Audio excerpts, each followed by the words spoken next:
The Secret Battle by A. P. Herbert 1.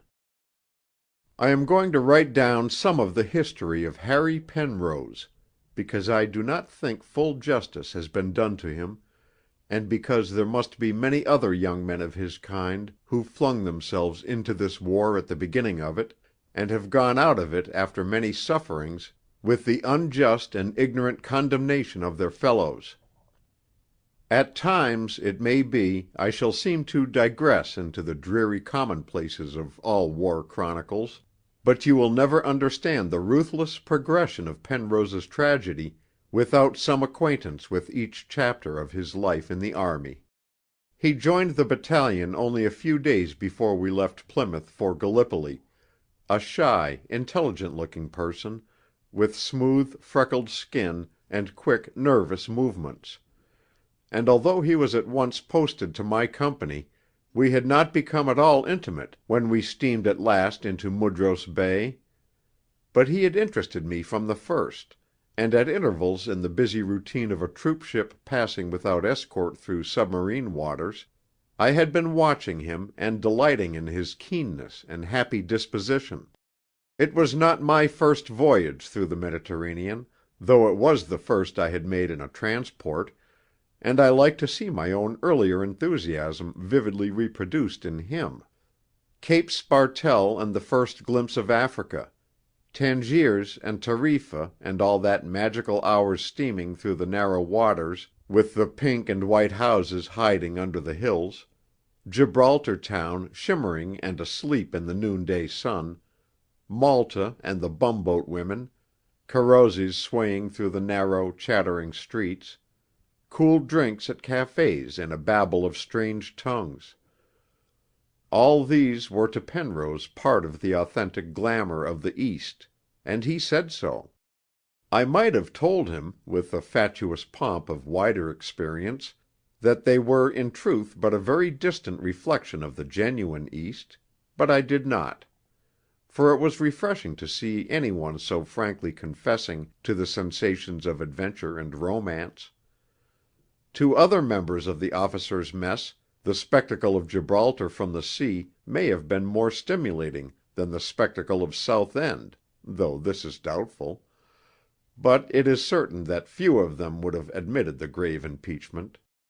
At Malta some of us spent an evening ashore, and sat for a little in a tawdry, riotous little café, where two poor singing women strove vainly to make themselves heard above the pandemonium of clinked glasses and bawled orders.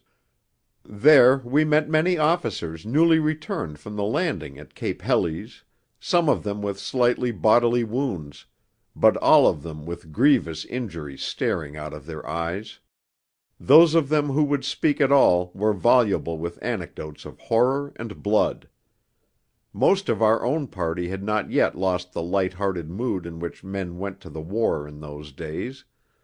The picnic illusion of war was not yet dispelled.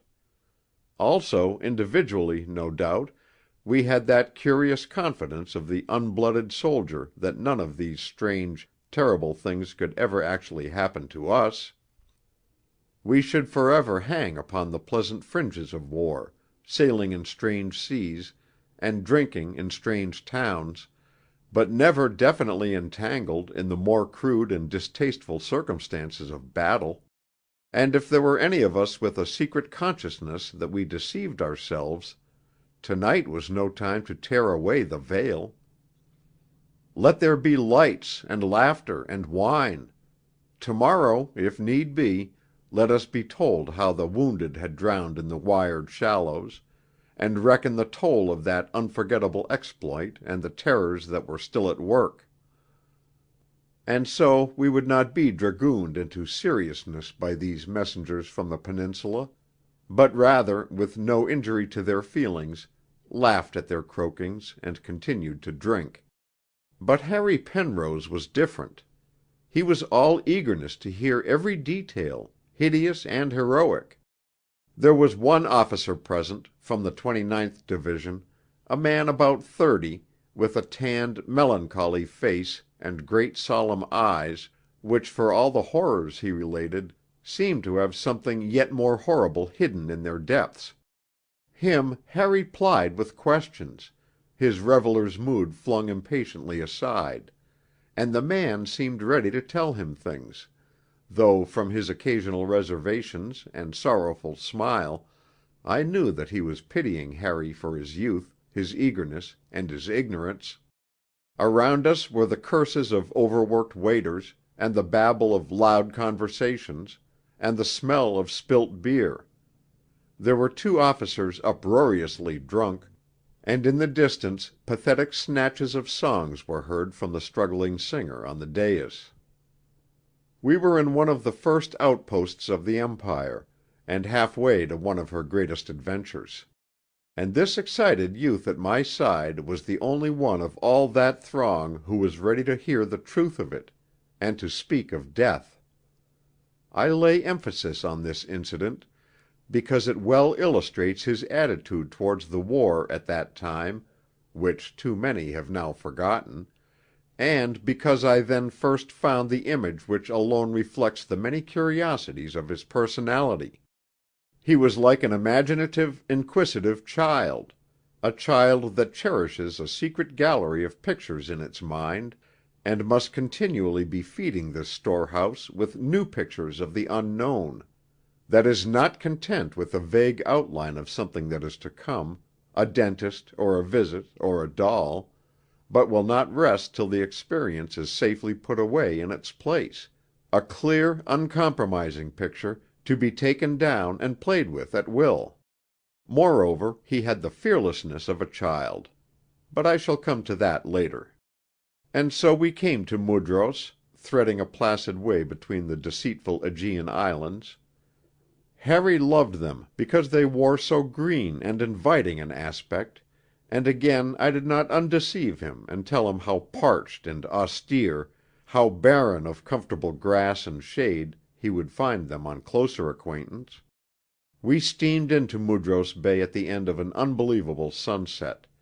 In the great harbour were gathered regiments of ships, battleship, cruiser, tramp, transport, and trawler, and as the sun sank into the western hills, the masts and the rigging of all of them were radiant with its last rays, while all their decks and hulls lay already in the soft blue dusk.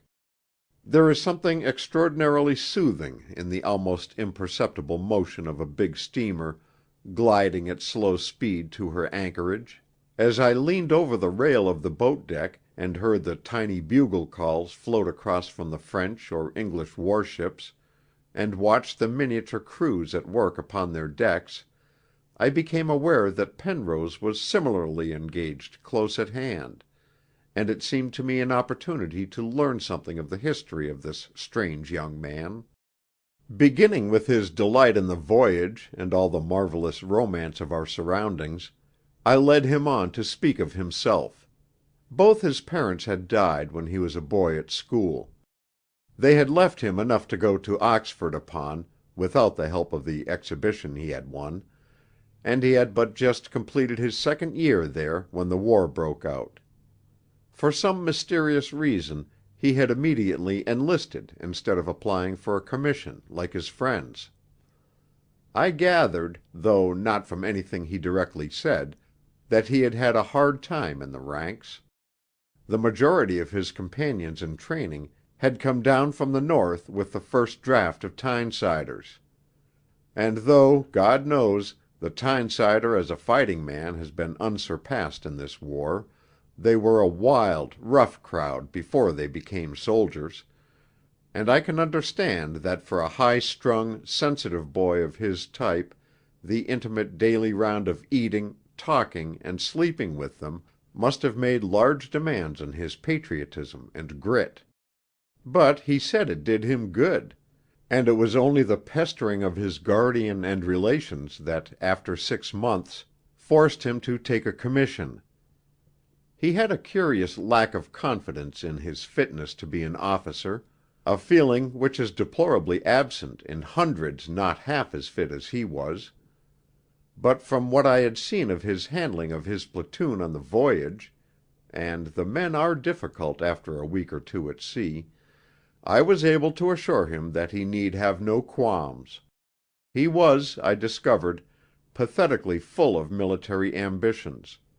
He dreamed already, he confessed, of decorations and promotions and glorious charges.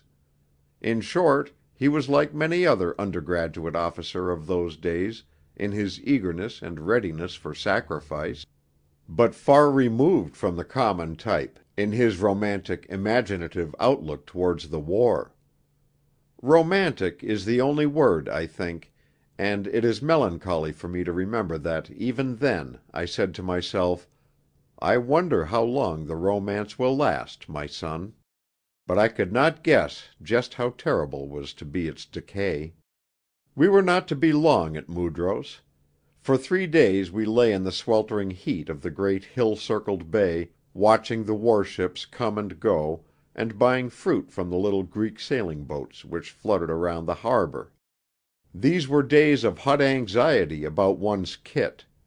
Hourly each officer reorganized and redisposed his exiguous belongings, and reweighed his valise, and jettisoned yet more precious articles of comfort, lest the weight regulations be violated, and for the sake of an extra shirt the whole of one's equipment be cast into the sea by the mysterious figure we believed to watch over these things. Afterwards we found that all our care was in vain, and in the comfortless camps of the Peninsula bitterly bewailed the little luxuries we had needlessly left behind, now so unattainable. Down in the odorous troop decks the men wrote long letters describing the battles in which they were already engaged, and the sound of quite mythical guns. But on the 3rd day came our sailing orders. In the evening a little trawler, promoted to the dignity of a fleet sweeper, came alongside, and all the regiment of gross, overloaded figures, festooned with armament and bags of food and strange knobby parcels, tumbled heavily over the side. Many men have written of the sailing of the first argosy of troopships from that bay, and by this time the spectacle of departing troops was an old one to the vessels there. But this did not diminish the quality of their farewells. All the King's ships manned ship as we passed, and sent us a great wave of cheering that filled the heart with sadness and resolution. In one of the French ships was a party of her crew high up somewhere above the deck, and they sang for us with astonishing accuracy and feeling the Chant du Départ. So moving was this that even the stolid Northerners in our sweeper were stirred to make some more articulate acknowledgment than the official British cheer, and one old pitman, searching among his memories of some Lancashire music hall, dug out a rough version of the Marseillaise. By degrees all our men took up the tune and sang it mightily, with no suspicion of words, and the officers, not less timidly, joined in, and were proud of the men for what they had done. For many were moved in that moment who were never moved before. But while we were yet warm with cheering and the sense of knighthood, we cleared the boom and shivered a little in the breeze of the open sea. The sun went down, and soon it was very cold in the sweeper, and in each man's heart I think there was a certain chill. There were no more songs, but the men whispered in small groups, or stood silent, shifting uneasily their wearisome packs. For now we were indeed cut on from civilization and committed to the unknown. The transport we had left seemed a very haven of comfort and security.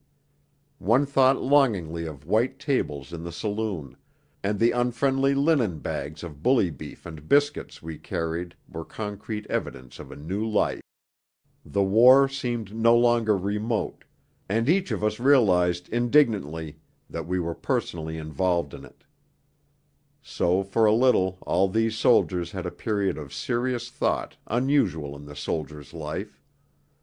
But as we neared the Peninsula, the excitement and novelty, and the prospect of exercising cramped limbs brought back valour and cheerfulness. At Malta we had heard many tales of the still terrifying ordeal of landing under fire. but such terrors were not for us.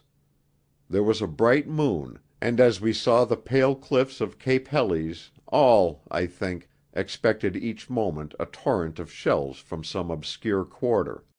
But instead, an unearthly stillness brooded over the two bays, and only a Morse lamp blinking at the sweeper suggested that any living thing was there. And there came over the water a strange musty smell. Some said it was the smell of the dead, and some the smell of an incinerator. Myself, I do not know, but it was the smell of the peninsula forever, which no man can forget. We disembarked at a pier of rafts by the River Clyde, and stumbled eagerly ashore. And now we were in the very heart of heroic things. Nowhere, I think, was the new soldier plunged so suddenly into the genuine scenes of war as he was at Gallipoli. In France there was a long transition of training camps, and railway trains, and billets, and he moved by easy gradations to the firing line. But here, a few hours after a night in linen sheets, we stood suddenly on the very sand where, but 3 weeks before, those hideous machine guns in the cliffs had mown down that astonishing party of April 25th. And in that silver stillness it was difficult to believe. We shambled off up the steady slope between two cliffs, marvelling that any men could have prevailed against so perfect a field of fire. By now we were very tired, and it was heavy work labouring through the soft sand.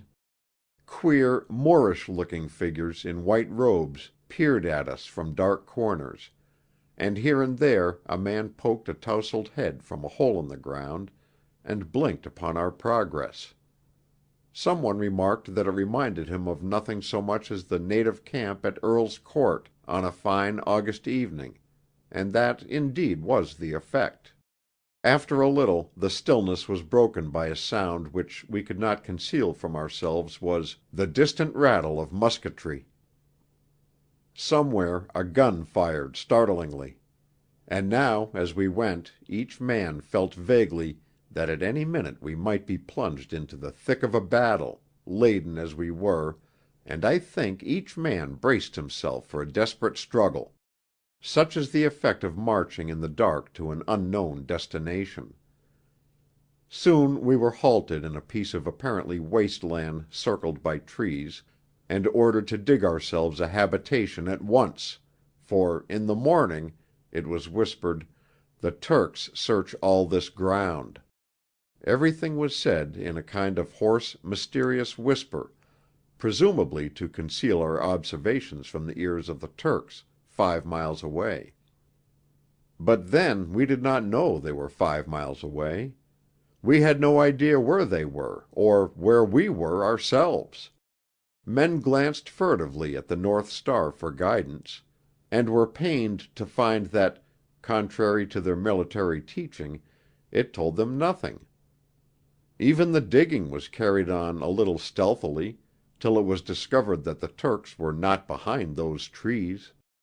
The digging was a comfort to the men, who, being pitmen, were now in their element, and the officers found solace in whispering to each other that magical communication about the prospective "searching."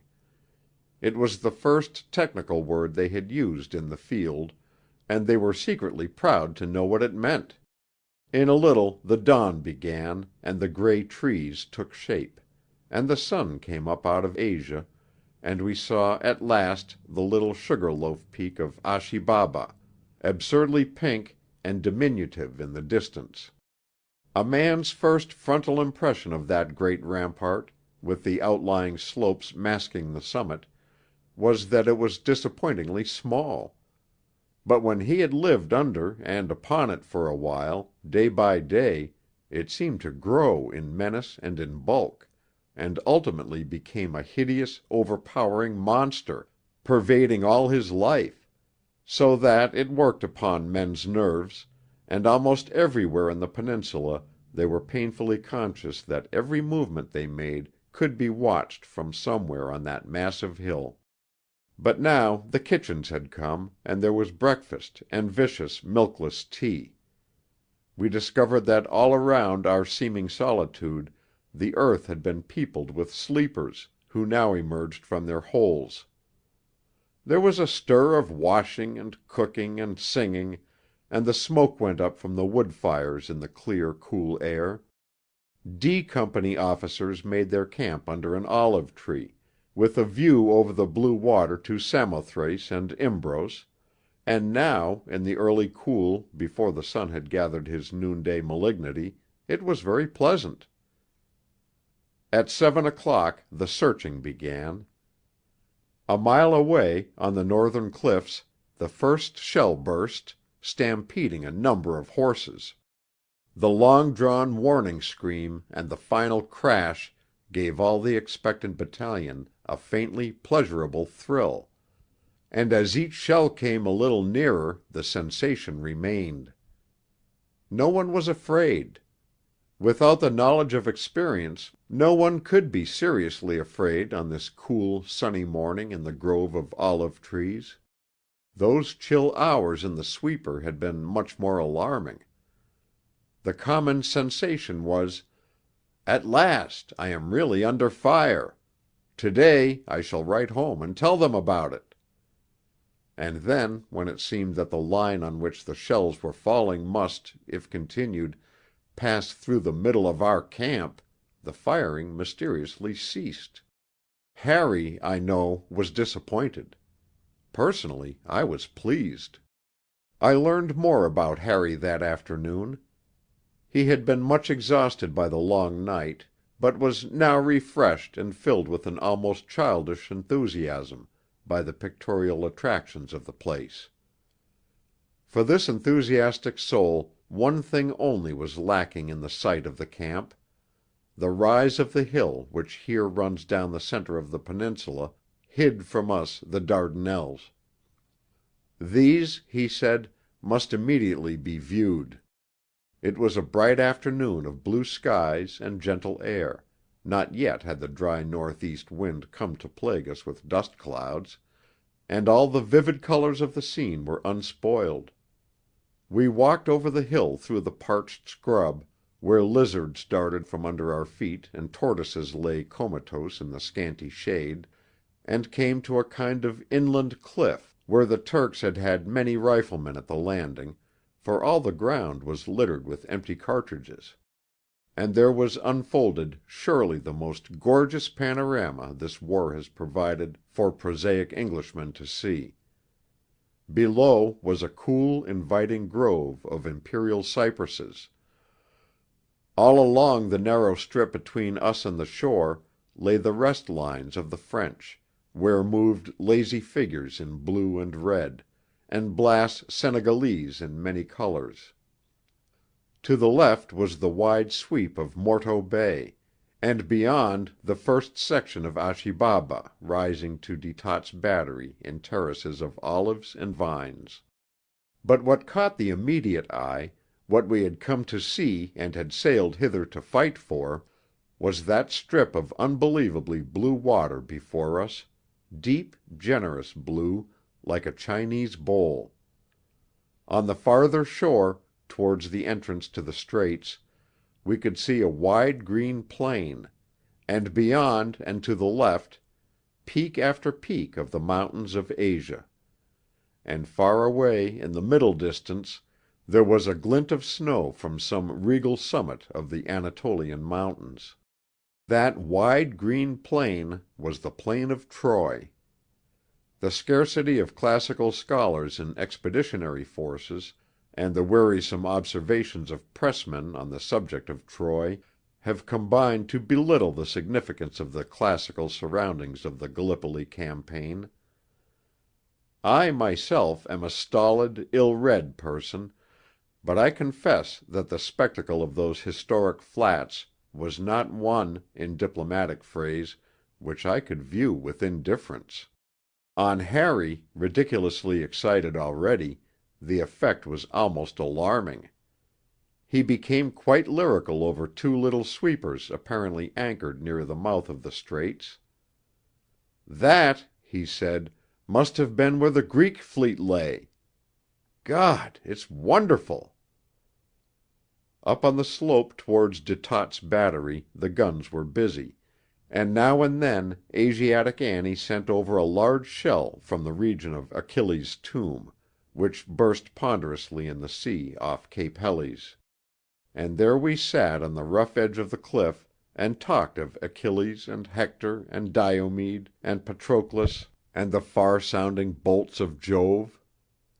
I do not defend or exalt this action, but this is a truthful record of a man's personality, and I simply state what occurred. And I confess that with the best wish in the world I was myself becoming a little bored with Troy, when, in the middle of a sentence, he suddenly became silent and gazed across the straits, with a fixed, pinched look in his face, like a man who was reminded of some far-off calamity he had forgotten. For perhaps a minute he maintained this rigid aspect, and then as suddenly relaxed, murmuring in a tone of relentless determination, "I will!" It was not in me not to inquire into the nature of this passionate intention, and somehow I induced him to explain. It seemed that in spite of his genuine academic successes and a moderate popularity at school and at Oxford, he had suffered from early boyhood from a curious distrust of his own capacity in the face of anything he had to do. In a measure, no doubt, this had even contributed to his success; for his nervousness took the form of an intimate, silent brooding over any ordeal that lay before him, whether it was a visit to his uncle, or schools, or a dance. He would lie awake for hours imagining all conceivable forms of error and failure and humiliation that might befall him in his endeavor.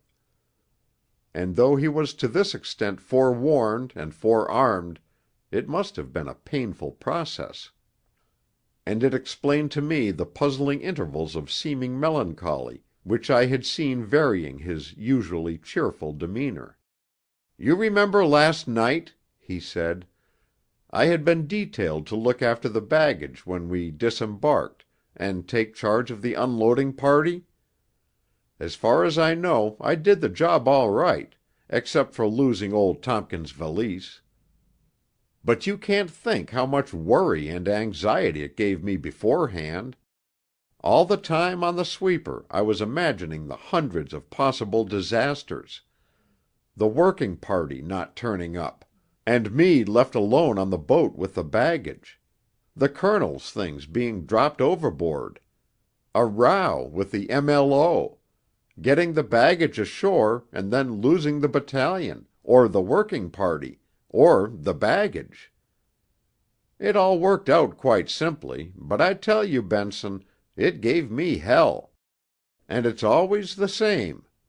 That's really why I didn't take a commission, because I couldn't imagine myself drilling men once without becoming a permanent laughing-stock.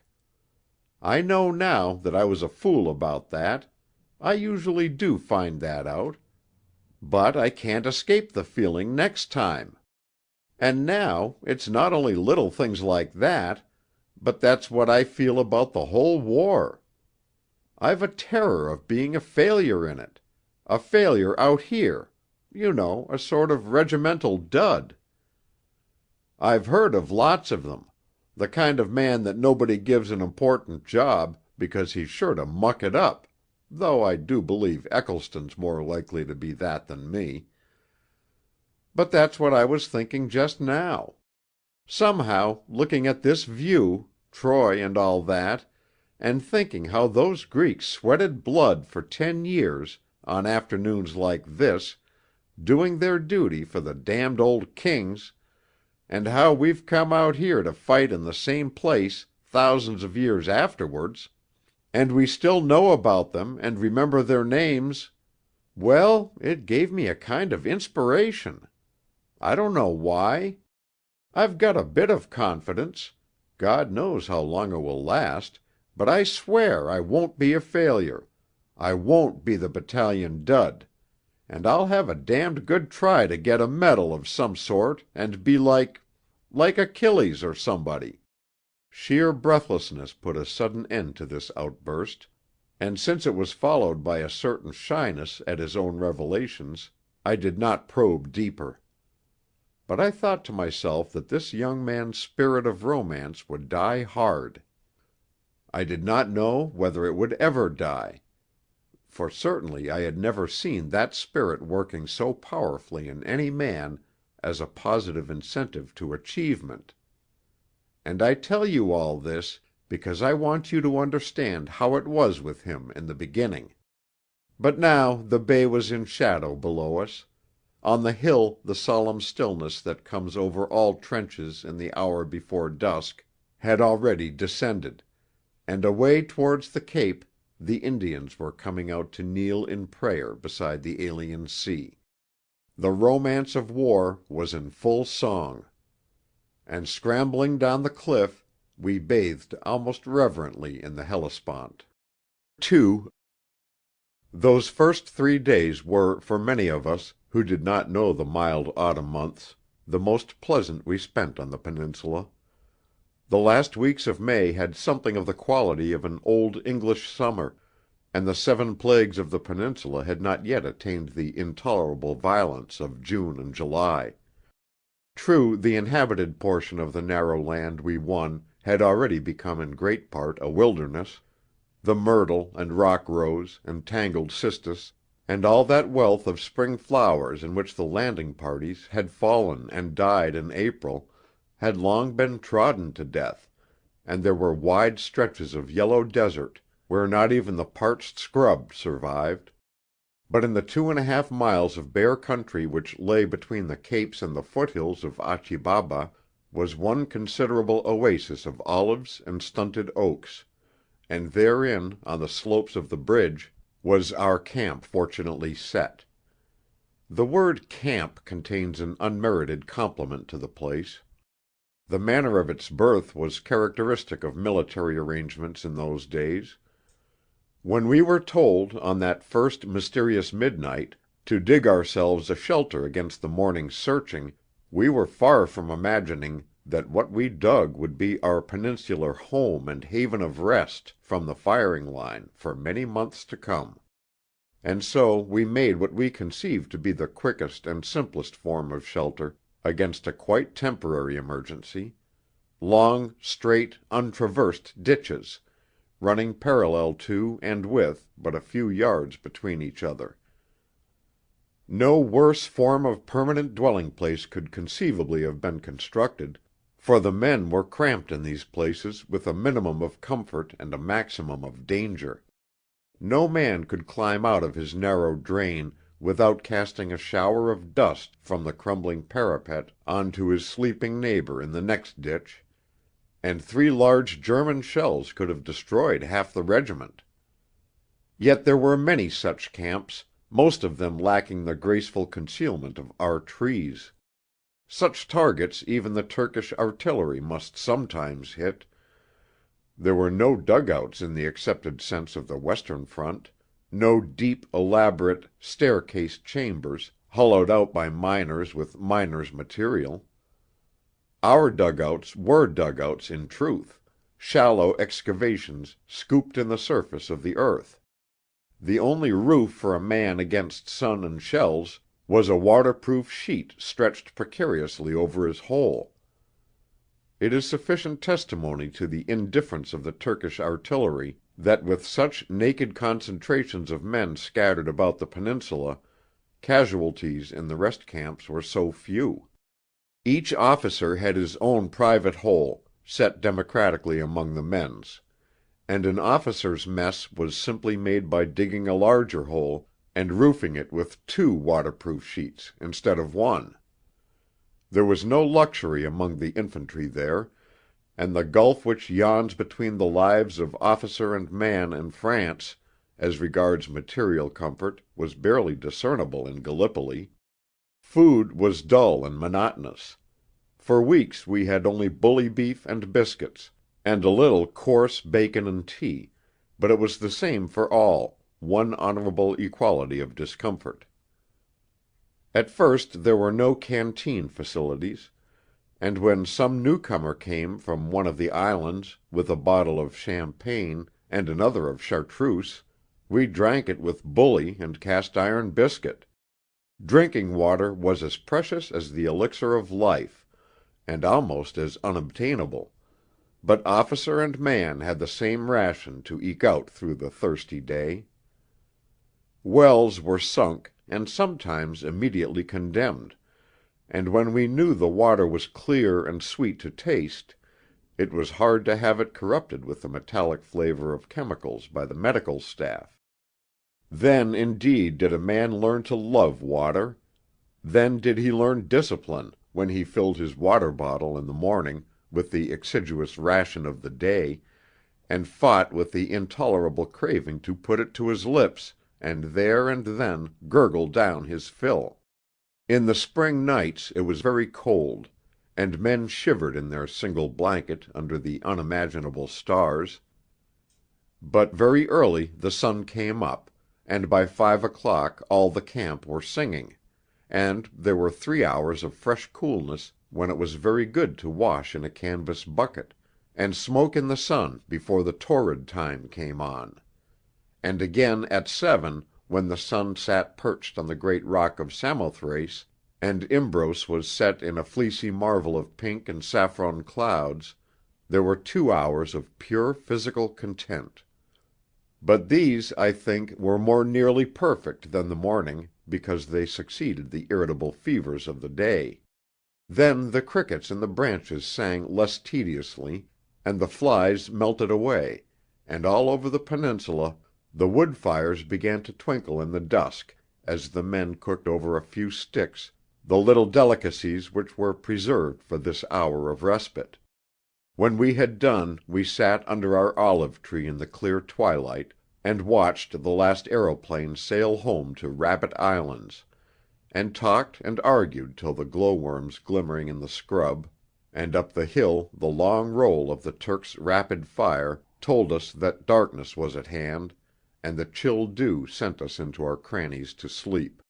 So we were not sorry for 3 days of quiet in the camp before we went up the hill. Harry alone was all eagerness to reach the firing line with the least possible delay. But then Harry was like none of us; indeed, none of us were like each other. It would have been strange if we had been. War chroniclers have noted with an accent of astonishment the strange diversity of persons to be found in units of the new army, and the essential sameness of their attitude to the war. As though a man were to go into the Haymarket and be surprised if the first 12 pedestrians there were not of the same profession; were then to summon them to the assistance of a woman in the hands of a rough, and be still surprised at the similarity of their methods. We were, in truth, a motley crowd, gathered from everywhere; but when we sat under that olive tree we were very much alike, with the single exception of Harry. Egerton, our company commander, a man of about 30, with a round face and a large head, was a stockbroker by profession, and, rather improbably, an old territorial by pastime. He was an excellent company commander, but would have made a still more admirable second in command, for his training in figures, and his meticulous habits in such things as the keeping of accounts, were just what is required of a second in command, and were lamentably deficient in myself. The intricacies of acquittance rolls and imprest accounts, and page 3 of the soldier's pay book, were meat and drink to him, and in general I must confess that I shamefully surrendered such delicacies to him. Harry Penrose had the 14th platoon. Of the other 3 subalterns, perhaps the most interesting was Hewett. He, like Harry, had been at Oxford before the war, though they had never come together there. He was a fair, dreamy person, of remarkably good looks. Alone of all the young Apollos I have known did he at all deserve that title. Most of these have been men of surpassing stupidity and material tastes, But Hewitt added to his physical qualifications something of the mental refinement which presumably one should expect of even a modern Apollo. Intensely fastidious, he frankly detested the war, and all the dirt and disgust he must personally encounter. Like Harry, he was an idealist, but more so, for he could not idealize the war. But the shrinking of his spirit had no effect on his conduct. He was no less courageous than Harry or anyone else, and no less keen to see the thing through. Only, at that time, he was a little less blind. A year senior to Harry, he had taken Greats in 1914, and though his degree had been disappointingly low, he had not yet lost the passionate attachment of the Greats man to philosophy and thoughts of the ultimate truths. Sometimes he would try to induce one of us to talk with him of his religious and philosophical doubts. But in that feverish place it was too difficult for us, and usually he brooded over his problems alone. Eustace, of the 16th Platoon, was a journalist by repute, though it was never discovered to what journal, if any, he was specially attached. His character was more attractive than his appearance, which was long, awkward, and angular. And if he had ever been to school, he would have been quite undeservedly unpopular for not playing games. Undeservedly, because one could not conceive of him as playing any game. Physically, indeed, he was one of nature's gawks. Intellectually he was nimble, not to say athletic, with an acute and deeply logical mind.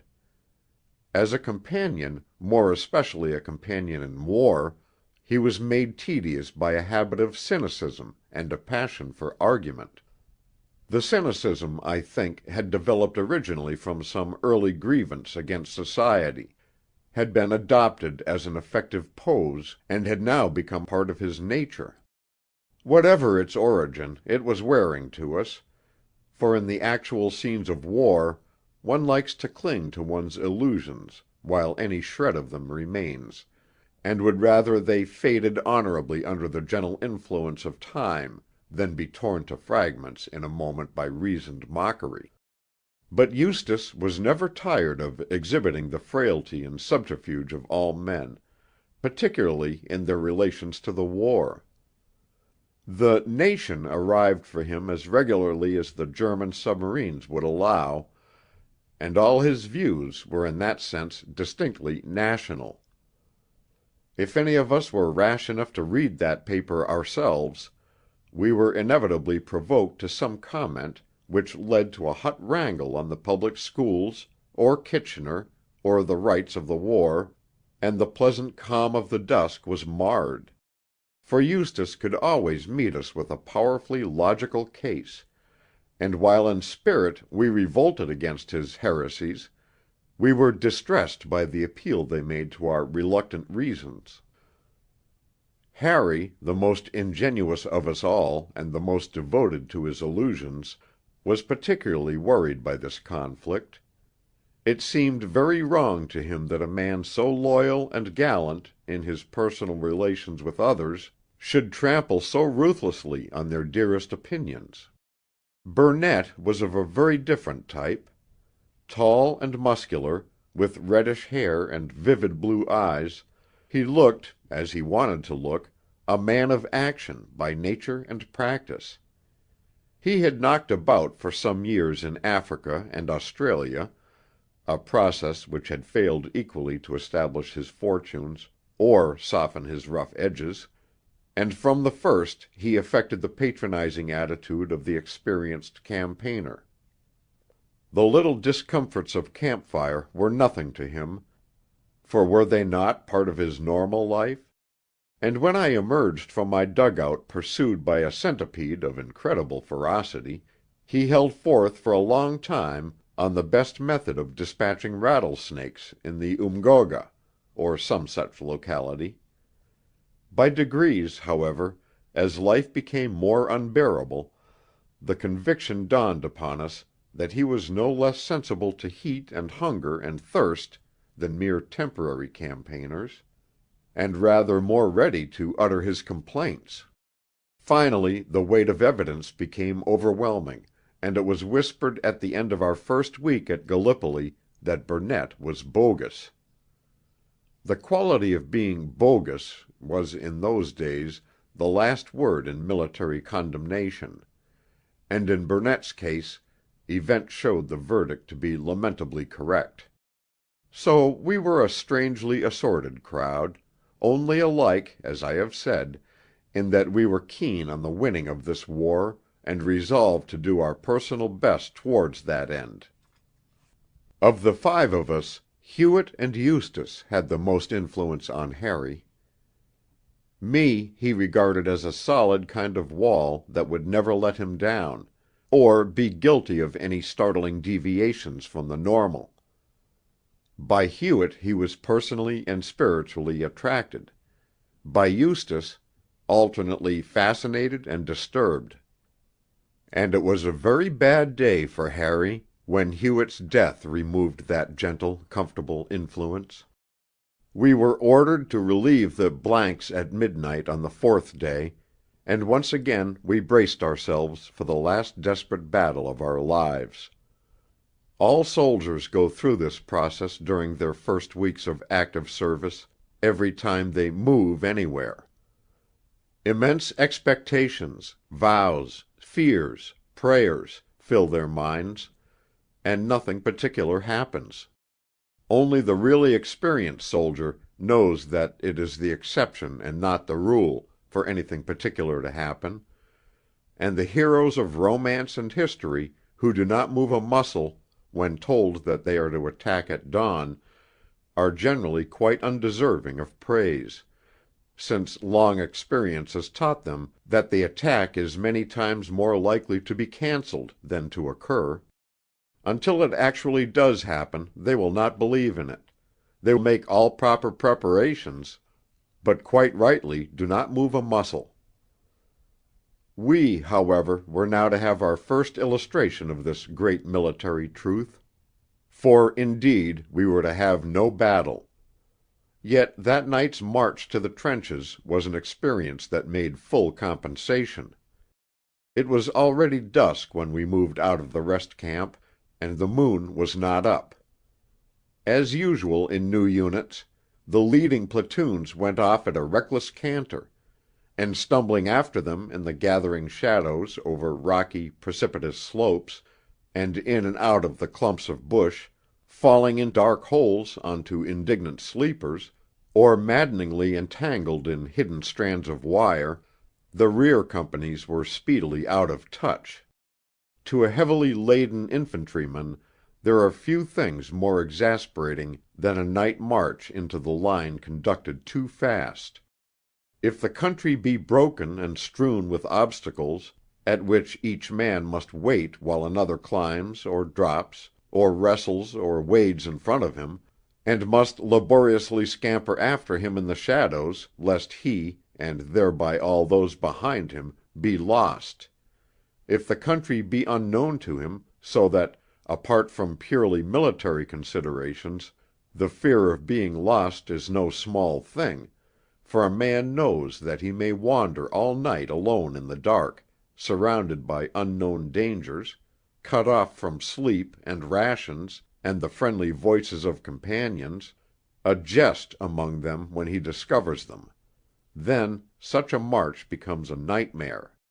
On this night it dawned gradually on those in front that they were unaccompanied save by the first platoon, and a long halt and much shouting and searching gathered most of the regiment together, hot, cursing, and already exhausted. And now we passed the 5 white water towers, standing mysteriously in a swamp, and came out of the open country into the beginning of a gully.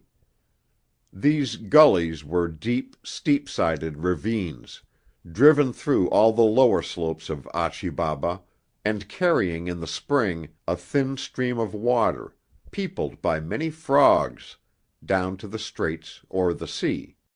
It was easier going here, for there was a rough track beside the stream to follow. Yet, though those in front were marching, as they thought, with inconceivable deliberation, the rear men of each platoon were doubling round the corners among the trees, and cursing as they ran. There was then a wild hail of bullets in all those gullies, since for many hours of each night the Turk kept up a sustained and terrible rapid fire from his trenches far up the hill, and whether by design or bad shooting, the majority of these bullets passed high over our trenches, and fell hissing in the gully bed. So now all the air seemed full of humming, whistling things, and all around in the gully banks and the bushes by the stream there were vicious spurts as they fell. It was always a marvel how few casualties were caused by this stray fire, and tonight we were chiefly impressed with this wonder. In the stream the frogs croaked incessantly with a note of weary indifference to the medley of competing noises. At one point there was a kind of pot-hole in the stream where the water squeezing through made a kind of high-toned wail, delivered with stabbing emphasis at regular intervals. So weird was this sound, which could be heard many hundred yards away, and gradually asserted itself above all other contributions to that terrible din, that many of the men, already mystified and excited, said to themselves that this was the noise of the hideous explosive bullets of which they had heard. Soon we were compelled to climb out of the gully path to make way for some descending troops, and stumbled forward with a curious feeling of nakedness high up in open ground. Here the bullets were many times multiplied, and many of us said that we could feel them passing between us. Indeed, 1 or 2 men were hit, but though we did not know it, most of these near-sounding bullets flew high above us. After a little we were halted and lay down, wondering, in the sibilant dark. Then we moved on and halted again, and realized suddenly that we were very tired. At the head of the column the guide had lost his way, and could not find the entrance to the communication trench. And here in the most exposed area of all that peninsula we must wait until he did. The march was an avoidable piece of mismanagement. The whole regiment was being unnecessarily endangered. But none of this we knew, so very few men were afraid. For we were still in the bliss of ignorance. It seemed to us that these strange proceedings must be a part of the everyday life of the soldier. If they were not, we raw creatures should not have been asked to endure them. We had no standard of safety or danger by which to estimate our position, and so the miraculous immunity we were enjoying was taken as a matter of course, and we were blissfully unafraid. At the same time we were extremely bored and tired, and the sweat cooled on us in the chill night air. And when at last we came into the deep communication trench, we felt that the end of this weariness must surely be near. But the worst exasperations of relieving an unknown line were still before us.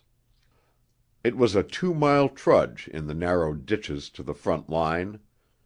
No war correspondent has ever described such a march. It is not included in the official horrors of war, but this is the kind of thing which, more than battle and blood, harasses the spirit of the infantryman and composes his life.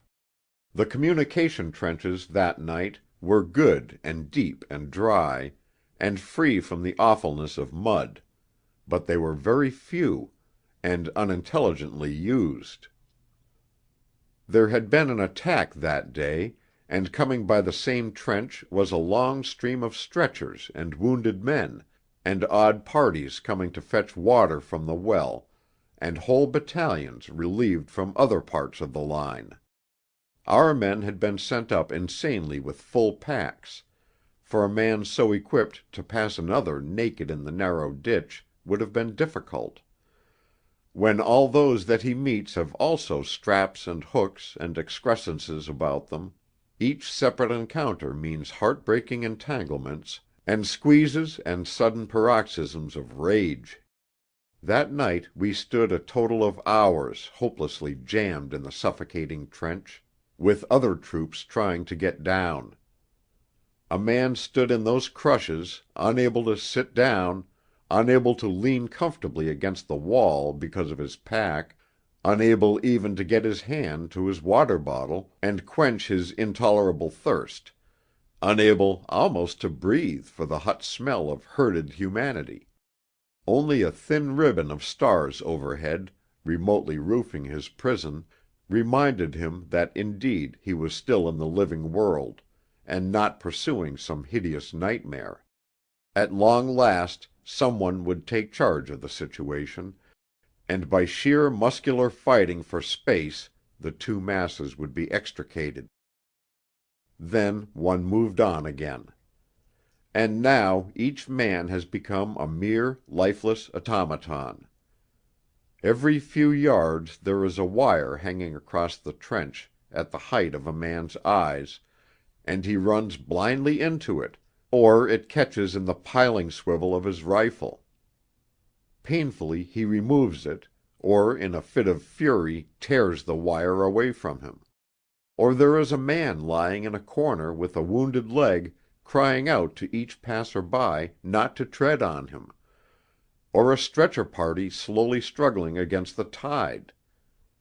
Mechanically each man grapples with these obstacles, mechanically repeats the ceaseless messages that are passed up and down, and the warning wire, stretcher party, step up, to those behind and stumbles on. He is only conscious of the dead weight of his load, and the braces of his pack biting into his shoulders, of his thirst, and the sweat of his body, and the longing to lie down and sleep. When we halt, men fall into a doze as they stand, and curse pitifully when they are urged on from behind.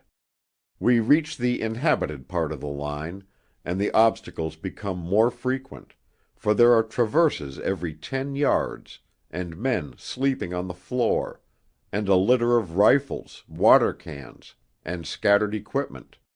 Forever we wind round the endless traverses, and squeeze past the endless host we are relieving, and sometimes the parapet is low or broken or thin, or there is a dangerous gap, and we are told to keep our heads down, and dully pass back the message, so that it reaches men meaninglessly when they have passed the danger point, or are still far from it.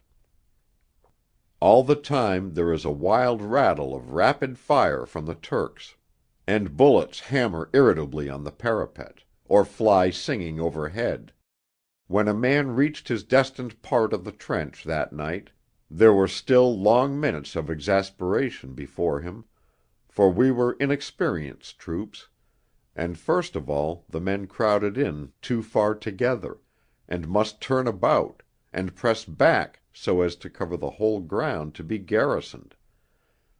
Then they would flock like sad sheep too far in the opposite direction. This was the subaltern's bad time, for the officer must squeeze backwards and forwards, struggling to dispose properly his own sullen platoon, and it was hard for him to be patient with their stupidity. For, like them, he only longed to fling off his cursed equipment and lie down and sleep forever. He, like them, had but one thought, that if there were to be no release from the hateful burden that clung to his back and cut into his shoulders and ceaselessly impeded him, if there were to be no relief for his thirst and the urgent aching of all his body, he must soon sink down and scream. Harry's platoon was settled in when I found him, hidden away somewhere in the 3rd Reserve line. He had conscientiously posted a few sentries, and done all those things which a good platoon commander should do, and was lying himself in a sort of stupor of fatigue. Physically he was not strong, rather frail in fact for the infantry. He had a narrow chest and slightly round shoulders, and his heart would not have passed any civilian doctor, and, from my own experience, I knew that the march must have tried him terribly, but a little rest had soothed the intense nervous irritation whose origins I have tried to describe, and his spirit was as sturdy as ever. He struggled to his feet and leaned over the parados with me. The moon was now high up in the northeast. The Turks had ceased their rapid fire at moonrise, and now an immense peace wrapped the peninsula. We were high up on the centre slopes of Achi Baba, and all the 6 miles which other men had conquered lay bathed in the moonlight below us. Far away at the Cape we could see the long green lights of the hospital ships, and all about us were glowworms in the scrub. Left and right the pale parapets of trenches crept like dim-seen snakes into the little valleys and vanished over the opposite slopes. Only a cruiser offshore firing lazily at long intervals disturbed the slumberous stillness. No better sedative could have been desired. "How did you like the march?" I said. "Oh, all right. One of my men was wounded, I believe, but I didn't see him." "All right?" I said. "Personally, I thought it was damned awful. It's a marvel that any of us are here at all. I hear A Company's still adrift as it is." "Well, anyhow, we got here," said Harry. "What a wonderful spot this is! And look at those damned glowworms."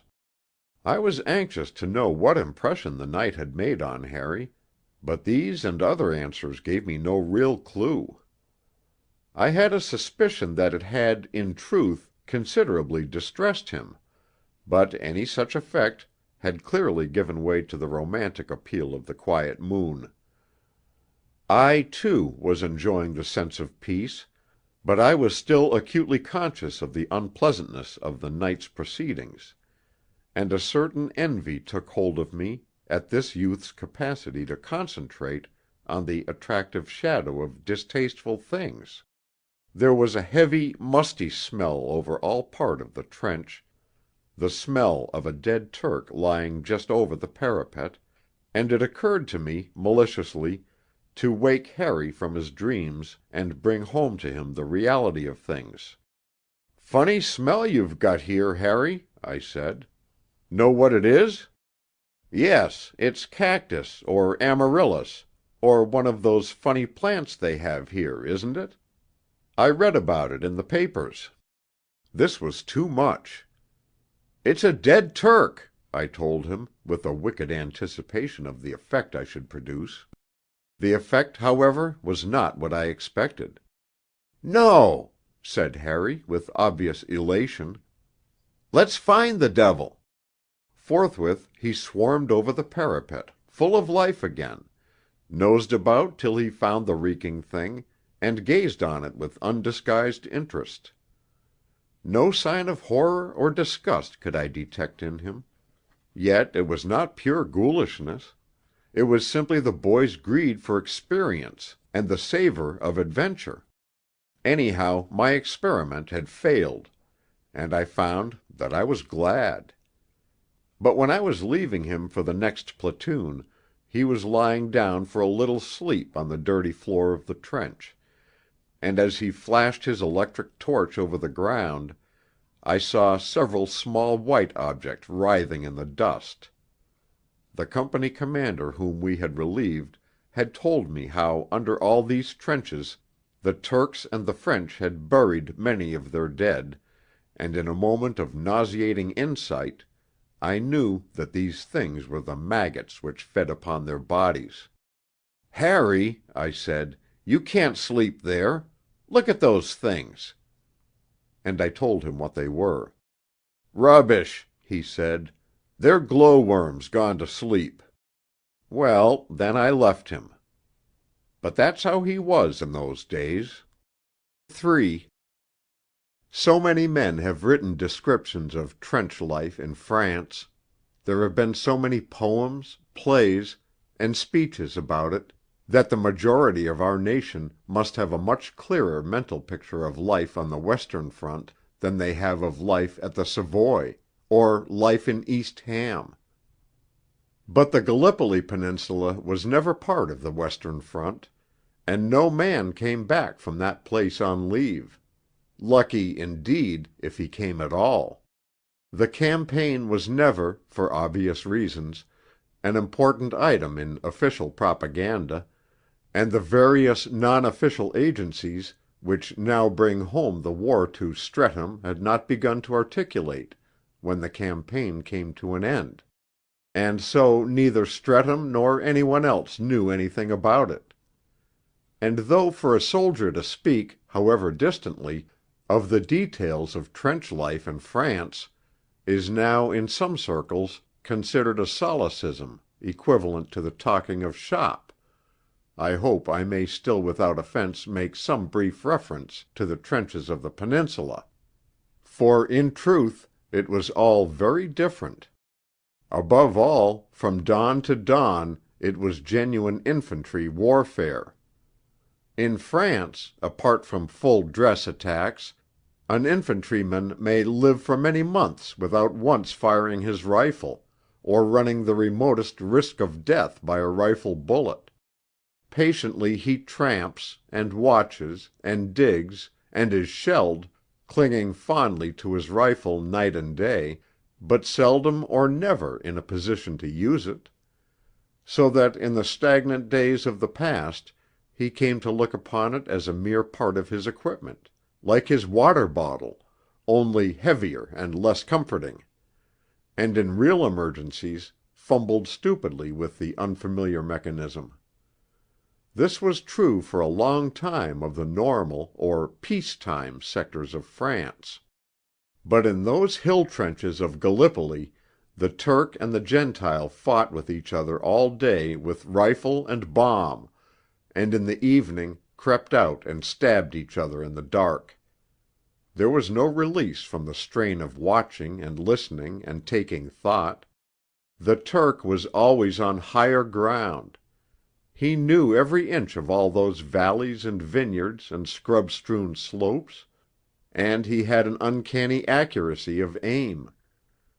Moreover, many of his men had the devotion of fanatics, which inspired them to lie out behind our lines, with stores of food enough to last out their ammunition, certain only of their own ultimate destruction, but content to lie there and pick off the infidels till they too died. They were very brave men, but the Turkish snipers were not confined to the madmen who were caught disguised as trees in the broad daylight, and found their way into the picture papers. Every trench was full of snipers, less theatrical, but no less effective. And in the night they crept out with unbelievable stealth and lay close in to our lines, killing our sentries, and chipping away our crumbling parapets. So the sniping was terrible. In that first week we lost 12 men each day. They fell without a sound in the early morning as they stood up from their cooking at the brazier. Fell shot through the head, and lay snoring horribly in the dust. They were sniped as they came up the communication trench with water, or carelessly raised their heads to look back at the ships in the bay. And in the night there were sudden screams, where a sentry had moved his head too often against the moon. If a periscope were raised, however furtively, it was shivered in an instant. If a man peered over himself, he was dead. Far back in the reserve lines, or at the wells, where a man thought himself hidden from view, the snipers saw and killed him. All along the line were danger posts, where many had been hit. These places became invested with a peculiar awe, and as you came to them the men said, "Keep low here, sir," in a mysterious whisper, as though the Turk could hear them. Indeed, so uncanny were many of the deaths, that some men said the Turk could see impossibly through the walls of the trench, and crouched nervously in the bottom. All the long communication trenches were watched, and wherever a head or a moving rifle showed at a gap, a bullet came with automatic regularity. Going down a communication trench alone, a man would hear the tap of these bullets on the parapet, following him along, and break into a half-hysterical run in the bright sunlight to get away from this unnatural pursuit, for such it seemed to him to be. The fire seemed to come from all angles, and units bitterly accused their neighbors of killing their men, when it seemed impossible that any Turk could have fired the shot. For a little, then, this sniping was thoroughly on the men's nerves. Nothing in their training had prepared them for it. They hated the blinded feeling it produced. It was demoralizing always to be wondering if one's head was low enough, always to walk with a stoop. It was tiring to be always taking care, and it was very dangerous to relax that care for a moment. Something had to be done, and the heavy, methodical way in which these Tynesiders of ours learned to counter and finally overcome the sniper is characteristic of the nation's effort throughout this war. The Turks were natural soldiers, fighting in their own country. More, they were natural scouts. Our men were ponderous, uncouth pitmen from Tyneside and the Clyde. But we chose out a small body of them who could shoot better than their fellows, and called them snipers, and, behold, they were snipers. We gave them telescopes, and periscopes, and observers, and set them in odd corners, and told them to snipe. And by slow degrees they became interested and active and expert, and killed many Turks. The third time we came to those trenches we could move about with comparative freedom. In all this Harry took a leading part, for the battalion scout officer was one of the first casualties, and Harry, who had had some training as a scout in the ranks, was appointed in his place.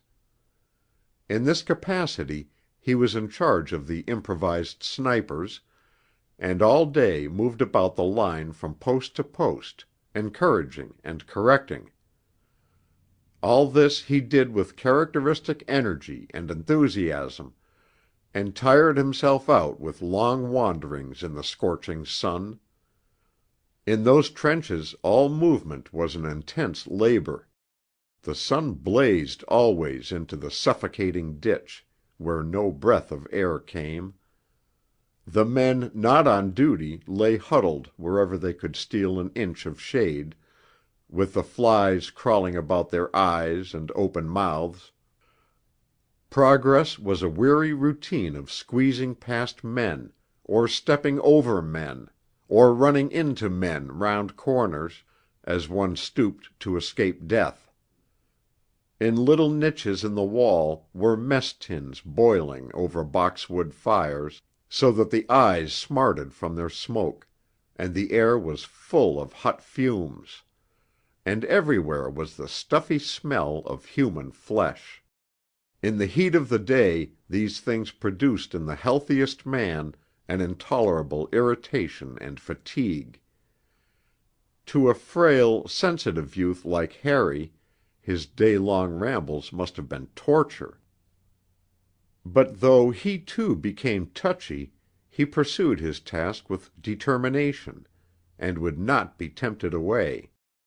The rest of us, when not on watch, lay torpid all the hot hours in the shallow holes we had scratched behind the trench, and called company headquarters.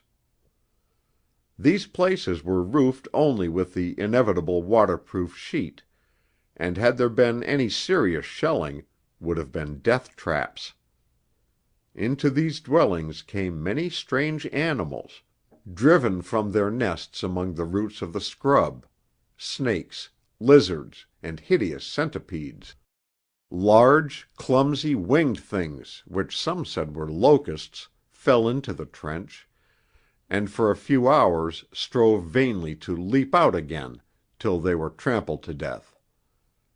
They had the color of ivory, and shone with bright tints in the sun like shot silk. The men found tortoises derelict in near shell holes, and set them to walk in the trench, and they too wandered sadly about till they disappeared, no man knew where. The flies were not yet at full strength, but they were very bad, and all day we wrestled with thirst. He was a lucky man who could sleep in the daylight hours, and when the cool evening came, beckoning him to sleep, he must rise and bestir himself for the work of the night. Then all the line stirred with life again, with the cleaning of rifles thick with heavy dust, and the bustle of men making ready to stand to arms. Now, indeed, could a man have slept when all the pests of the day had been exorcised by the cool dusk, and the bitter cold of the midnight was not yet come. But there was no sleep for any man, only watching and digging and carrying and working and listening. And so soon as Achi Baba was swathed in shadow, and the sun well down behind the westward islands, the Turk began his evening fusillade of rapid fire. This was an astonishing performance. Night after night at this hour every man in his trench must have blazed away till his rifle would do its work no more. Rapid fire has been a specialty of the Turkish infantryman since the days of Plevna, and indeed he excels in it. Few English units could equal his performance for 10 minutes, but the Turk kept up the same sustained deafening volume of fire for hours at a stretch, till the moon came up and allayed his fears. For it was an exhibition of nervousness as well as musketry. Fearful of a stealthy assault in the dark, he would not desist till he could see well across his own wire. Captured orders by the Turkish High Command repeatedly forbade this reckless expenditure of ammunition, and sometimes for 2 nights he would restrain himself, but in the early days never for more. Our policy was to lie down in the trench, and think sardonically of the ammunition he was wasting, but even this was not good for men's minds. Most of the fire was high and whizzed over into the gullies, but many hundreds of all those thousands of bullets hit the parapet. There was a steady, reiterant rap of them on the sandbags, very irritating to the nerves, and bits of the parapet splashed viciously into the trench, over the crouching men. In that tornado of sound a man must shout to make himself heard by his friends, and this produced in his mind an uncomfortable sense of isolation. He seemed cut off from humanity, and brooded secretly to himself. Safe he might be in that trench, but he could not long sit alone in that tempestuous security without imagining himself in other circumstances, climbing up the parapet, leaving the trench, walking into that. So on the few murky nights when the moon would not show herself but peeped temptingly from behind large bolsters of cloud, so that even the Turks diminished their fire, and then with a petulant crescendo continued, men lay in the dust and prayed for the moon to come. So demoralizing was this fire that it was not easy to induce even sentries to keep an effective watch. Not unnaturally, they did not like lifting their heads to look over, even for the periodical peeps which were insisted upon. An officer on his rounds would find them standing on the fire step with their heads well below the parapet, but gazing intently into the heart of a sandbag, with the air of a man whom no movement of the enemy can escape. The officer must then perform the melancholy rite of showing the man how safe it is. This consisted in climbing up to the fire step and exposing an immoderate amount of his head, gazing deliberately at the Turks, and striving to create an impression of indifference and calm. He then jumped down, shouting cheerily, "That's the way, Thompson," and walked off, thanking God. Personally, I did not like this duty. At the best it was an hypocrisy. For the reluctance of the officer to look over was no less acute than the man's. And it was one thing to look for a moment or two and pass on, and another to stand there and repeat the process at brief intervals. Officers performed this rite according to their several characters. Eustace, for example, with a cynical grin which derided, with equal injustice, both himself and his action. He was notably courageous, and his nonchalance on the parapet would have been definitely reassuring to the nervous sentry. But his expression and attitude said clearly, "This is all damned nonsense, my good man. You don't like standing up here, neither do I, and neither of us is deceiving the other at all." Burnett did it with genuine and ill-concealed distaste, too hasty to be convincing. Harry alone did it with a gallant abandon, like a knight throwing down his challenge to the enemy, and he alone can have been really inspiring to the reluctant sentry.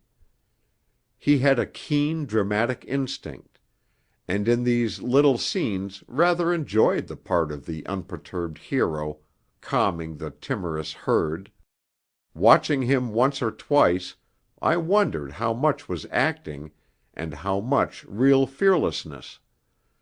If it was acting, he was braver then than most of us, but I think it was the other just then. There were 5 or 6 hours between the end of the rapid fire and the "stand to" before dawn. During these hours 3 of the company officers were always on duty. We split the time in 2, and it was a weary 3 hours patrolling the still trench, stumbling over sleeping men, sprawled out like dead in the moonlight, and goading the tired sentries to watchfulness. Terrible was the want of sleep. The men fell asleep with their heads against the iron loopholes, and, starting up as the officer shook them, swore that they had never nodded. Only by constant movement could the officer be sure even of himself. He dared not sit for a moment or lean in the corner of the traverse, though all his limbs ached for rest, lest he, too, be found snoring at his post, and he and all his men be butchered in their guilty sleep.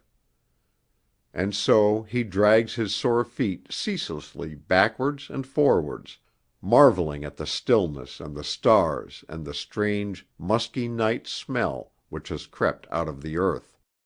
Far away he can see the green lights of a hospital ship, and as he looks they begin to move and dwindle slowly into the distance, for she is going home.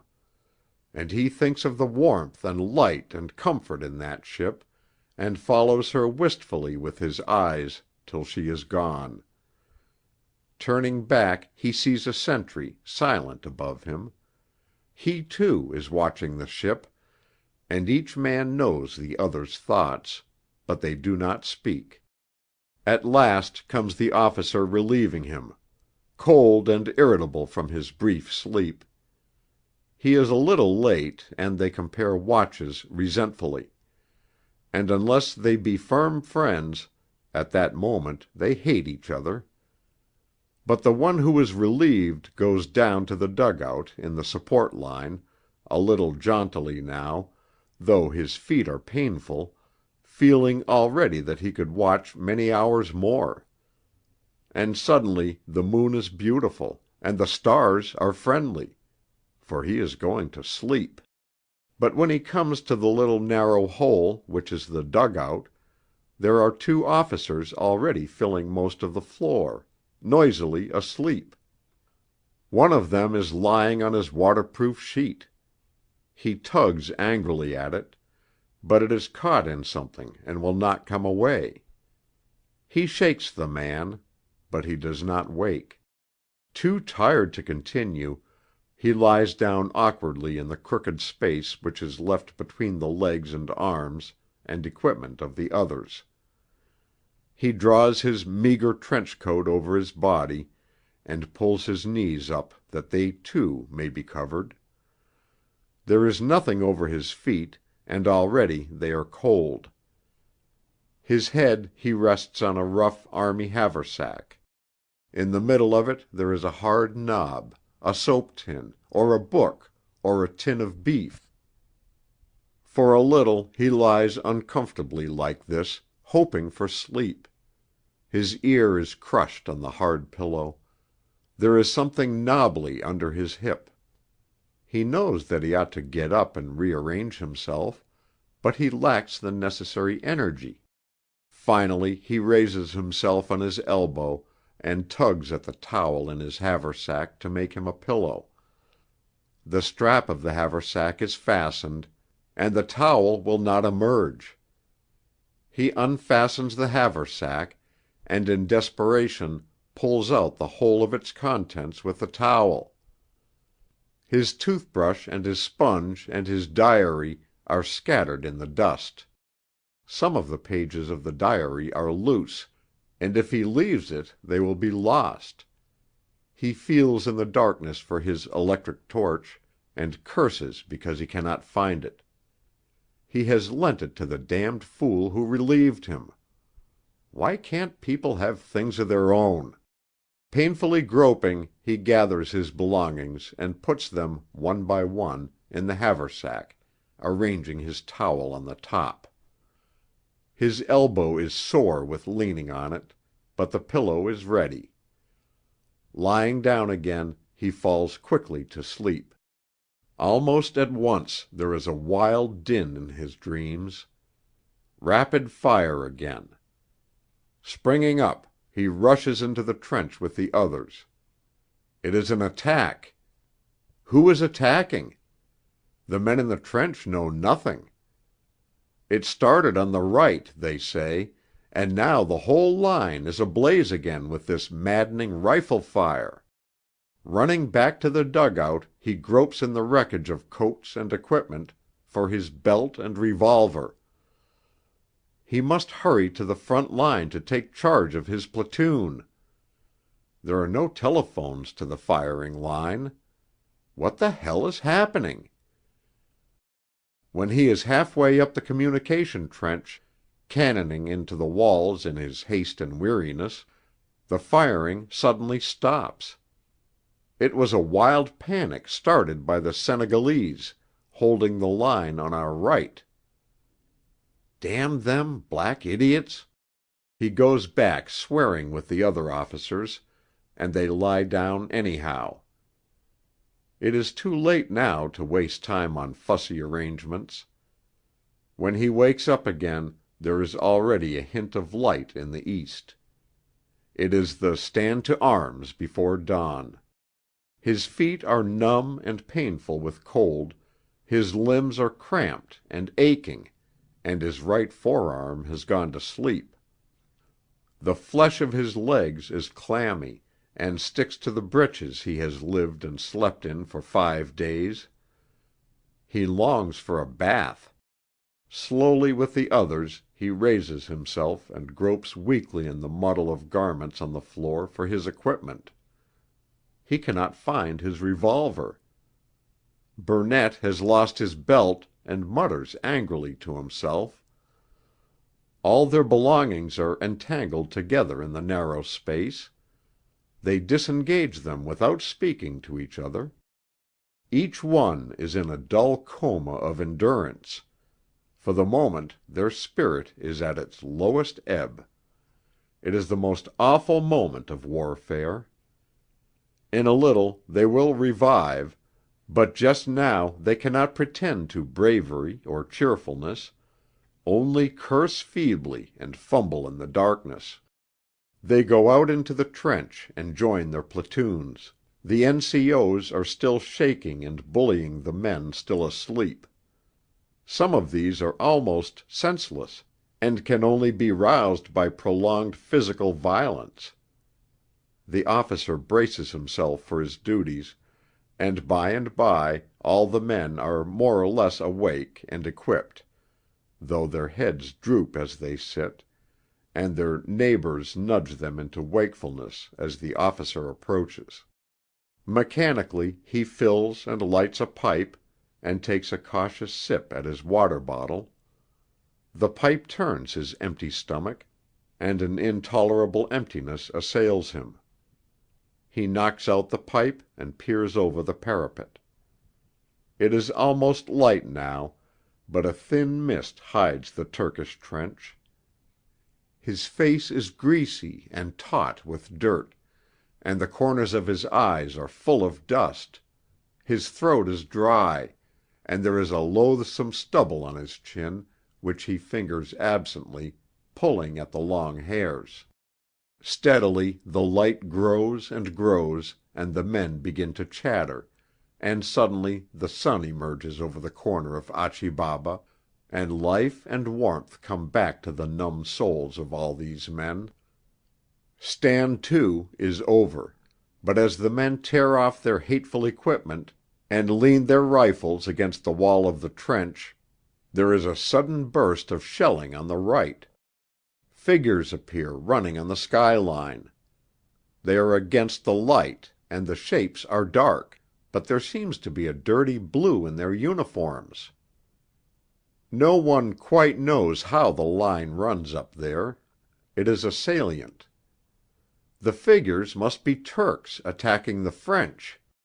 The men gape over the parapet. The officer gapes. It has nothing to do with them. Then he remembers what he is for, and tells his men excitedly to fire on the figures. Some of the men have begun cooking their breakfast, and are with difficulty seduced from their task. A spasmodic fire opens on the running figures. It is hard to say where they are running, or what they are doing. The officer is puzzled. It is his first glimpse of battle, and he feels that a battle should be simple and easy to understand. The officer of the next platoon comes along. He is equally ignorant of affairs, but he thinks the figures are French, attacking the Turks. They too wear blue. The first officer rushes down the line telling the men to cease fire. The men growl and go back to their cooking. It is fairly certain that none of them hit any of the distant figures, but the officer is worried. Why was nobody told what was to happen? What is it all about? He has been put in a false position. Presently a belated chit arrives to say that the French were to attack at sunrise, but the attack was a fiasco, and is postponed. And now all the air is sickly with the smell of cooking, and the dry wood crackles in every corner. Little wisps of smoke go straight up in the still air. All the peninsula is beautiful in the sunlight, and wonderful to look upon against the dark blue of the sea. The dew sparkles on the scrub. Over the cypress grove comes the first aeroplane, humming contentedly. Another day has begun. The officer goes down whistling to wash in a bucket. 4. Such was life in the line at that time. But I should make the soldiers' almost automatic reservation that it might have been worse. There might have been heavy shelling, but the shelling on the trenches was negligible then. There might have been mud, but there was not.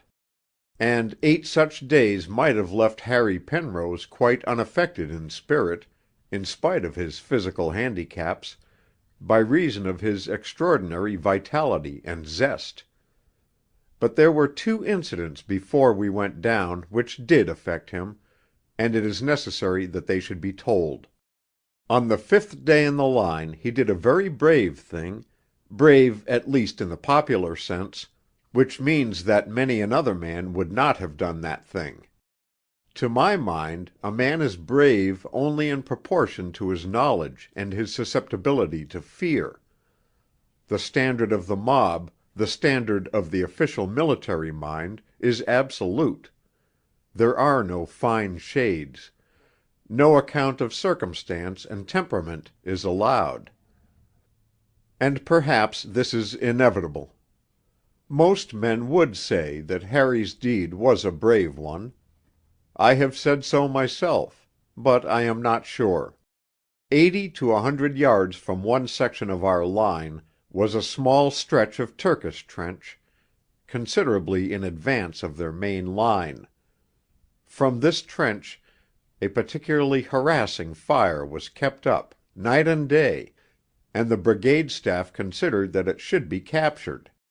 High officers in shirt sleeves and red hats looked long and wisely at it through periscopes. Colonels and adjutants and subalterns and sergeants stood silent and respectful while the great men pondered. The great men then turned round with the air of those who make profound decisions and announced that "you ought to be able to enfilade it from over there," or "I suppose they enfilade you from there." The term enfilade invariably occurred somewhere in these dicta, and in the listeners' minds there stirred the suspicion that the great ones had not been looking at the right trench. If, indeed, they had focused the unfamiliar instrument so as to see anything at all. But the decision was made. And for the purposes of a night attack, it was important to know whether the trench was held strongly at night or occupied only by a few busy snipers. Harry was ordered to reconnoitre the trench with 2 scouts. The night was pitch black, with an unusual absence of stars. The worst of the rapid fire was over, but there was a steady spit and crackle of bullets from the Turks, and especially from the little trench opposite. Long afterwards, in France, he told me that he would never again dream of going out on patrol in the face of such a fire. But tonight it did not occur to him to delay his expedition. The profession of scouting made a special appeal to the romantic side of him. The prospect of some real practical scouting was exciting. According to the books, much scouting was done under heavy fire, but according to the books, and in the absence of any experience to the contrary, it was probable that the careful scout would not be killed. Then why waste time? All this I gathered indirectly from his account of the affair.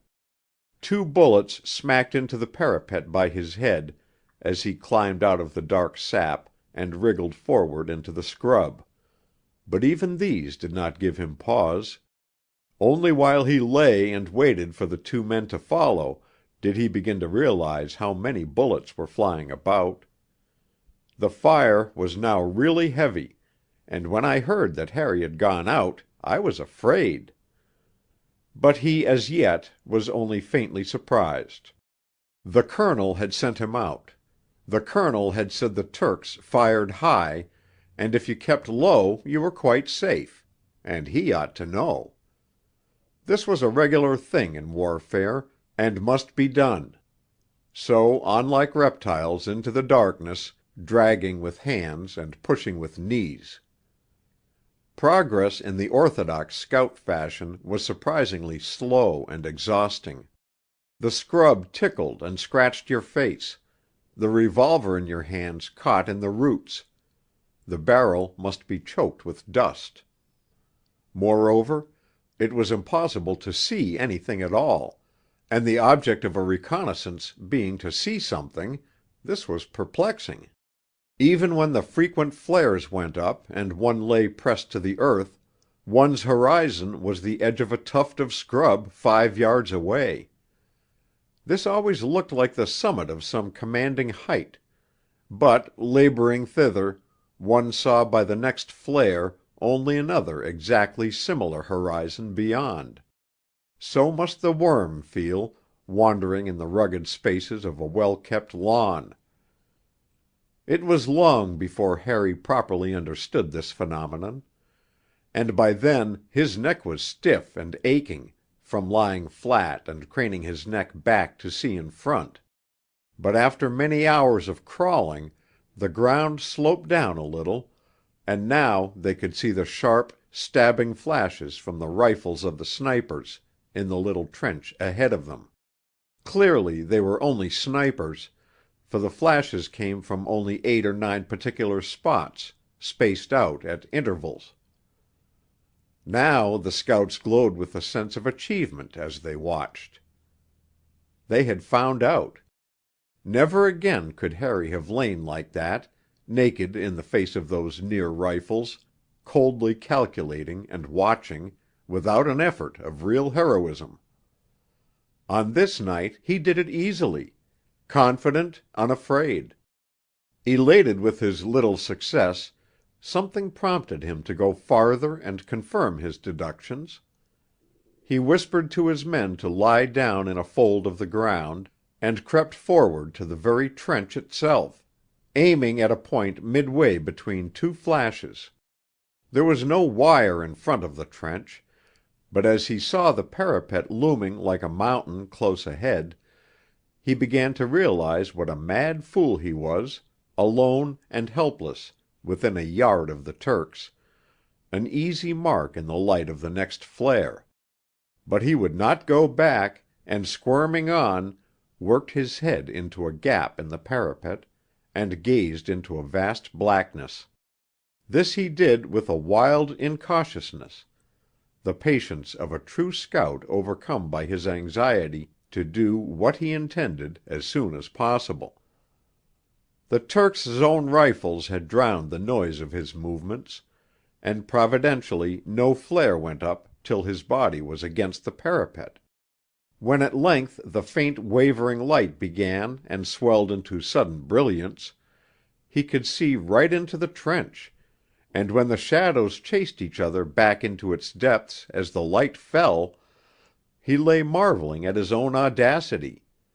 So impressed was he by the wonder of his exploit that he was incapable of making any intelligent observations, other than the bald fact that there were no men in that part of the trench. He was still waiting for another flare when there was a burst of rapid fire from our own line a little to the right. Suddenly he realized that B Company did not know he was out. C Company knew, but in his haste he had forgotten to see that the others were informed before he left, as he had arranged to do with the colonel. He and his scouts would be shot by B Company. Obsessed with this thought, he turned and scrambled breathlessly back to the 2 waiting men. God knows why he wasn't seen and sniped, and his retirement must have been very noisy, for as he reached the others, all the snipers in the trench opened fire feverishly together. Harry and his men, who were cold with waiting, wriggled blindly back. They no longer pretended to any deliberation or cunning, but having come to no harm so far, were not seriously anxious about themselves. Only it seemed good to go back now. But after a few yards one of the men, Trower, gave a scream of agony and cried out, "I'm hit! I'm hit!" In that moment, Harry told me, all the elation and pride of his exploit ebbed out of him. A sick disgust with himself and everything came over him. Williams, the other scout, lay between him and Trower, who was now moaning horribly in the darkness. For a moment Harry was paralyzed. He lay there, saying feebly, "Where are you hit? Where is he hit, Williams? Where are you hit?" When at last he got to his side, the man was almost unconscious with pain, but he had managed to screech out, "Both legs!" In fact, he had been shot through the femoral artery, and one leg was broken. In that blackness skilled hands would have had difficulty in bandaging any wound. Harry and Williams could not even tell where his wound was, for all his legs were wet and sticky with blood. But both of them were fumbling and scratching at their field dressings for some moments before they realized this. Then they started to take the man in, half dragging, half carrying him. At every movement the man shrieked in agony. When they stood up to carry him bodily, he screamed so piercingly that the storm of bullets was immediately doubled about them. When they lay down and dragged him he screamed less, but progress was impossibly slow. And now it seemed that there were Turks in the open scrub about them, for there were flashes and loud reports at strangely close quarters. The Turks could not see the miserable little party, but Trower's screams were an easy guide. Then Harry bethought him of the little medical case in his breast pocket where, with needles and aspirin and plaster and pills, was a small phial of morphine tablets. For Trower's sake and their own, his screaming must be stilled. Tearing open his pocket, he fumbled at the elastic band round the case. The little phial was smaller than the rest; he knew where it lay. But the case was upside down; all the phials seemed the same size. Trembling, he pulled out the cork and shook out one of the tablets into his hand. A bullet cracked like a whip over his head. The tablet fell in the scrub. He got another out and passed it over to Williams. Williams's hand was shaking, and he dropped it. Harry groaned. The next two were safely transferred and pressed into Trower's mouth. He did not know how strong they were, but he remembered vaguely seeing "1 or 2" on the label, and at that black moment the phrase came curiously into his head, "as ordered by the doctor." Trower was quieter now, and this made the other two a little calmer. Harry told me he was now so cool that he could put the phial back carefully in the case and return them to his pocket. Even from sheer force of habit, he buttoned up the pocket. But when they moved off, they realized with a new horror that they were lost. They had come out originally from the head of a long sap. In the darkness and the excitement they had lost all sense of direction, and had missed the sap. Probably they were not more than 50 yards from friends, but they might be moving parallel to the sap or parallel to the front line, and that way they might go on indefinitely. They could not drag their wretched burden with them indefinitely. So Harry sent Williams to find the trench, and lay throbbing by the wounded man. No one who has not been lost in the pitchy dark in No Man's Land can understand how easy it is to arrive at that condition, and the intense feeling of helplessness it produces. That solitary wait of Harry's must have been terrible, for he had time now to ponder his position. Perhaps Williams would not find the trench. Perhaps he, too, would be hit. Perhaps he would not be able to find the scouts again. What should they do then? Anything was possible in this awful darkness, with these bullets cracking and tearing about him. Perhaps he would be killed himself. Straining his ears, he fancied he could hear the rustle of creeping men. Any moment he expected a rending blow on his own tender body. But his revolver had been dropped in the dragging of Trower. He could do nothing, only try to bind up the poor legs again. Poor Harry, as he lay there bandaging his scout, he noticed that the lad had stopped moaning, and said to himself that his morphine tablets had done their work. That was something, anyhow. But the man was already dead. He could not have lived for 10 minutes, the doctor told me. And when Williams at last returned, trailing a long string from the sap, It was a dead man they brought painfully into the trench and handed over gently to the stretcher bearers. I was in the sap when they came, and dragged Harry away from it. And when they told him, he nearly cried. The other incident is briefly told. On our last day in the line, Harry's platoon were working stealthily in the hot sun at a new section of trench connecting two saps, and someone incautiously threw a little new-turned earth over the parapet. The Turks, who seldom molested any of the regular established trenches with shell fire, but hotly resented the making of new ones, opened fire with a light, high-velocity gun of the whiz-bang type. This was our first experience of the weapon, and the first experience of a whiz-bang is very disturbing. The long shriek of the ordinary shell encourages the usually futile hope that by ducking one may avoid destruction. With the whiz-bang there is no hope, for there is no warning. The sound and the shell arrive almost simultaneously. Harry's platoon did not like these things. The first three burst near but short of the trench, filling the air with fumes. The fourth hit and removed most of the parapet of one bay.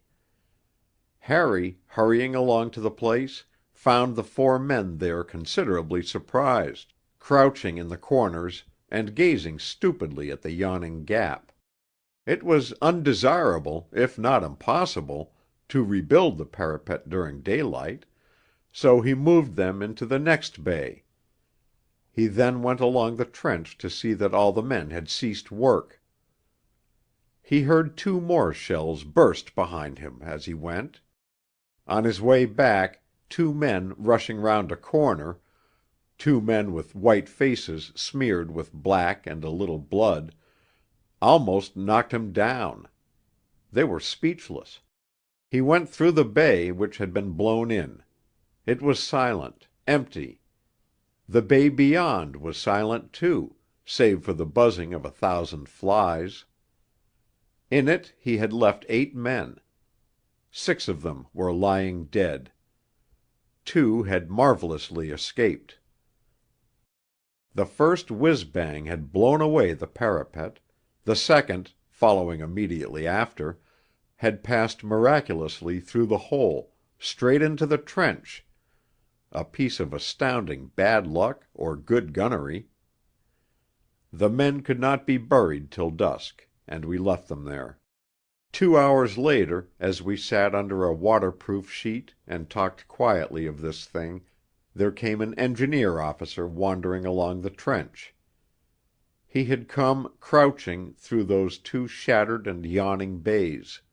He was hot and very angry.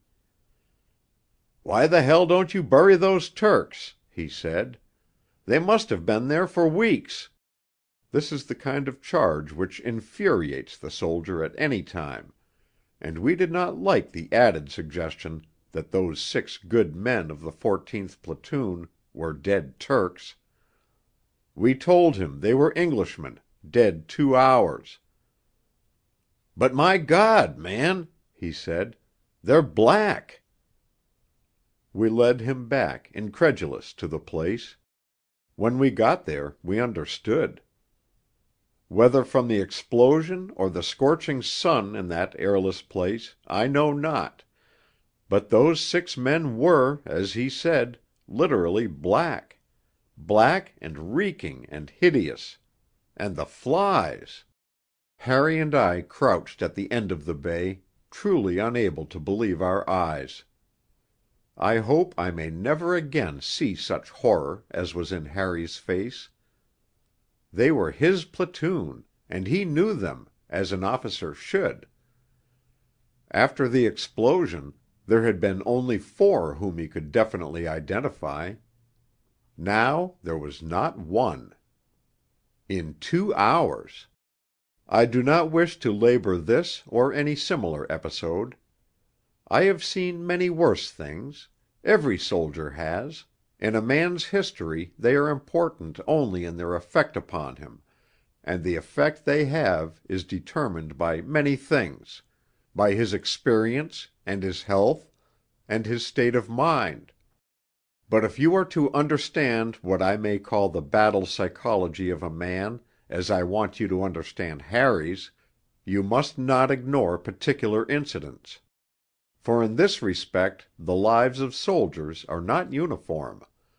Though many may live in the same regiment and fight in the same battles, the experiences which matter come to them diversely, to some crowded and overwhelming, to some by kind and delicate degrees.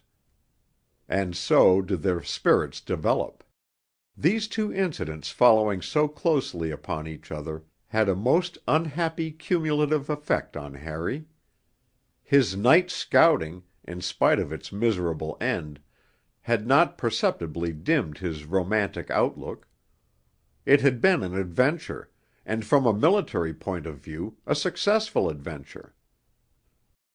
The colonel had been pleased with the reconnaissance, as such, but the sight of his 6 poor men, lying black and beastly in that sunlit hole, had killed the romance of war for him.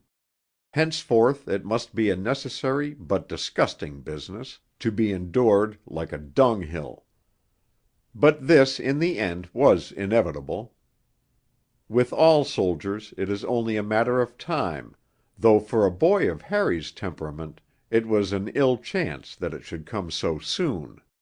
What was more serious was this: the two incidents had revived, in a most malignant form, his old distrust of his own competence.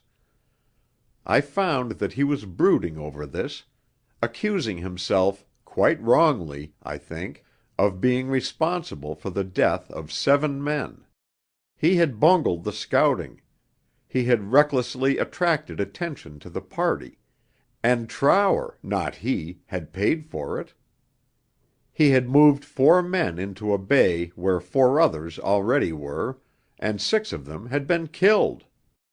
I tried hard to persuade him, not quite honestly, that he had done absolutely the right thing. In scouting, of all things, I told him, a man must take chances, and the matter of the 2 whizbangs was sheer bad luck. It was no good. He was a fool, a failure. Unconsciously, the colonel encouraged this attitude. For thinking that Harry's nerve might well have been shaken by his first experience, he would not let him go out on patrol again on our next tour in the line. I think he was quite mistaken in this view, for the boy did not even seem to realize how narrow his own escapes had been, so concerned was he about his lost men. Nor did this explanation of the colonel's veto even occur to him.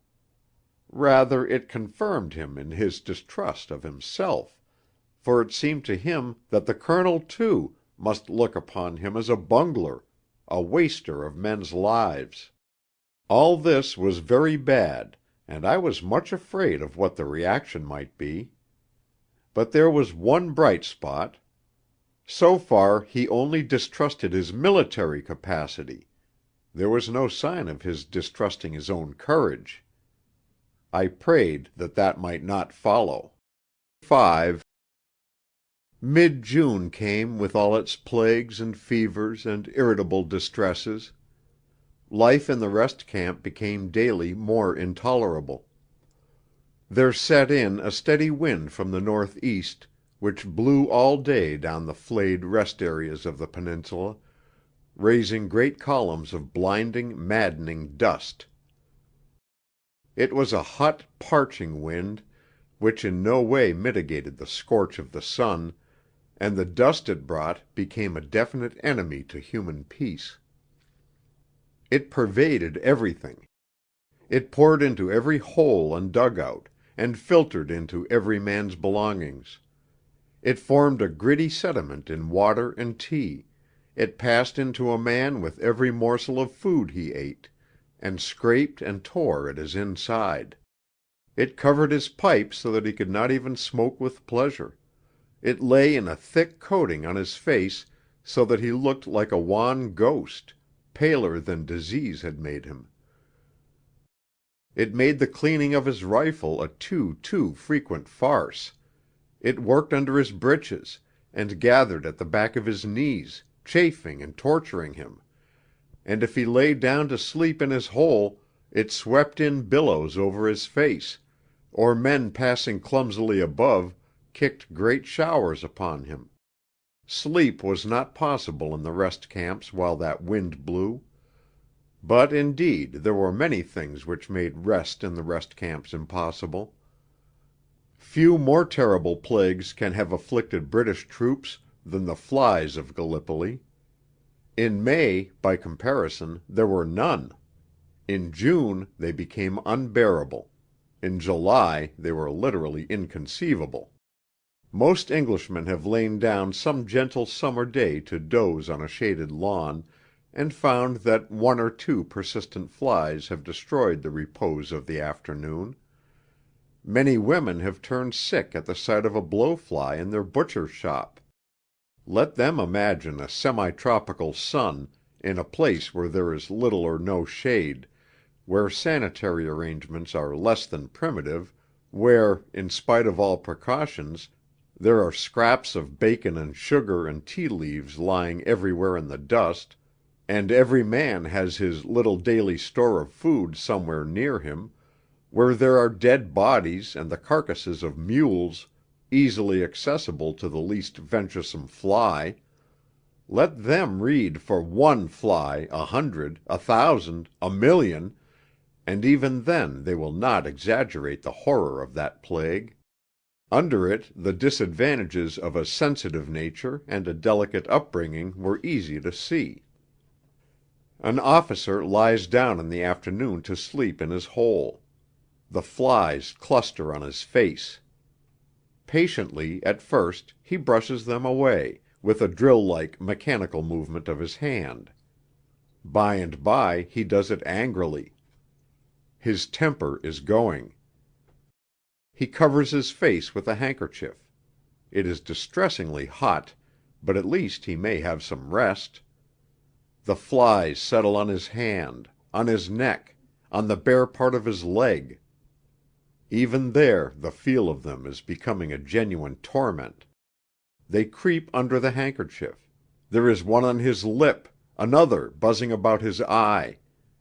Madly he tears off the handkerchief and lashes out, waving it furiously till the air is free. The flies gather on the wall of the dugout, on the waterproof sheet, and watch. They are waiting motionless till he lies down again. He throws his coat over his bare knees and lies back. The torment begins again. It is unendurable. He gets up, cursing, and goes out. Better to walk in the hot sun or sit under the olive tree in the windy dust. But look into the crowded ditches of the men. Some of them are fighting the same fight, hands moving and faces twitching, like the flesh of horses, automatically. But most of them lie still, not asleep, but in a kind of dogged artificial insensibility. The flies crowd on their faces. They swarm about their eyes, and crawl unmolested about their open mouths. It is a horrible sight, but those men are lucky. Then there was always a great noise in the camp, for men would be called for from headquarters at the end of it, or orders passed down, and so great was the wind and the noise of the French guns and the Turkish shells that these messages had to be bawled from man to man. The men grew lazy from sheer weariness of these messages, so that they were mutilated as they came and had to be repeated, and there was this babble always. The men, too, like the officers, became irritable with each other, and wrangled incessantly over little things. Only the officers argued quietly and bitterly, and the men shouted oaths at each other and filthy epithets. There was only a yard between the holes of the officers and the holes of the men, and their raucous quarreling grated on nerves already sensitive from the trials of the day, and the officer came near to cursing his own men, and that is bad. So there was no rest to be had in the camp during the day, and at night we marched out in long columns to dig in the whispering gullies, or unload ships on the beach. There were many of these parties, and we were much overworked, as all infantry units invariably are, and only at long intervals there came an evening when a man might lie down under the perfect stars and sleep all night undisturbed. Then, indeed, he had rest. And when he woke to a sudden burst of shell fire, lay quiet in his hole, too tired and dreamy to be afraid. Dust and flies and the food and the water and our weakness joined forces against us, and dysentery raged among us. There were many who had never heard of the disease, and thought vaguely of the distemper of dogs. Those who had heard of it thought of it as something rather romantically Eastern, like the tsetse fly, and the first cases were invested with a certain mysterious distinction, especially as most of them were sent away. But it became universal. Everybody had it, and everybody could not be sent away. 1 man in 1,000 went through that time untouched. 1 in 10 escaped with a slight attack. But the remainder lived permanently or intermittently in a condition which, in any normal campaign, would have long since sent them on stretchers to the base. The men could not be spared. They stayed and endured and tottered at their work. Thus there was every circumstance to encourage infection and little to resist it. One by one the officers of D Company were stricken. The first stages were mildly unpleasant, encouraging that comfortable sense of martyrdom which belongs to a recognized but endurable complaint. As it grew worse, men became querulous but were still interested in themselves, and those not in the final stages discussed their symptoms, emulously, disgustingly, still a little anxious to be worse than their fellows. In the worst stage there was no emulation, only a dull misery of recurrent pain and lassitude and disgust. A man could not touch the coarse food which was all we had, or if from sheer emptiness he did, his sufferings were immediately magnified. Yet always he had a wild craving for delicate food, and as he turned from the sickening bacons in the gritty lid of his mess tin, conjured bright visions of lovely dainties which might satisfy his longing and give him back his strength. So men prayed for parcels. But when they came, or when some wanderer came back from the islands with a basket of Grecian eggs, too often it was too late for the sickest men, and their agonies were only increased. Scientific dieting was impossible. They could only struggle on, forever sick, yet forever on duty. This was the awful thing. When a man reached this stage, the army was lucky indeed if it did not lose him. He was lucky himself if he did not die. But so strong is the human spirit and so patient the human body, that most won through this phase to a spasmodic existence of alternate sickness and precarious health. And when they said to themselves, "I am well," and ate heartily, and said to their companions, "This and that is what you should do," the disease gripped them again, each time more violently.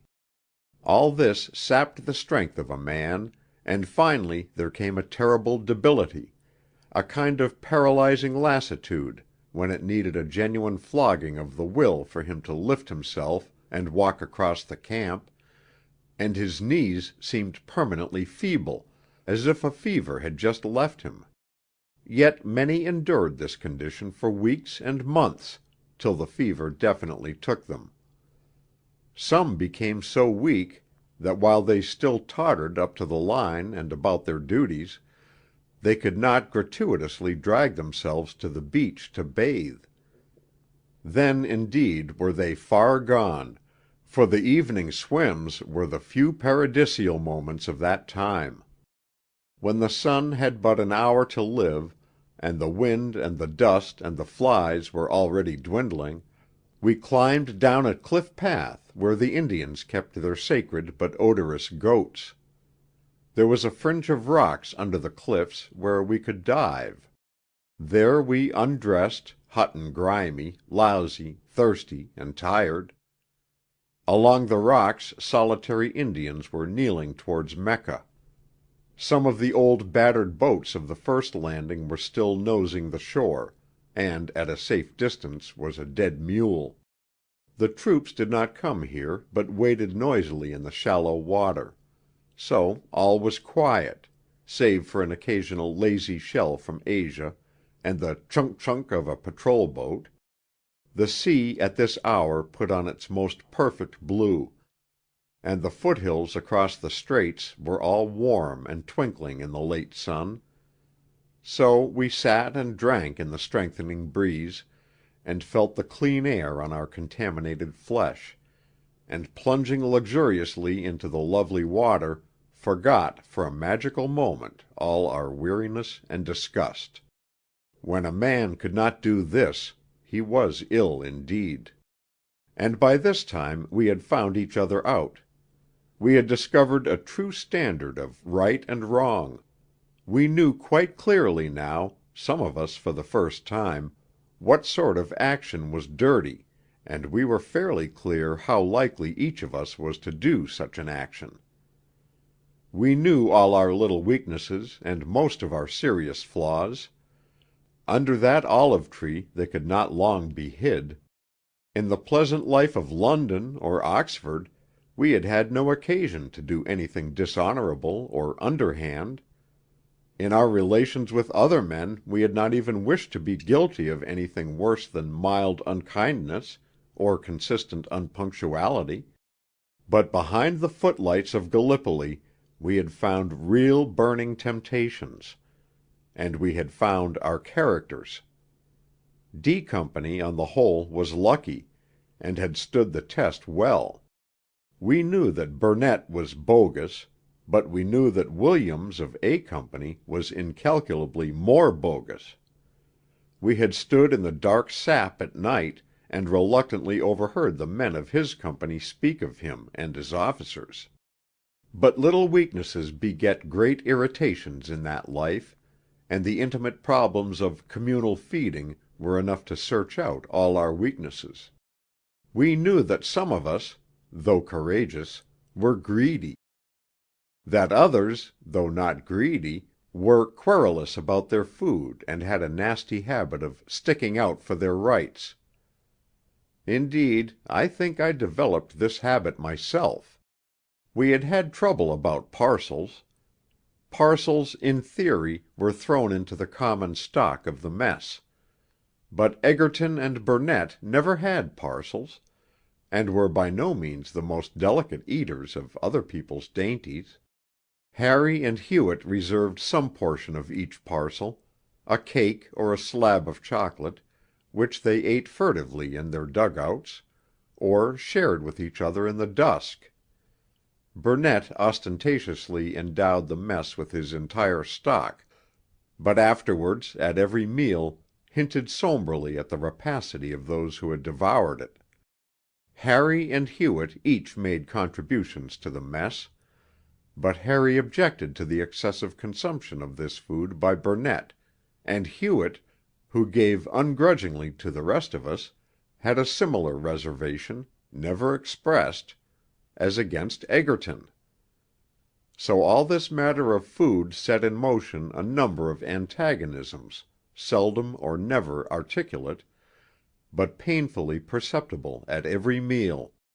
The parcel question, I think, was one of the things which embittered the quarrel between Harry and Burnett. A parcel from home to schoolboys and soldiers and prisoners and sailors, and all homesick exiles, is the most powerful emblem of sentiment and affection. A man would willingly preserve its treasures for himself to gloat over alone, in no mere fleshly indulgence, but as a concrete expression of affection from the home for which he longs. This is not nonsense.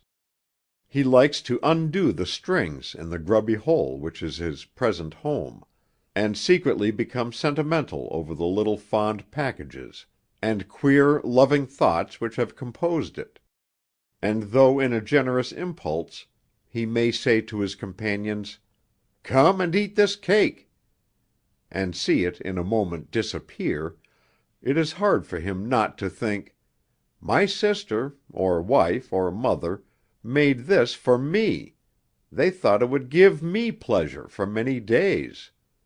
Already it is gone. Would they not be hurt if they knew?"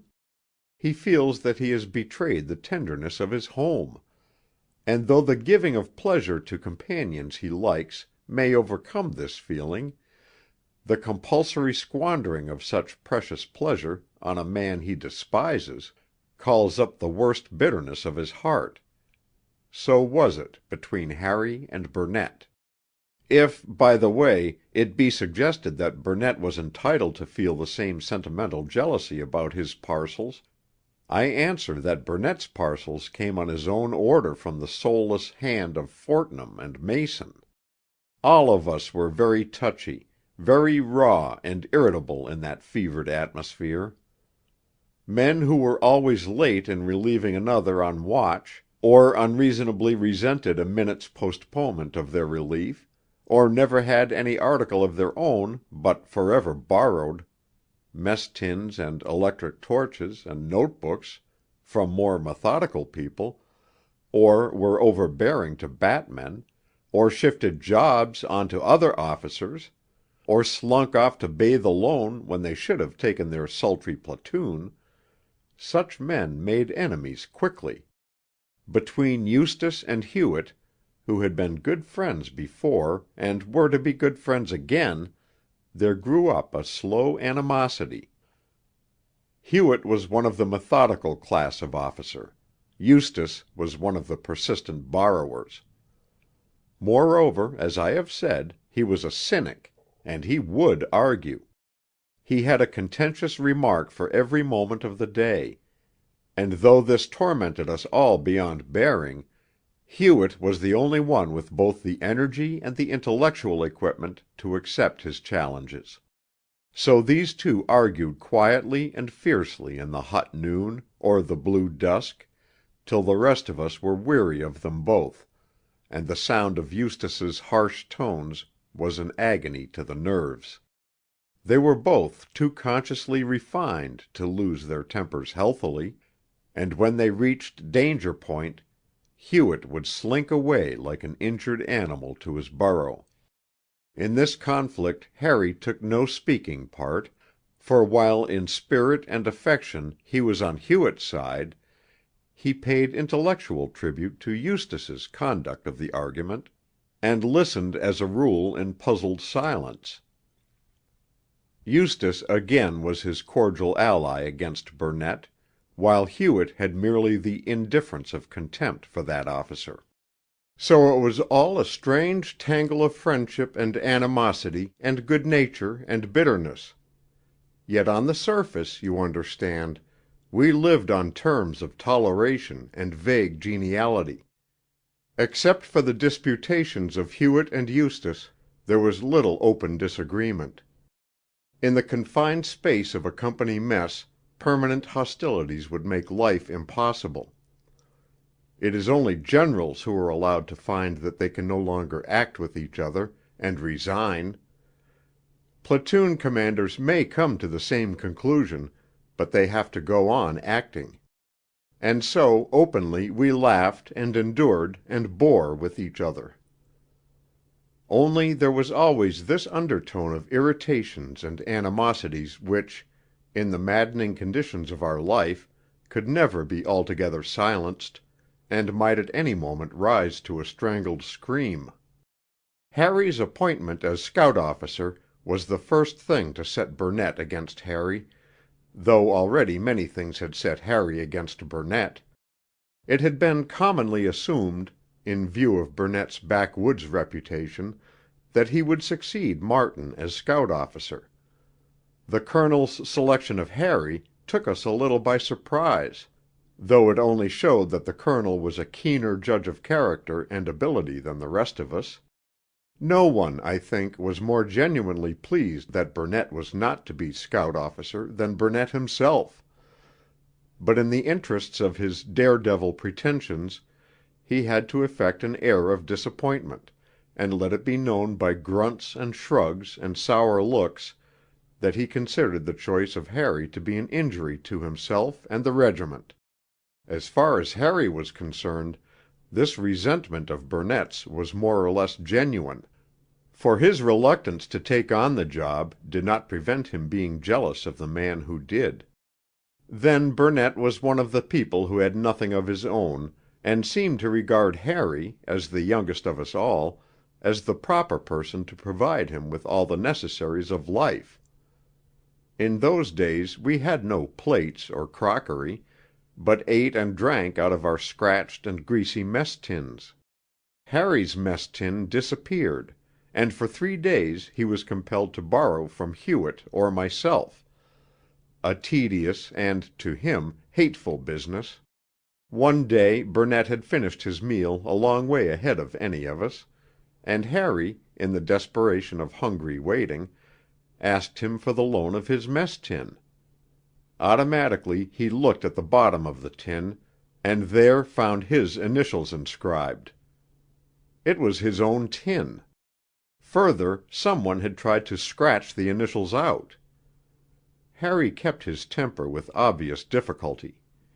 Burnett knew well that he had lost his mess tin, we were all sick of hearing it, but he said he was quite ignorant of having it in his possession. When Harry argued with him, Burnett sent for his batman and cursed him for taking another officer's property. The wretched man mumbled that he had found it, and withdrew, and we all sat in silence teeming with distrustful thoughts. We were sorry for the batman, we were sorry for Harry. Burnett may not have taken the mess tin with his own hands, but morally he stood convicted of an action which was dirty. Then Burnett and Harry took a working party together to dig in the gully. Burnett was the senior officer, but left Harry to work all night in the whispering rain of stray bullets, while he sat in an engineer's dugout and drank whiskey. Harry did not object to this, the absence of Burnett being always congenial to him. But next day there came a complimentary message from the Brigadier about the work of that working party. Burnett was sent for and warmly praised by the Colonel. Burnett stood smugly and said nothing. Harry, when he heard of it, was furious, and wanted, he said, to have a row with him. What he expected Burnett to say, I don't know. The man could hardly stand before his colonel and say, "Sir, Penrose did all the work. I was in the engineer's dugout nearly all the time with my friends and had several drinks."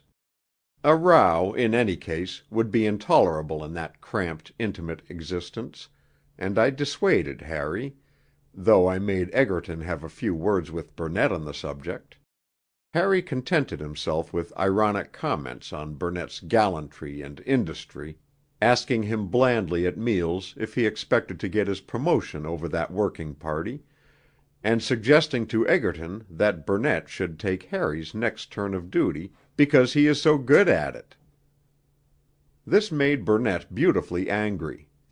But it was bitter badinage and did not improve the social atmosphere. There were a number of such incidents between the two. They were very pretty in themselves, some of them, like a fly, but in their cumulative effect very large and distressing. In many cases there was no verbal engagement, or only an angry, inarticulate mutter. Public, unfettered angers were necessarily avoided. But this pent-up, suppressed condition of the quarrel made it more malignant, like a disease. And it got on Harry's nerves. Indeed, it got on mine. It became an active element in that vast complex of irritation and decay which was eating into his young system. It was leagued with the flies and the dust and the smells and the bad food, and the wind, and the harassing shells of the Turks, and the disgustful torment of disease. For Harry was a very sick man. He had endured through all the stages of dysentery, and now lived with that awful legacy of weakness of which I have spoken. And the disease had not wholly left him, but some days he lay faint with excruciating spasms of pain. Slightly built and constitutionally fragile at the beginning, he was now a mere wasted wisp of a man. The flesh seemed to have melted from his face, and when he stood naked on the beach it seemed that the moving of his bones must soon tear holes in the unsubstantial skin. Standing in the trench with the 2 points of his collarbone jutting out like promontories above his shirt, and a pale film of dust over his face, he looked like the wan ghost of some forgotten soldier. On the Western Front, where one case of dysentery created a panic among the authorities, and in the most urgent days they have never had to rely on skeletons to fight, he would long since have been bundled off. But in this orgy of disease, no officer could be sent away who was willing to stay and could still totter up the gully. And Harry would not go.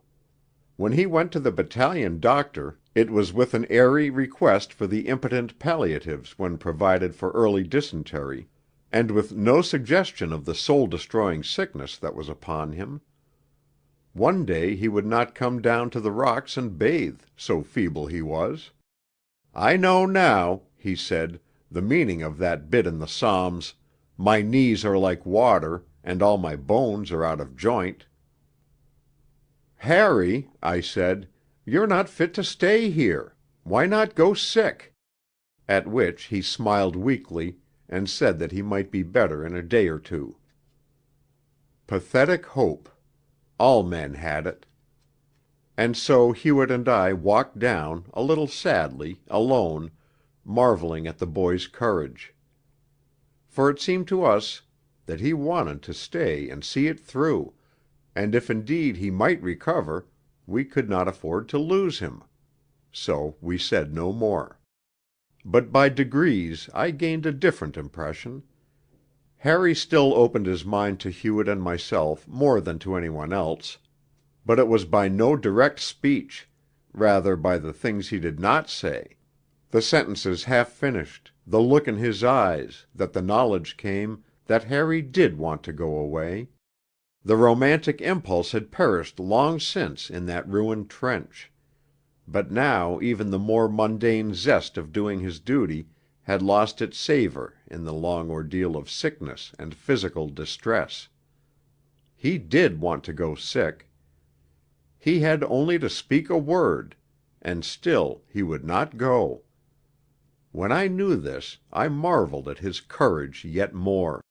For many days I watched him fighting this lonely conflict with himself, a conflict more terrible and exacting than any battle. Sometimes the doctor came and sat under our olive tree, and some of us spoke jestingly of the universal sickness, and asked him how ill we must be before he would send us home. Harry alone sat silent. It was no joke to him. "And how do you feel now, Penrose?" said the doctor. "Are you getting your arrowroot all right?" Harry opened his mouth, but for a moment said nothing. I think it had been in his mind to say what he did feel, but he only murmured, "All right, thank you, doctor." The doctor looked at him queerly. He knew well enough, but it was his task to keep men on the Peninsula, not to send them away. Once I spent an afternoon in one of the hospital ships in the bay. When I came back and told them of the cool wards and pleasant nurses, and all the peace and cleanliness and comfort that was there, I caught Harry's wistful gaze upon me, and I stopped. It was well enough for the rest of us in comparative health to imagine luxuriously those unattainable amenities. None of us were ill enough then to go sick if we wished it. Harry was. And I knew that such talk must be an intolerable temptation. Then one day, on his way up to the line with a working party, he nearly fainted. "I felt it coming on," he told me, "in a block. I thought to myself, 'This is the end of it all for me, anyhow.' I actually did go off for a moment, I think, and then some one pushed me from behind. And as we moved on it wore off again. I did swear—" Harry stopped, realizing the confession he had made. I tried to feel for myself the awful bitterness of that awakening in the stifling trench, shuffling uphill with the flies. But he had told me now everything I had only guessed before, and once more I urged him to go sick and have done with it. I would, he said, only I'm not sure. I know I'm jolly ill and not fit for a thing, but I'm not sure if it's only that. I was pretty brave when I got here, I think." I nodded. "And I think I am still. But last time we were in the line, I found I didn't like looking over the top nearly so much. So I want to be sure that I'm quite all right, in that way, before I go sick. Besides, you know what everybody says." "Nobody could say anything about you," I told him. "One's only got to look at you to see you've got one foot in the grave." "Well, we go up again to-morrow," he said, "and if I'm not better after that, I'll think about it again." I had to be content with that, though I was not content. For my fears were fulfilled, since in the grip of this sickness he had begun at last to be doubtful of his own courage. But that night Burnett went to the doctor and said that he was too ill to go on. So far as the rest of us knew, he had never had anything but the inevitable preliminary attack of dysentery, though it is only fair to say that most of us were so wrapped up in the exquisite contemplation of our own sufferings that we had little time to study the condition of others. The doctor, however, had no doubts about Burnett. He sent him back to us with a flea in his ear and a dose of chlorodyne. The story leaked out quickly, and there was much comment adverse to Burnett. When Harry heard it, he led me away to his dugout. It was an evening of heavy calm, like the inside of a cathedral. Only a few mules circling dustily at exercise in the velvet gloom, and the distant glimmer of the Scotsmen's fires, made any stir of movement. The men had gone early to their blankets, and now sang softly their most sentimental songs, reserved always for the night before another journey to the line. They sang them in a low croon of ecstatic melancholy, marvellously in tune with the purple hush of the evening. For all its aching regret, it was a sound full of hope and gentle resolution. Harry whispered to me, "You heard about Burnett? Thank God nobody can say those things about me. I'm not going off this peninsula till I'm pushed off." I said nothing. It was a heroic sentiment, and this was the heroic hour. It is what men say in the morning that matters. In the morning we moved off as the sun came up. There had been heavy firing nearly all night, and over Achi Baba in the cloudless sky there hung a portent. It was as though some giant had been blowing smoke rings, and with inhuman dexterity had twined and laced these rings together, without any of them losing their perfection of form. As the sun came up these cloud rings stood out a rosy pink against the blue distance, and while we marched through the sleeping camps, turned gently through dull gold to pale pearl. I have never known what made this marvel, a few clouds forgotten by the wind, or the smoke of the night's battle, but I marched with my eyes upon it all the stumbling way to Achi Baba. And when I found Harry at a halt, he, too, was gazing at the wonder with all his men. "It's an omen," he said. "Good or bad?" "Good," he said. I have never understood omens. I suppose they are good or bad according to the mind of the man who sees them, and I was glad that Harry thought it was good. 6. It was one of the great dates, one of those red dates which build up the calendar of a soldier's past and dwell in his memory when the date of his own birth is almost forgotten. It is strange what definite signposts these dates of a man's battle days become in his calculation of time, like the foundation of Rome. An old soldier will sigh and say, "Yes, I know that was when Jim died. It was 10 days after the 4th of June," or "I was promoted the day before the 12th of July." The years pile up, and 0 after 0 day is added forever in his primitive calendar, and not one of them is thrust from his reverent memory, but at each anniversary he wakes and says, "This is the 3rd of February," or the 1st of July, and thinks of old companions who went down on that day, and though he has seen glorious successes since, he will ever think with a special tenderness of the black early failures when he first saw battle and his friends going under. And if in any place where soldiers gather and tell old tales, there are two men who can say to each other, "I, too, was at Helles on such a date," there is a great bond between them. On one of these days we sat under the olive tree and waited. Up the hill one of that long series of heroic, costly semi-successes was going through. We were in reserve. We had done 6 turns in the trenches without doing an attack. When we came out we were very ready to attack, very sure of ourselves.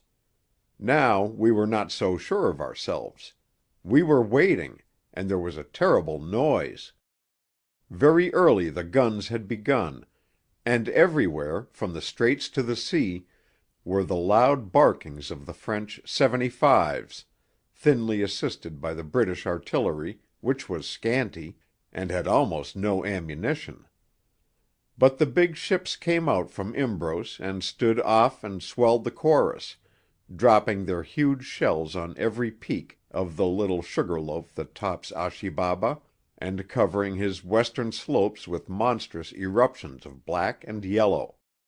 Down in the thirsty wilderness of the rest camps, the few troops in reserve lay restless under occasional olive trees, or huddled under the exiguous shelter of ground sheets stretched over their scratchings in the earth. They looked up and saw the whole of the great hill swathed in smoke and dust and filthy fumes, and heard the ruthless crackle of the Turks' rifles, incredibly rapid and sustained. And they thought of their friends scrambling over in the bright sun, trying to get to those rifles.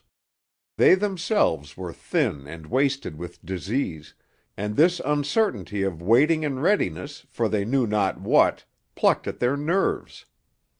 They could not rest or sleep, for the flies crawled over their mouths and eyes, and tormented them ceaselessly, and great storms of dust swept upon them as they lay. They were parched with thirst, but they must not drink, for their water bottles were filled with the day's allowance, and none knew when they would be filled again. If a man took out of his haversack a chunk of bread, it was immediately black with flies, and he could not eat. Sometimes a shell came over the straits from Asia with a quick, shrill shriek, and burst at the top of the cliffs, near the staff officers who stood there and gazed up the hill with glasses. All morning the noise increased, and the shells streamed up the hill with a sound like 100 expresses, vanishing into 100 tunnels. And there was no news. But soon the wounded began to trickle down, and there were rumors of a great success with terrible losses. In the afternoon the news became uncertain and disturbing. Most of the morning's fruits had been lost. And by evening they knew that indeed it had been a terrible day. Under our olive tree we were very fidgety. There had been no mail for many days, and we had only month-old copies of the Mail and the Weekly Times, which we pretended listlessly to read. Eustace had an ancient Nation, and Hewett a shilling edition of Vanity Fair. Harry in the morning kept climbing excitedly up the trees to gaze at the obscure haze of smoke on the hill, and trying vainly to divine what was going on. But after a little he too sat silent and brooding. We were no longer irritable with each other, but studiously considerate, as if each felt that tomorrow he might want to take back a spiteful word and the other be dead.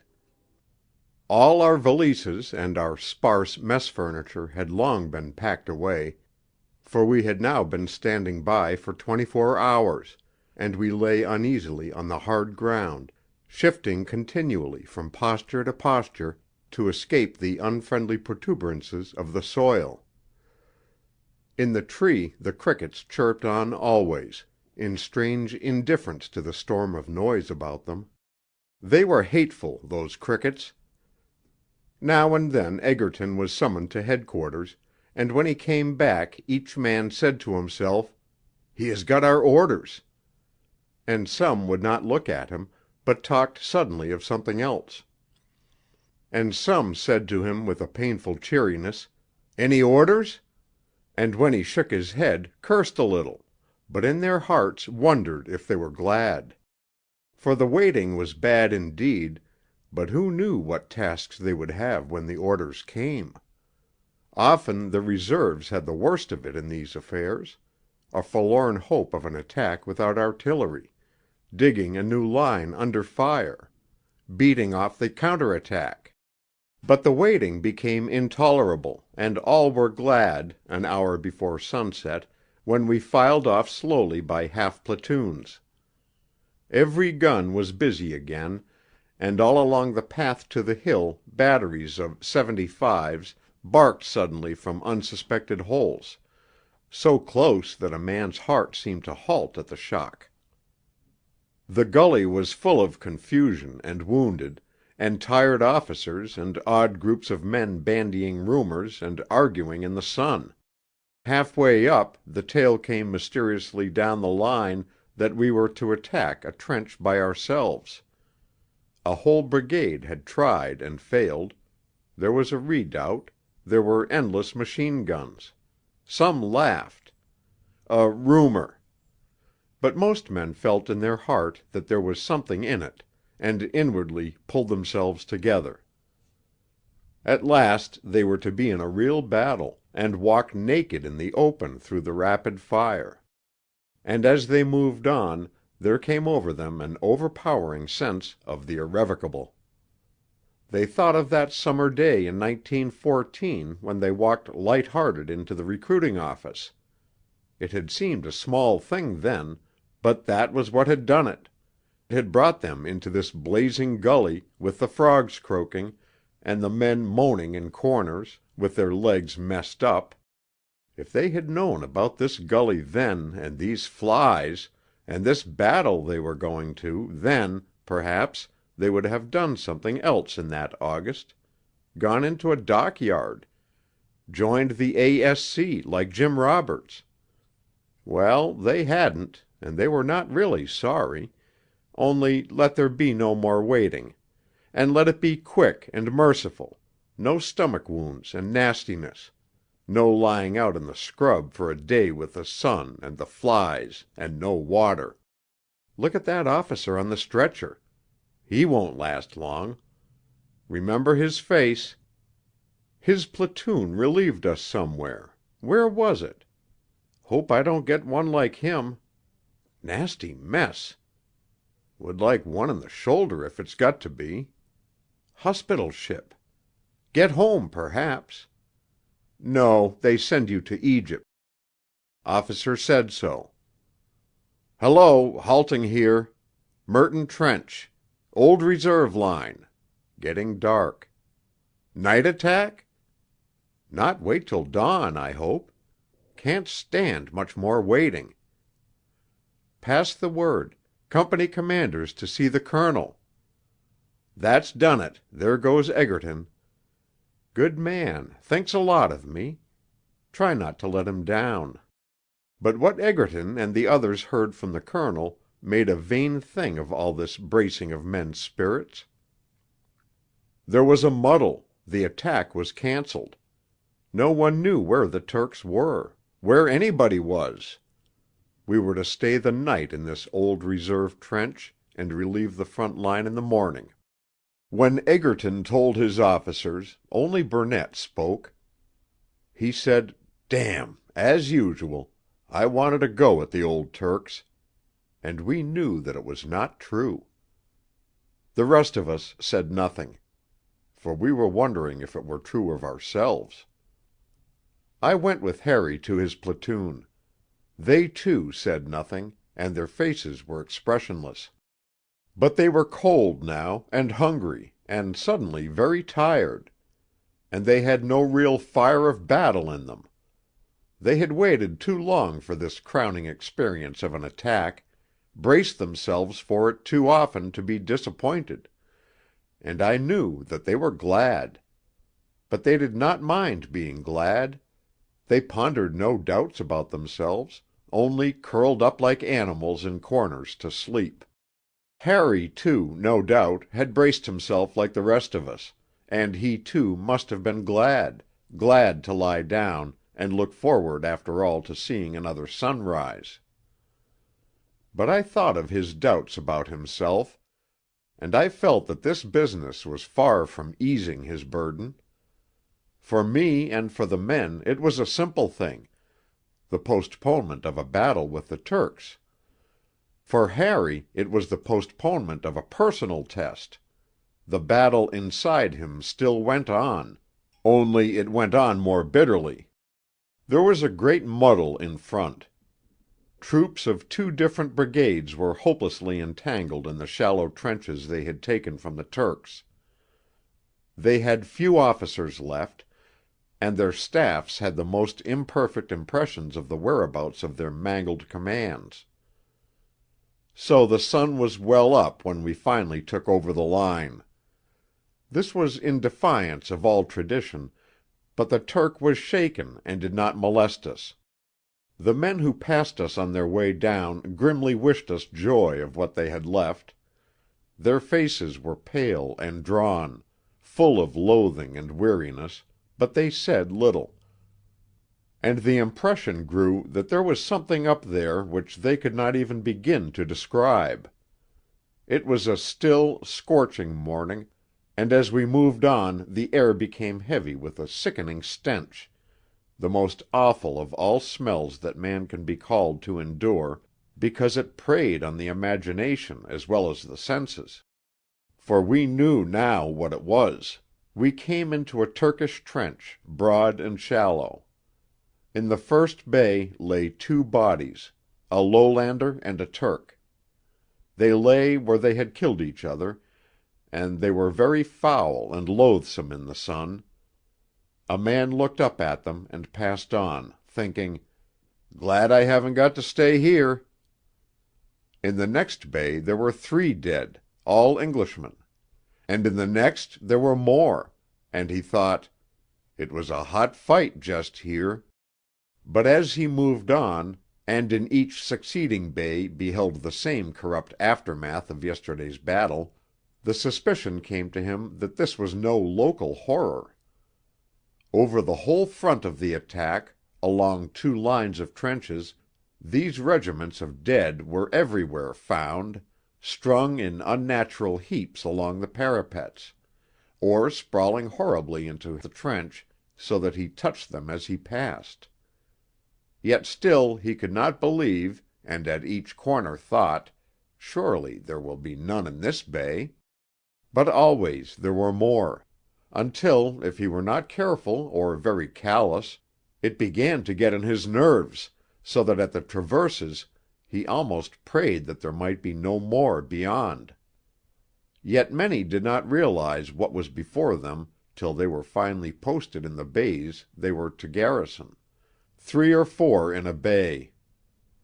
Then they looked up at the sprawling horrors on the parapet and behind them, just above their heads, and knew that these were to be their close companions all that sweltering day, and perhaps beyond.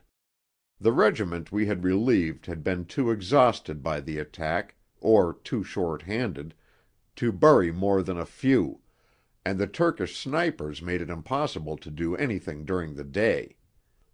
And so we sat all the scorching hours of the sun, or moved listlessly up and down, trying not to look upwards. But there was a hideous fascination about the things, so that after a few hours a man came to know the bodies in his bay with a sickening intimacy, and could have told you many details about each of them, their regiment, and how they lay, and how they had died, and little things about their uniforms, a missing button, or some papers, or an old photograph sticking out of a pocket. All of them were alive with flies, and at noon, when we took out our bread and began to eat, the flies rose in a great black swarm and fell upon the food in our hands. After that no one could eat. All day men were being sent away by the doctor, stricken with sheer nausea by the flies and the stench and the things they saw, and went retching down the trench. To keep away the awful reek we went about for a little in the old gas helmets, but the heat and burden of them in the hot airless trench was intolerable. The officers had no dugouts, but sat under the parapets, like the men. No officer went sick; no officer could be spared. And indeed we seemed to have a greater power of resistance to this ordeal of disgust than the men. But I don't know how Harry survived it. Being already in a very bad way physically, it affected him more than the rest of us, and it was the first day I had seen his cheerfulness defeated. At the worst he had always been ready to laugh a little at our misfortunes, the great safety valve of a soldier, and make ironical remarks about Burnett or the staff. This day he had no laugh left in him, and I thought sadly of that first morning, when we jumped over the parapet to look at a dead Turk. He had seen enough now. In the evening the Turk was still a little chastened, and all night we laboured at the burying of the bodies. It was bad work, but so strong was the horror upon us that every man who could be spared took his part, careless of sleep or rest, so long as he should not sit for another day with those things. But we could only bury half of them that night, and all the next day we went again through that lingering torment. And in the afternoon, when we had orders to go up to the front line after dusk for an attack, we were glad. It was one of the very few moments in my experience when the war correspondent's legend of a regiment's pleasure at the prospect of battle came true. For anything was welcome if only we could get out of that trench, away from the smell and the flies, away from those bodies. I am not going to tell you about that attack, only so much of it as affects this history, which is the history of a man and not of the war. It was a one-battalion affair, and eventually a failure. D Company was in reserve, and our only immediate task was to provide a small digging party, 40 men under an officer, to dig some sort of communication ditch to the new line when taken. Burnett was told off for this job. We did these things more or less in turn, and it was his turn. And Burnett did not like it.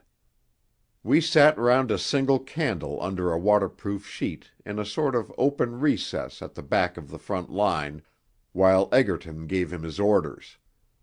And there ran in my head the old bit about "they all began with one accord to make excuse." Burnett made no actual excuse; he could not. But he asked aggressive questions about the arrangements, which plainly said that he considered this task too dangerous and too difficult for Burnett. He wanted more men, he wanted another officer, but no more could be spared from an already small reserve. He was full of the high ground on the right, from which his party would obviously be enfiladed and shot down to a man. However, he went, and we sat listening to the rapid fire or the dull thud of bombs until in front a strange quiet fell, but to right and left were the sounds of many machine guns. As usual, no one knew what had happened, but we expected a summons at any moment. We were all restless and jumpy, particularly Harry. For a man who has doubts of himself or too much imagination, to be in reserve is the worst thing possible. Harry was talkative again, and held forth about the absurdity of the whole attack, as to which he was perfectly right. But I felt that all the time he was thinking, "Shall I do the right thing? Shall I do the right thing? Shall I make a mess of it?" I went out and looked over the parapet, but could make nothing out. Then I saw two figures loom through the dark and scramble into the trench. And after them came others all along the line, coming in anyhow, in disorder. Then Burnett came along the trench and crawled in under the waterproof sheet. I followed. "It's no good," he was saying. "The men won't stick it. It's just what I told you. Enfiladed from that high ground over there, 2 machine guns." "How many casualties have you had?" said Egerton. "1 killed and 2 wounded." There was silence, but it was charged with eloquent thoughts. It was clear what had happened. The machine guns were firing blindly from the right, probably over the heads of the party. The small casualties showed that. Casualties are the test.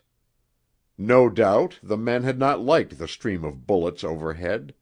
At any moment the gun might lower. But there was nothing to prevent the digging being done, given an officer who would assert himself and keep the men together. That was what an officer was for. And Burnett had failed. He had let the company down. Egerton, I knew, was considering what to do. The job had to be done. But should he send Burnett again, with orders not to return until he had finished, as he deserved, or should he send a more reliable officer and make sure? Then Harry burst in. "Let me take my platoon," he said. "They'll stick it all right." And his tone was full of contempt for Burnett, full of determination. No doubts about him now. Well, we sent him out with his platoon. And all night they dug and sweated in the dark. The machine gun did lower at times, and there were many casualties, but Harry moved up and down in the open, cheerful and encouraging, getting away the wounded, and there were no signs of the men not sticking it. I went out and stayed with him for an hour or so, and thought him wonderful. Curious from what strange springs inspiration comes. For Harry, for the second time, had been genuinely inspired by the evil example of his enemy. Probably, in the first place, he had welcomed the chance of doing something at last, of putting his doubts to the test. But I am sure that what chiefly carried him through that night, weak and exhausted as he was the thought, "Burnett let them down. Burnett let them down. I'm not going to let them down." Anyway, he did very well. But in the morning he was carried down to the beach in a high fever. And perhaps it was just as well, for I think Burnett would have done him a mischief. 7. So Harry stayed till he was pushed off, as he had promised. And I was glad he had gone like that. I had long wanted him to leave the peninsula somehow, for I felt he should be spared for greater things, but, knowing something of his peculiar temperament, I did not want his career there to end on a note of simple failure, a dull surrender to sickness in the rest camp. As it turned out, the accident of the digging party and the way in which Harry had seized his chance sent him off with a renewed confidence in himself, and, with regard to Burnett, even a sense of triumph. So I was not surprised when his letters began to reveal something of the old enthusiastic Harry, chafing at the dreary routine of the depot and looking for adventure again. But I am anticipating. They sent him home, of course. It was no good keeping anyone in his condition at Egypt or Malta, for the prolonged dysentery had produced the usual complications. I had a letter from Malta, and one from the Mediterranean Club at Gibraltar, where he had a sultry week looking over the bay, seeing the ships steam out for England, he told me, and longing to be in one. For it took many months to wash away the taste of the peninsula, and much more than the austere comforts of the hospital at Gibraltar. Even the hot August sun in the Alameda was hatefully reminiscent. Then 6 weeks' milk diet at a hospital in Devonshire, convalescence, and a month's leave. Then Harry married a wife. I did not know the lady, a Miss Thickness, and she does not come into the story very much, though she probably affected it a good deal. Wives usually do affect a soldier's story, though they are one of the many things which, by the absolute official standard of military duty, are necessarily not reckoned with at all. Not being the president of a court-martial, I did reckon with it, and when I had read Harry's letter about his wedding, I said, "We shan't see him again."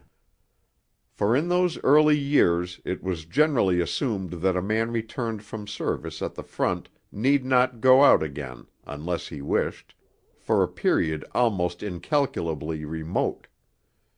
And being a newly married man myself, I had no reason to suppose that Harry would want to rush into the breach just yet. But about May, that would be 1916, we had done with Gallipoli and come to France after 4 months' idling in the Aegean Islands, I had another letter, much delayed, from which I will give you an extract. I never thought I should want to go out again, you remember we all swore we never should, but I do. I'm fed to the teeth with this place, the depot in Dorsetshire. Nothing but company drill and lectures on march discipline and all the old stuff. We still attack Hill 219 twice weekly in exactly the same way, and still no one but a few of the officers knows exactly which hill it is, since we always stop halfway for lunch time, or because there's hopeless confusion. There's nobody amusing here. Williams has got a company and swanks like blazes about the front, but I think most people see through him. My wife's got rooms in a cottage near here, but they won't let me sleep out, and I don't get there till pretty late most days. Can't you get the Colonel to apply for me? I don't believe it's allowed, but he's sure to be able to wrangle it.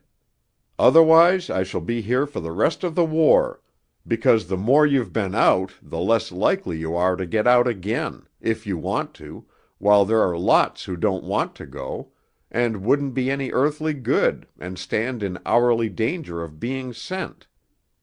I want to see France." I answered on a single sheet, "All very well, but what about Mrs. P.? Does she concur?" I told you I was a married man. His answer was equally brief. "She doesn't know, but she would." Well, it wasn't my business, so we wangled it. I was adjutant then. And Harry came out to France. But I was sorry for Mrs. Penrose. I do not know if all this seems tedious and unnecessary. I hope not, for it is very relevant to the end of the story, and if this record had been in the hands of certain persons the end of the story might have been different. I do not know. Certainly it ought to have been different. Anyhow, Harry came to France and found us in the line at Souchez. The recuperative power of the young soldier is very marvelous.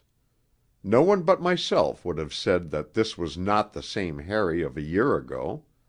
For he was fit and fresh and bubbling over with keenness. Only myself, who had sat over the Dardanelles with him and talked about Troy, knew what was missing. There were no more romantic illusions about war, and, I think, no more military ambitions. Only he was sufficiently rested to be very keen again, and had not yet seen enough of it to be ordinarily bored. And in that summer of 1916 there was much to be said for life in the Souchez sector. It was a peacetime sector, where divisions stayed for months at a time, and one went in and out like clockwork at ritual intervals, each time into the same trenches, the same deep dugouts, each time back to the same billets, or the same huts in the same wood. All the deserted fields about the line were a mass of poppies and cornflowers, and they hung over one in extravagant masses as one walked up the communication trench. In the thick woods round Bouvigny and Noulette there were clusters of huts where the resting time was very warm and lazy and companionable, with much white wine and singing in the evenings. Or one took a horse and rode into Coupigny or Barlin, where there had not been too much war, but one could dine happily at the best estaminet and then ride back contentedly under the stars. In the line also there was not too much war. Few of the infantry on either side ever fired their rifles, and only a few bombers with rifle grenades tried to injure the enemy. There were short sectors of the line on either side which became spasmodically dangerous because of these things, and at a fixed hour each day the Germans blew the same portions of the line to dust with Minenwerfers, our men having departed elsewhere half an hour previously, according to the established routine from which neither side ever diverged. Our guns were very busy by spasms, and every day destroyed small sections of the thick red masses of the German wire, which were every night religiously repaired. The German guns were very few, for the Somme battle was raging, but at times they flung whizz-bangs vaguely about the line, or dropped big shells on the great brows of the Lorette heights behind us. From the high ground we held there was a good view, with woods and red and white villages on the far hills beyond the Germans, and away to the left one looked over the battered pit country toward Lens, with everywhere the tall pit towers all crumpled and bent into uncouth shapes, and gray slag heaps rising like the pyramids out of a wilderness of broken red cottages. To the southeast began the Vimy Ridge, where the red pimple frowned over the lines at the Lorette Heights, and all day there was the foam and blackness of bursting shells. In the night there was much patrolling and bursts of machine-gun fire, and a few snipers, and enormous labours at the improvement of the line, wiring and revetting, and exquisite work with sandbags. It was all very gentle and friendly and artificial, and we were happy together. Burnett had left us, on some detached duty or other, and in that gentler atmosphere Eustace was a good companion again. Men grew lusty and well, and one could have continued there indefinitely without much injury to body or mind. But sometimes, on a clear night, we saw all the southern sky afire with some new madness on the Somme, and knew that somewhere in France there was real war. The correspondents wrote home that the regiments condemned so long to the deadening inactivity of trench warfare were longing only for their turn at the great battle. No doubt they had authority, though I never met one of those regiments. For our part we were happy where we were. We had had enough for the present. But I digress. And yet, no. For I want you to keep this idea of the diversity of war conditions before you, and how a man may be in a fighting unit for many months and yet go unscathed even in spirit. Or in the most Arcadian parts of the battle area, he may come alone against some peculiar shock from which he never recovers. It is all chance. We made Harry scout officer again, and he was very keen. Between us and the German lines was a honeycomb of old, disused trenches where French and Germans had fought for many months before they sat down to watch each other across this maze.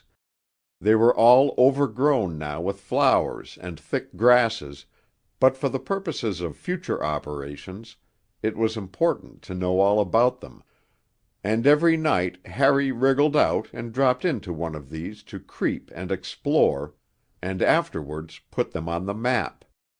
Sometimes I went a little way with him, and I did not like it. It was very creepy in those forgotten alleys, worse than crawling outside in the open, I think, because of the intense blackness and the infinite possibilities of ambush. The Boches, we knew, were playing the same game as ourselves, and might always be round the next traverse, so that every 10 yards one went through a new ordeal of expectancy and stealthy, strained investigation.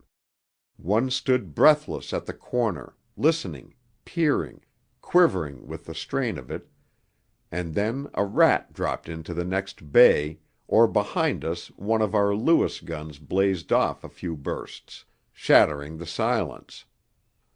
Surely there was some one near moving hurriedly under cover of the noise.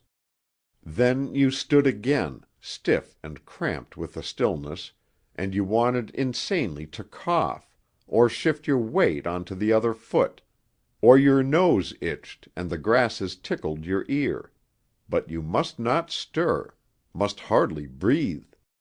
For now all the lines have become mysteriously hushed, and no man fires. Far away one can hear the rumble of the German limbers coming up with rations to the dump, and the quiet becomes unbearable, so that you long for some titanic explosion to break it and set you free from waiting.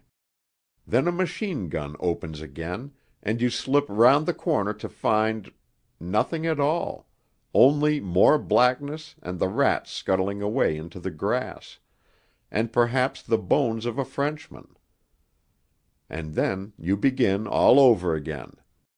When he has done this sort of thing many times without any happening, an imperfect scout becomes careless through sheer weariness, and begins to blunder noisily ahead. And sooner or later he goes under. But Harry was a natural scout, well trained, and from first to last kept the same care, the same admirable patience, and this means a great strain on body and mind.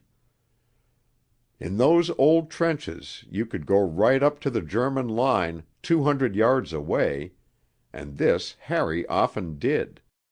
The Germans had small posts at these points, waiting, and were very ready with bombs and rifle grenades. It was a poor lookout if you were hurt about there, and perhaps badly wounded, so that you could not move, 200 yards away from friends and all those happy soldiers who spent their nights comfortably in trenches when you were out there on your stomach. Perhaps your companion would get away and bring help. Or he too might be hit or killed, and then you would lie there for days and nights alone in a dark hole, with the rats scampering and smelling about you, till you died of starvation or loss of blood. You would lie there listening to your own men chattering in the distance at their wiring, and neither they nor any one would find you or know where you were, till months hence some other venturesome scout stumbled on your revolver in the dark. Or maybe the line would advance at last, and some salvage party come upon your uniform rotting in the ditch, and they would take off your identity disk and send it in to headquarters, and shovel a little earth above your bones. It might be many years.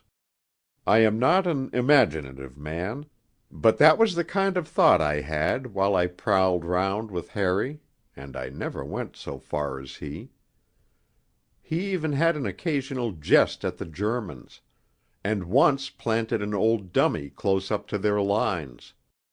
There was stony ground there, and, as they took it there, he told me, it clattered. The next night he went there again in case the Germans came out to capture Reggie. They did not, but every evening for many months they put a barrage of rifle grenades all about that dummy. Then there was much talk of raids, and all the opposite wire had to be patrolled and examined for gaps and weak places. This meant crawling in the open close up to the enemy, naked under the white flares. And sometimes they fell to earth within a few feet of a scout, and sizzled brilliantly for interminable seconds. There was a sniper somewhere near, and perhaps a machine-gun section, and surely they could see him, so large, so illuminated, so monstrously visible he felt. It was easy when there was not too much quiet, but many echoes of scattered shots and the noise of bullets rocketing into space, or long bursts of machine-gun fire to cover your movements. But when that terrible silence fell it was very difficult. For then how loud was the rustle of your stealthiest wriggle! How sinister the tiny sounds of insects in the grass! Everywhere there were stray strands of old barbed wire which caught in your clothes and needed infinite patience to disentangle. When you got rid of one barb, another clung to you as the wire sprang back, or, if you were not skillful, it clashed on a post or a rifle or a tin can, with a noise like cymbals. You came across strange things as you crawled out there, dead bodies and bits of equipment and huge unexploded shells. Or you touched a rat or a grass snake that made you shiver as it moved. The rats and the field mice ran over you if you lay still for long, and once Harry saw a German patrol dog sniffing busily in front of him. Sometimes as you went up wind you put your hand suddenly on a dead man and had to lie close beside him for cover. Or you scented him far off like a dog nosing through the grass, and made him a landmark, whispering to your companion, "Keep 50 yards from the dead 'un," or "Make for the dead Boche." When the lights went up you lay very close, peering ahead under your cap, and as they fell away to the ground all your vision became full of moving things and fugitive shadows. The thick rows of wiring posts looked like men working, and that cluster of stones like the head of a man in a shell hole, watching you, gone in an instant. Then you waited tensely for the next light. There is the murmur of voices somewhere, very difficult to locate. For a long while you stalk it, ready to attack some patrol, some working party. Then you hear a familiar Tyneside curse. It is A Company wiring with much noise. All this, as I have said, is a heavy strain on mind and body and nerve. It requires a peculiar kind of courage, a lonely, cold-blooded kind of courage. Many men who would do well in a slapdash fight in the light of day are useless as scouts. Not only are they noisy and impatient, but they cannot stand it. And yet it is no job for a very imaginative man. There are too many things you can imagine, if you once begin. The more you know about it, the more there is to imagine, and the greater the strain becomes. Now Harry had a very vivid imagination, and he knew all about it, and yet he played this game nearly every night we were in the line for 3 months. Nothing theatrical, you understand, nor even heroic by popular standards, no stabbing affrays, no medals, but by my standards it was very nearly heroic, and I don't know how he did it. But this was forgotten later on. Then Harry had a shock.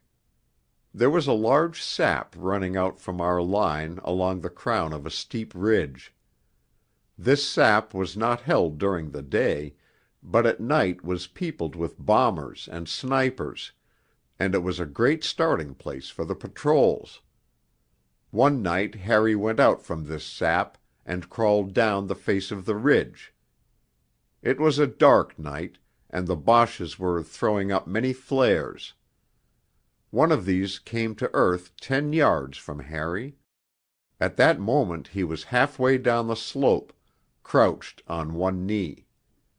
However, when flares are about, to keep still in any posture is better than to move, so Harry remained rigid. But one of the new scouts behind was just leaving the sap, and hovered uncertainly on the skyline as the light flared and sizzled below. Possibly he was seen, possibly what followed was a chance freak of the Germans. Anyhow, a moment later they opened with every machine gun in the line, with rifles, rifle grenades, and high-velocity shells.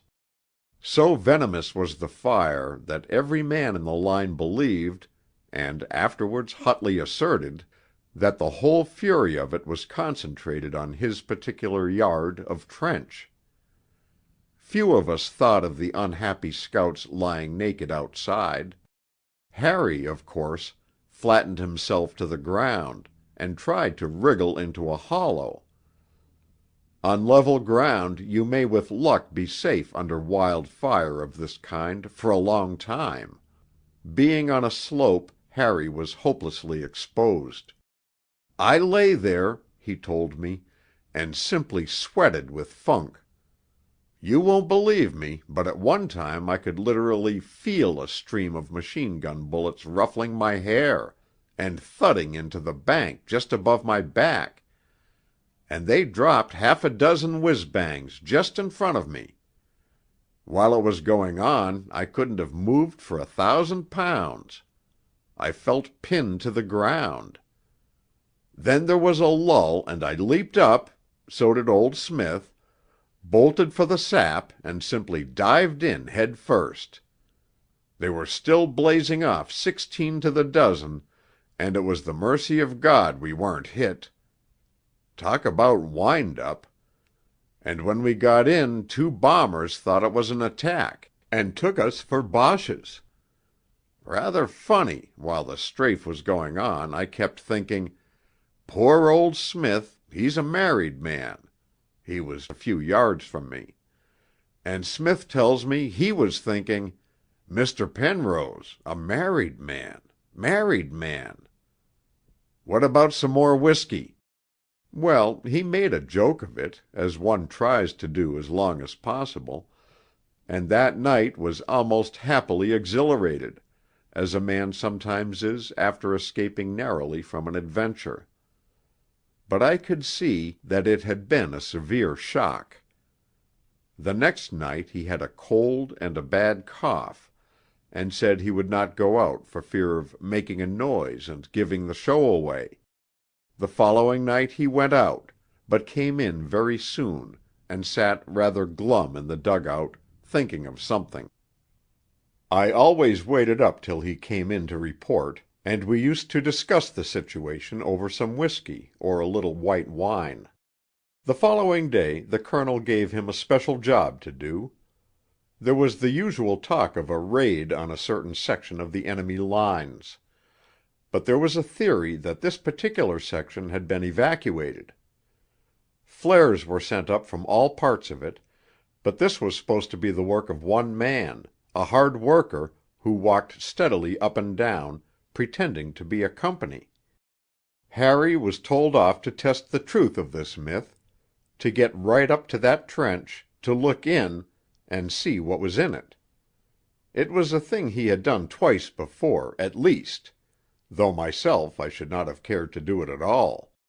It meant the usual breathless, toilsome wriggle across no man's land, avoiding the flares and the two snipers who covered that bit of ground, finding a gap in the wire, getting through without being seen, without noise, without catching his clothes on a wandering barb, or banging his revolver against a multitude of tin cans. Then you had to listen and wait and, if possible, get a look into the trench. When and if you had done that, you had to get back, turn around in a tiny space, pass the same obstacles, the same snipers. If at any stage you were spotted, the odds against your getting back at all were extremely large. However, Harry was a scout, and it was his job. In the afternoon of that day I met him somewhere in the line and made some would-be jocular remark about his night's work. He seemed to me a little worried, preoccupied, and answered shortly. Hewett was sitting near, shaving in the sun, and said to him, "You're a nasty, cold-blooded fellow, Harry, crawling about like a young snake every night. But I suppose you like it."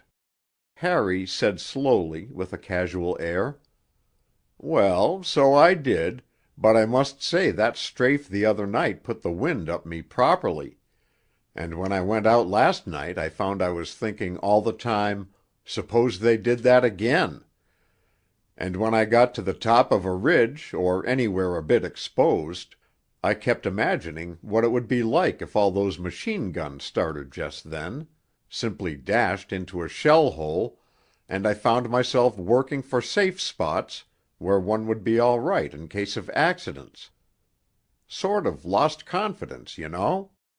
It was all said in a matter-of-fact manner, as if he was saying, "I don't like marmalade so much as I used to do."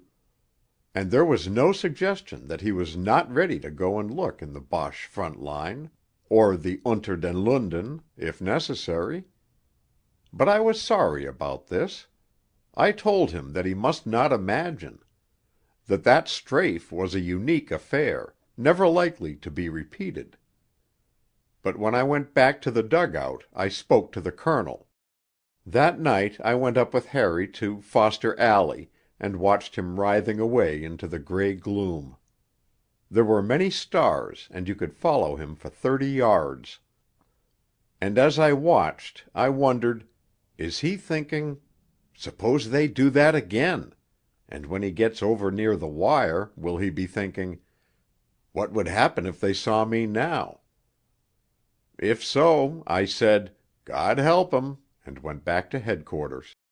3 hours later he came into the dugout, where I sat with the colonel making out an intelligence report. He was very white and tired, and while he spoke to the colonel he stood at the bottom of the muddy steps, with his head just out of the candlelight. All the front of his tunic was muddy, and there were 2 rents in his breeches. He said, "Very sorry, sir, but I couldn't get through. I got pretty close to the wire, but couldn't find a gap." "Was there much firing?" said the colonel. "The usual 2 snipers and a machine gun on the left. From what I heard I should say there were a good many men in that part of the trench, but I couldn't swear." Now what the colonel had wanted was somebody who could swear. That was what the brigade wanted. So he was not pleased. But he was a kind, understanding fellow, and all he said was, "Well, I'm sorry too, Penrose, but no doubt you did your best." And he went to bed. Then I opened some Perrier, we still had Perrier then, and gave Harry a strong whiskey, and waited. For I knew that there was more. He talked for a little, as usual, about the mud, and the Boche line, and so on, and then he said, "What I told the colonel was perfectly true. I did get pretty close to the wire, and there wasn't a gap to be seen. But that wasn't the whole of it. I couldn't face it. The truth is, that show the other night was too much for me. I found myself lying in a shell hole pretending to myself that I was listening, and watching, and so on, but really absolutely struck, trying to make myself go on. And I couldn't. I'm finished as a scout. That's all. Well, it was all for the present. No thinking, human CO is going to run a man in for being beaten by a job like that. It is a specialist's affair, like firing a gun. It is his business to put the right man on the job, and if he doesn't, he can't complain. So we made Harry Lewis gun officer. And that was the first stage. 8. Soon after that we went down to the Somme. It was autumn then, and all that desolate area of stark brown earth was wet and heavy and stinking. Down the Ancre valley there were still some leaves in Tepeville wood, and the tall trees along the river were green and beautiful in the thin October sun. But the center of battle was coming up to that valley. In a month the green was all gone, and there was nothing to see but the endless uniform landscape of tumbled earth and splintered trunks, and only the big shells raising vain water-spouts in the wide pools of the Ancre gave any brightness to the tired eye. But you know about all this. Every Englishman has a picture of the Somme in his mind, and I will not try to enlarge it. We were glad, in a way, to go there, not in the expectation of liking it, but on the principle of Henry V's speech on the eve of St. Crispin. We saw ourselves in hospitals, or drawing-rooms, or bars, saying, "Yes, we were 6 months on the Somme," as indeed we were. We were going to be "in the swing." But it was very vile. After Souchez it was real war again, and many Souchez reputations wilted there and died. Yet with all its horror and discomfort and fear, that winter was more bearable than the Gallipoli summer. For at the worst there was a little respite, spasms of repose. You came back sometimes to billets, cold, bare, broken houses, but still houses, where you might make a brave blaze of a wood fire and huddle round it in a cheery circle with warm drinks and a song or two. And sometimes there were estaminets and kind French women, or you went far back to an old château, perched over the village, and there was bridge and a piano and guests at headquarters. Civilization was within reach, and sometimes you had a glimpse of it, and made the most of it. But we had a bad time, as everyone did. After a stiff 3 weeks of holding a nasty bit of the line, much digging of assembly trenches, and carrying in the mud, we took our part in a great battle.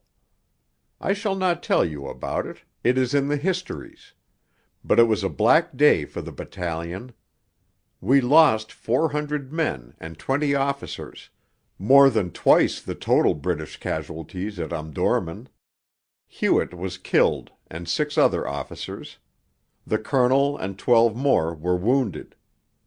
Eustace showed superb courage with a hideous wound. Harry and myself survived. Now I had made a mistake about Harry. After that scouting episode at Souchez, I told myself that his nerve was gone, that for a little anyhow he would be no good in action.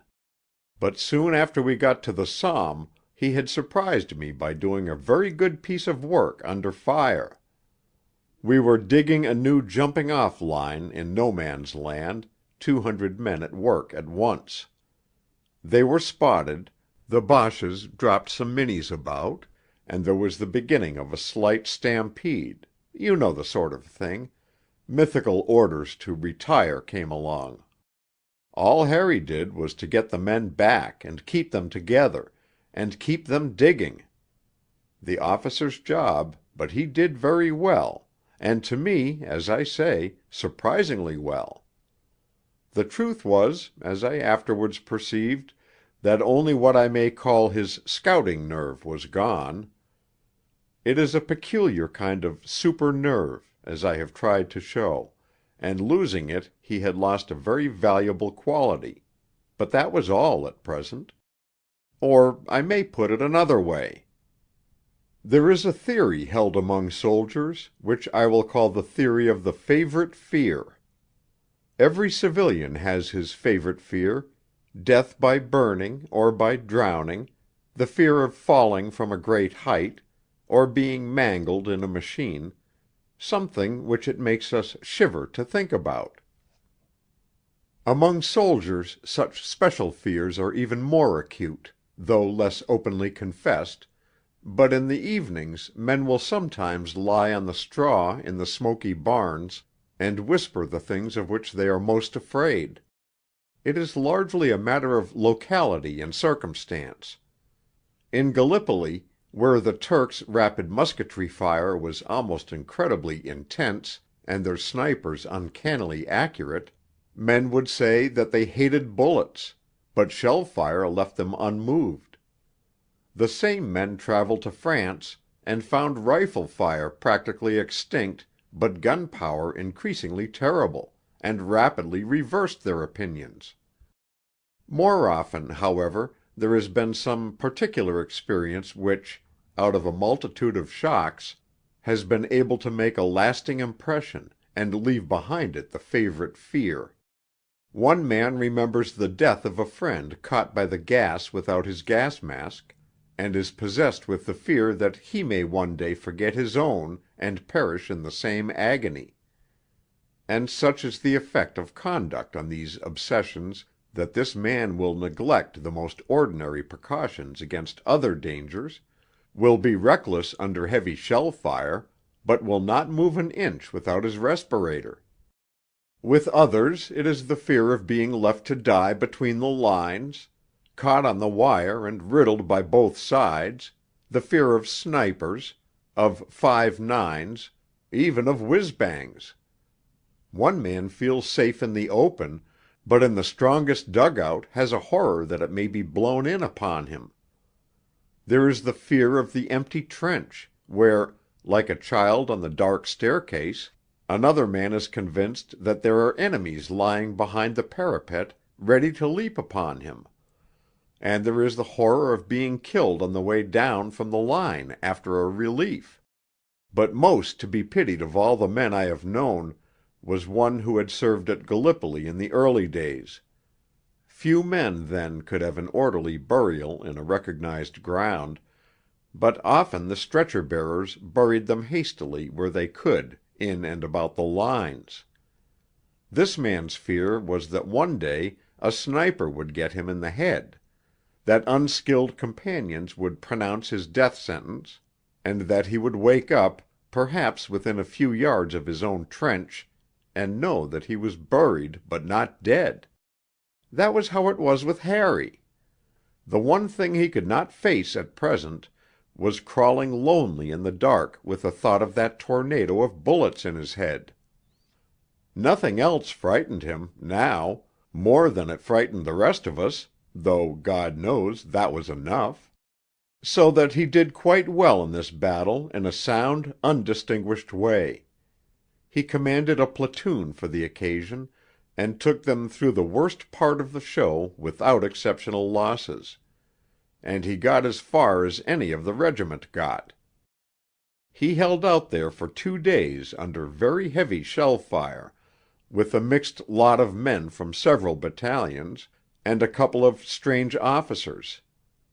In the evening of the second day we were to be relieved, and being now in command I sent him down with a runner to brigade headquarters to fix up a few points about our position and the relief. There was a terrific barrage to pass, but both of them got through. When his business was done he started back to rejoin the battalion. By that time it was about 11 o'clock at night, and the relief was just beginning. There was no reason why he should have come back at all. Indeed, the brigade major told him he had better not, had better wait there in the warm dugout and join us as we passed down.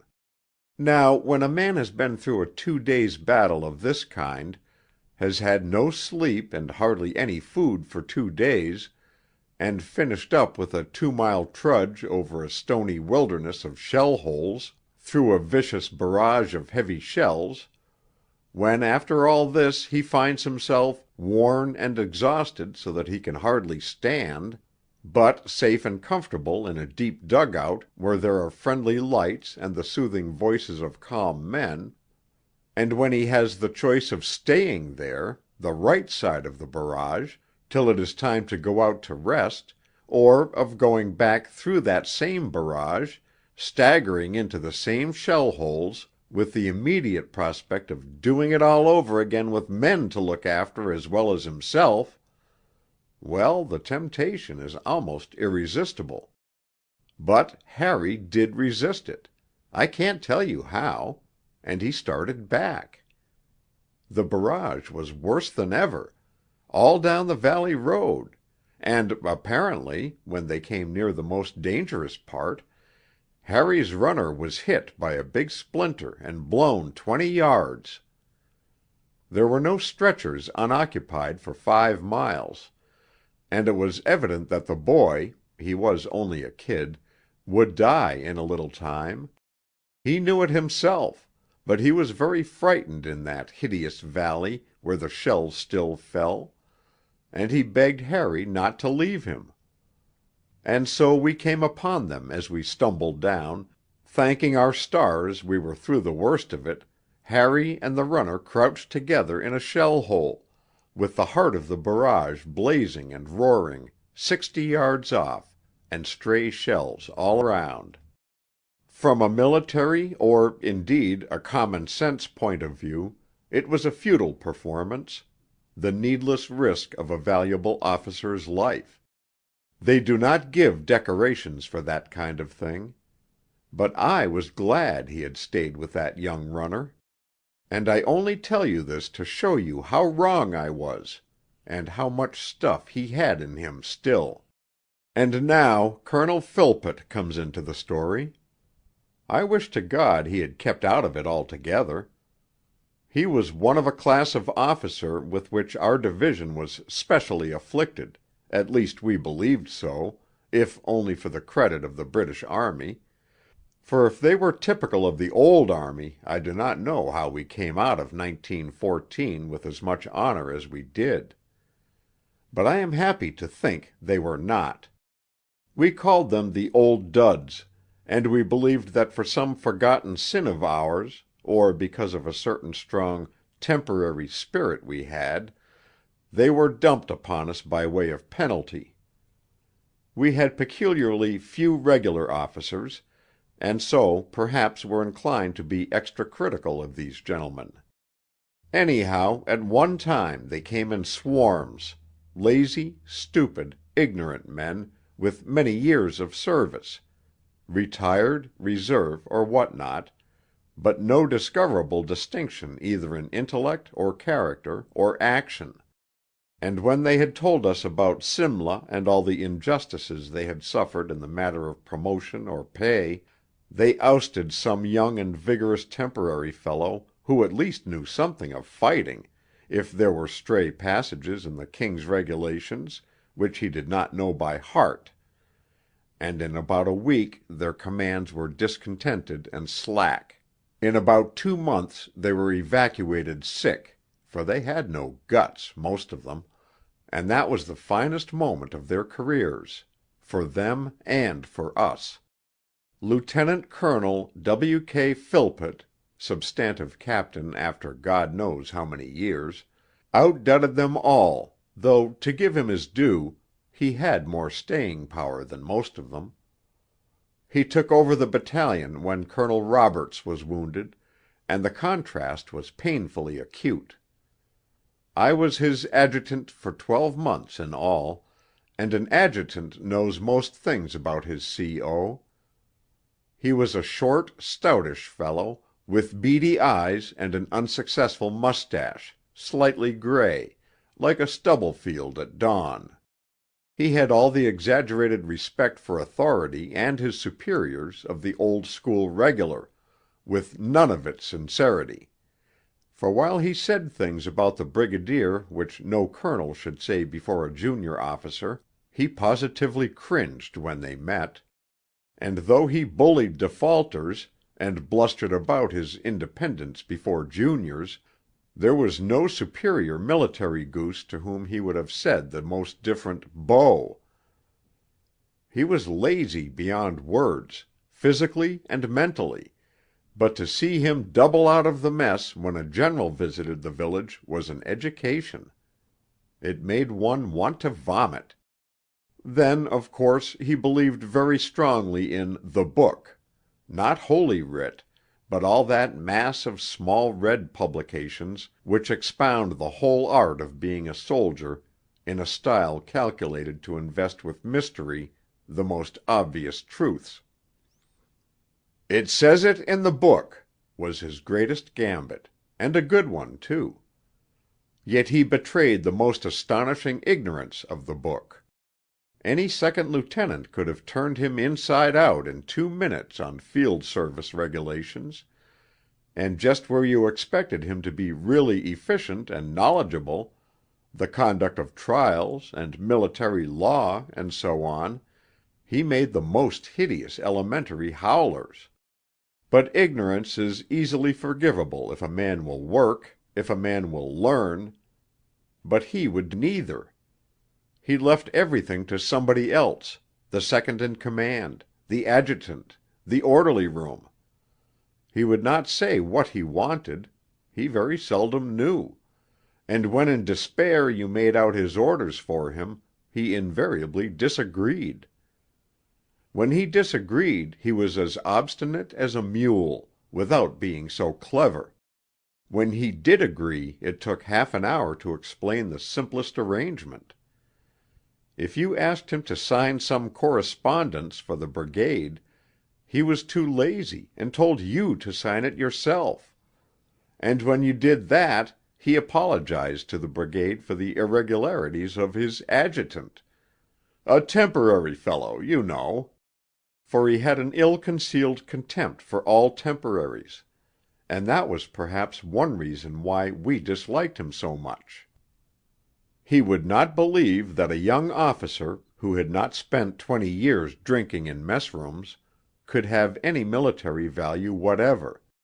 Moreover, it annoyed him intensely, and here he had my sympathy, to see such men enjoying the same pay or rank as he had enjoyed during the almost apocryphal period of his captaincy. And having himself learned practically nothing during that long lotus time, it was inconceivable to him that any man, however vigorous or intelligent, could have learned anything in 2 years of war. Now let me repeat that I do not believe him to be typical of the old army. I know he was not, thank God. But this is a history of what happened to Harry, and Colonel Philpott was one of the things which happened, very forcibly. So I give him to you as we found him, and since he may be alive, I may say that his name is fictitious, though there are, unhappily, so many of him alive that I have no fears that he will recognize himself. He would not be the same man if he did. We went out for a fortnight's rest after that battle, and Harry had trouble with him almost at once. He had amused and irritated Harry from the first, the old duds always did, for his respect for authority was very civilian and youthful in character. He took a man for what he was, and if he decided he was good, stood by him loyally forever after. If he did not, he was severe, not to say intolerant, and regrettably lacking in that veneration for the old and incapable which is the soul of military discipline. Philpott's arrogance on the subject of temporaries annoyed him intensely. It annoyed us all, and this I think it was that made him say a very unfortunate thing. He was up before the CO. with some trifling request or other, I forget what, and somehow the question of his seniority and service came up. Incidentally, Harry remarked quite mildly that he believed he was nearly due for promotion. Colonel Philpott gave as close an imitation of a lively man as I ever saw him achieve. He nearly had a fit. I forget all he said. He thundered for a long time, banging his fist on the King's Regulations, and knocking everything off the rickety table. But this was the climax. "Promotion, by God! And how old are you, young man? And how much service have you seen? Let me tell you this, Master Penrose, when I was your age I hadn't begun to think about promotion, and I did 15 years as a captain. 15 solid years. And I don't wonder," said Harry. It was very unfortunate. When we went back to the line, Harry was detailed for many working parties, and some of them, particularly the first, were very nasty. The days of comfortable walking in communication trenches were over. We were in captured ground churned up by our own fire, and all communication with the front was over the open, over the shell holes. Harry was told off to take a ration party, carrying rations up to the battalion in the line, 100 men. These were bad jobs to do. It meant 3/4 of a mile along an uphill road, heavily shelled. Then there was a mile over the shell hole country, where there were no landmarks or duckboards, or anything to guide you. For a single man in daylight, with a map, navigation was difficult enough in this uniform wilderness, until you had been over it a time or two. To go over it for the first time, in the dark, with 100 men carrying heavy loads, was the kind of thing that makes men transfer to the Flying Corps. Harry got past the road with the loss of 3 men only. There, at any rate, you went straight ahead, however slowly. But when he left the road, his real troubles began. It was pitch dark and drizzling, and the way was still uphill. With those unhappy carrying parties, where 3/4 of the men carried 2 heavy sacks of bread and tinned meat and other food, and the rest 2 petrol tins of water, or a jar of rum, or rifle oil, or whale oil, besides a rifle, and a bandolier, and 2 respirators, and a greatcoat, you must move with exquisite slowness, or you will lose your whole party in 100 yards. And even when you are just putting one foot in front of another, moving so slowly that it maddens you, there are halts and hitches every few yards. A man misses his footing and slides down into a crater with his awful load. The hole is full of foul green water, and he must be hauled out quickly lest he drown. Halfway down the line a man halts to ease his load, or shift his rifle, or scratch his nose. When he goes on, he can see no one ahead of him, and the cry, "Not in touch," comes sullenly up to the front. Or you cross the path of another party, burdened as yours. In the dark, or against the flaring skyline, they look like yours, bent, murky shapes with bumps upon them, and some of your men trail off with the other party. And though you pity your men more than yourself, it is difficult sometimes to be gentle with them, difficult not to yield to the intense exasperation of it all, and curse foolishly. But Harry was good with his men, and they stumbled on, slipping, muttering, with a dull ache at the shoulders, and a dogged rage in their hearts. He was trying to steer by the compass, and he was aiming for a point given him on the map, the rendezvous for the party he was to meet. This point was the junction of 3 trenches, but as all trenches thereabouts had been so blotted out as to be almost indistinguishable from casual shell holes, it was not so good a rendezvous as it had seemed to the brigade. However, Harry managed to find it, or believed that he had found it, for in that murk and blackness nothing was certain. If he had found it, the other party had not, for there was no one there. They might be late, they might be lost, they might be waiting elsewhere, so Harry sent out a scout or two and waited, while the men lay down in the muddy ruins of the trench and dozed unhappily. And while they waited, the Boche, who had been flinging big shells about at random since dusk, took it into his head to plaster these old trenches with 5.9s. Harry ran, or floundered along the line, telling the men to lie close where they were. There was indeed nothing else to do, but it gave the men confidence, and none of them melted away. As he ran, a big one burst very near and knocked him flat, but he was untouched. It is marvelous how local the effect of H.E. can be.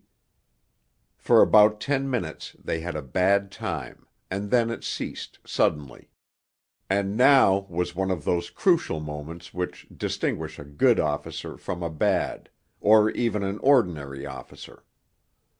It was easy to say, "Here I am at the rendezvous." By this time Harry had got his bearings a little by the lights, and knew he was in the right spot. "With these something rations. The men are done and a bit shaken. So am I. The other people haven't turned up. If they want their rations, they can damned well come here and get them.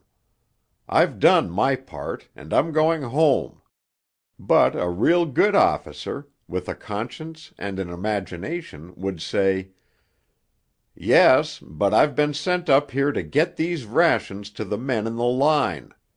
My men will have a rest to-morrow, and some sleep, and some good food. The men in the line now will still be in the line, with no sleep, and little rest. And if these rations are left here in the mud and not found before dawn, they'll have no food either. And whatever other people may do or not do, it's up to me to get these rations up there somehow, if we have to walk all night and carry them right up to the front line ourselves, and I'm not going home till I've done it.' I don't know, but I think that that's the sort of thing Harry said to himself. And anyhow, after the row with Philpott, he was particularly anxious to make good. So he got his men out and told them about it all, and they floundered on. It was raining hard now, with a bitter wind when they passed the crest of the hill.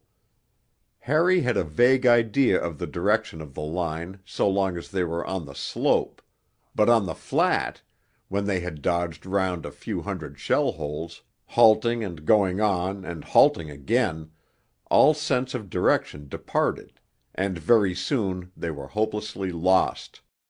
The flares were no good, for the line curved, and there seemed to be lights all around, going up mistily through the rain in a wide circle.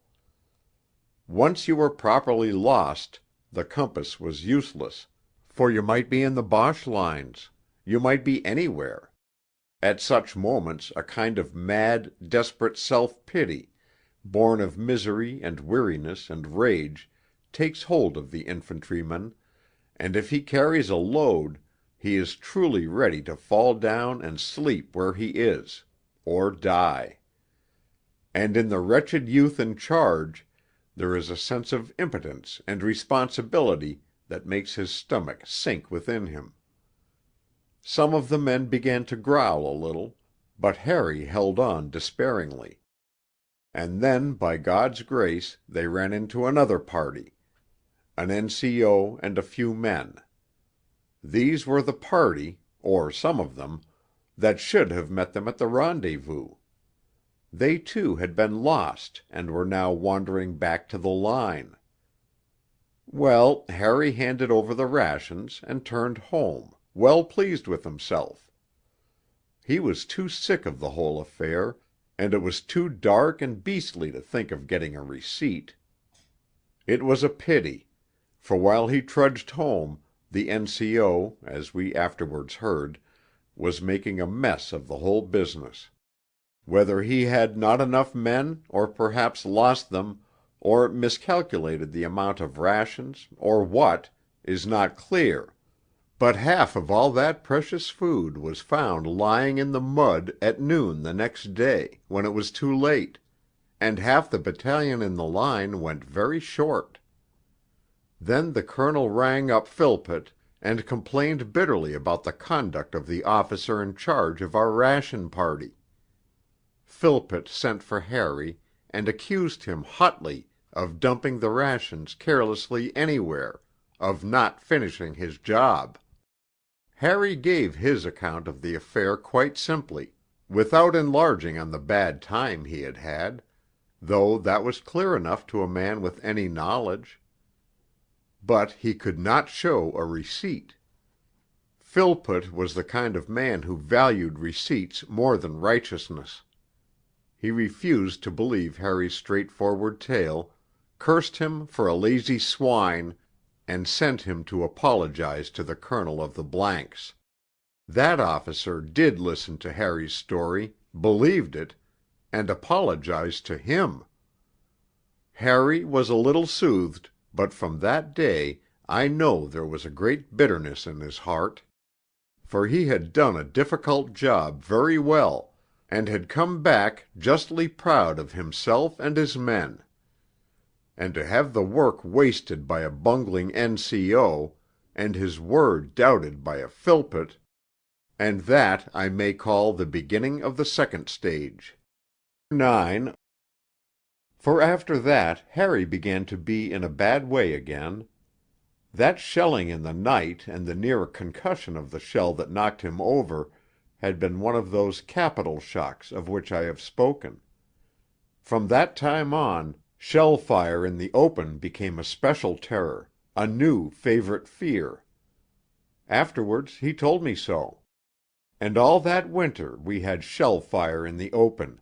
Even the lines were not trenches, only a string of scattered shell holes garrisoned by a few men.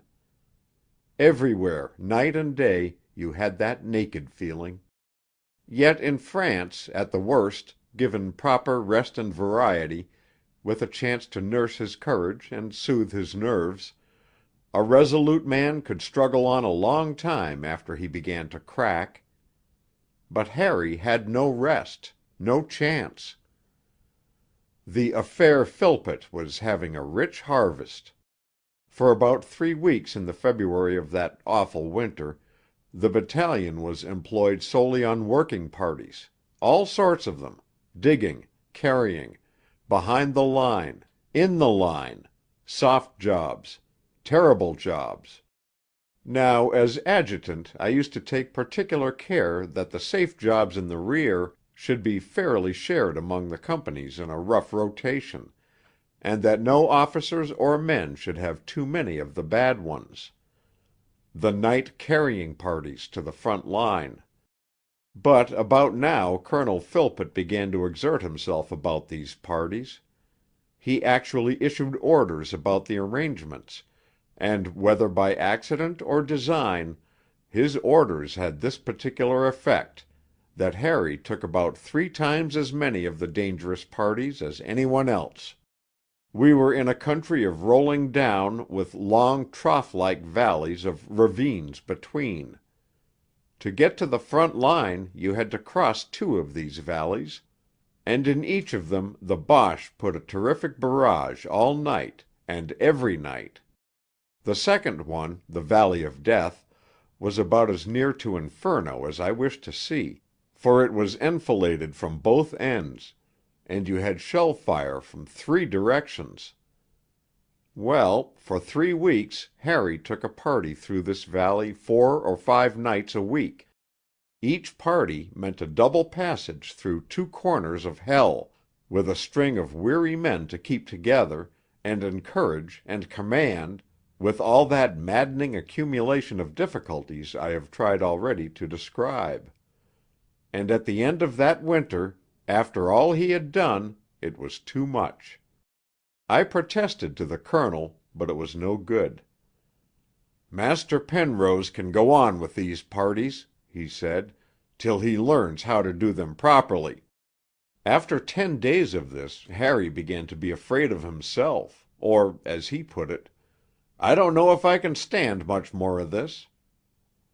All his old distrust of himself, which lately I think he had very successfully kept away, came creeping back. But he made no complaint. He did not ask me to intercede with Philpott. The more he hated and feared these parties, the worse he felt, the keener became his determination to stick it out, to beat Philpott at his own game. Or so I imagine. For by the third week there was no doubt. What is called his nerve was clean gone. Or as he put it to me in the soldier's tongue, "I've got complete wind-up." He would have given anything, except his pride, to have escaped one of those parties. He thought about them all day. I did manage, in sheer defiance of Philpott, to take him off one of them, but it was only sheer dogged will power, and perhaps the knowledge that we were to be relieved the following week, which carried him through to the end of it. If we had not gone out, I don't know what would have happened. But I can guess. And so Philpott finally broke his nerve. But he was still keen and resolute to go on, in spite of the bitterness in his heart. Philpott, and other things, had still to break his spirit. And the other things were many that winter. It was a long, cold, comfortless winter. Billets became more and more broken and windowless and lousy. Firewood vanished. And there was little coal. On the high slopes there was a bitter wind, and men went sick in hundreds. Pneumonia, fever, frostbite. All dugouts were damp and chilling and greasy with mud, or full of the acrid wood smoke that tortured the eyes. There were night advances in the snow, where lightly wounded men perished of exposure before dawn. For a fortnight we lived in tents on a hilltop covered with snow. And one day Harry discovered he was lousy. Then, socially, though it seems a strange thing to say, these were dull days for Harry. Few people realize how much an infantryman's life is lightened if he has companions of his own kind, not necessarily of the same class, though it usually comes to that, but of the same tastes and education and experience, men who make the same kind of jokes. In the line it matters little, a man is a man, as the press will tell you. But in the evenings, out at rest, it was good and cheering to sit with the old crowd and exchange old stories of Gallipoli and Oxford and London, even to argue with Eustace about the public schools, to be with men who liked the same songs, the same tunes on the gramophone, who did not always ask for "My Dixie Bird" or "The Green Woman Waltz." And now there was none of the old crowd left, only Harry and myself, Harry with a company now, and myself very busy at headquarters. And Harry's company were very dull men, promoted N.C.O.'s mostly, good fellows all, very good in the line, but they were not the old crowd. Now, instead of those great evenings we used to have, with the white wine and the music, and old George dancing, evenings that have come down in the history of the battalion as our battles have done, evenings that kept the spirit strong in the blackest times, there were morose men with wooden faces sitting silently over some whiskey and battalion orders. And Hewett was dead, the laughing, lovable Hewett. That was the black heart of it. When a man becomes part of the great machine, he is generally supposed, I don't know why, to surrender with his body his soul and his affections and all his human tenderness. But it is not so. We never talked of Hewett very much, only there was forever a great gap. And sometimes, when we tried to be cheerful in the evenings, as in the old times, and were not, we said to each other, Harry and I wish to God that he was here."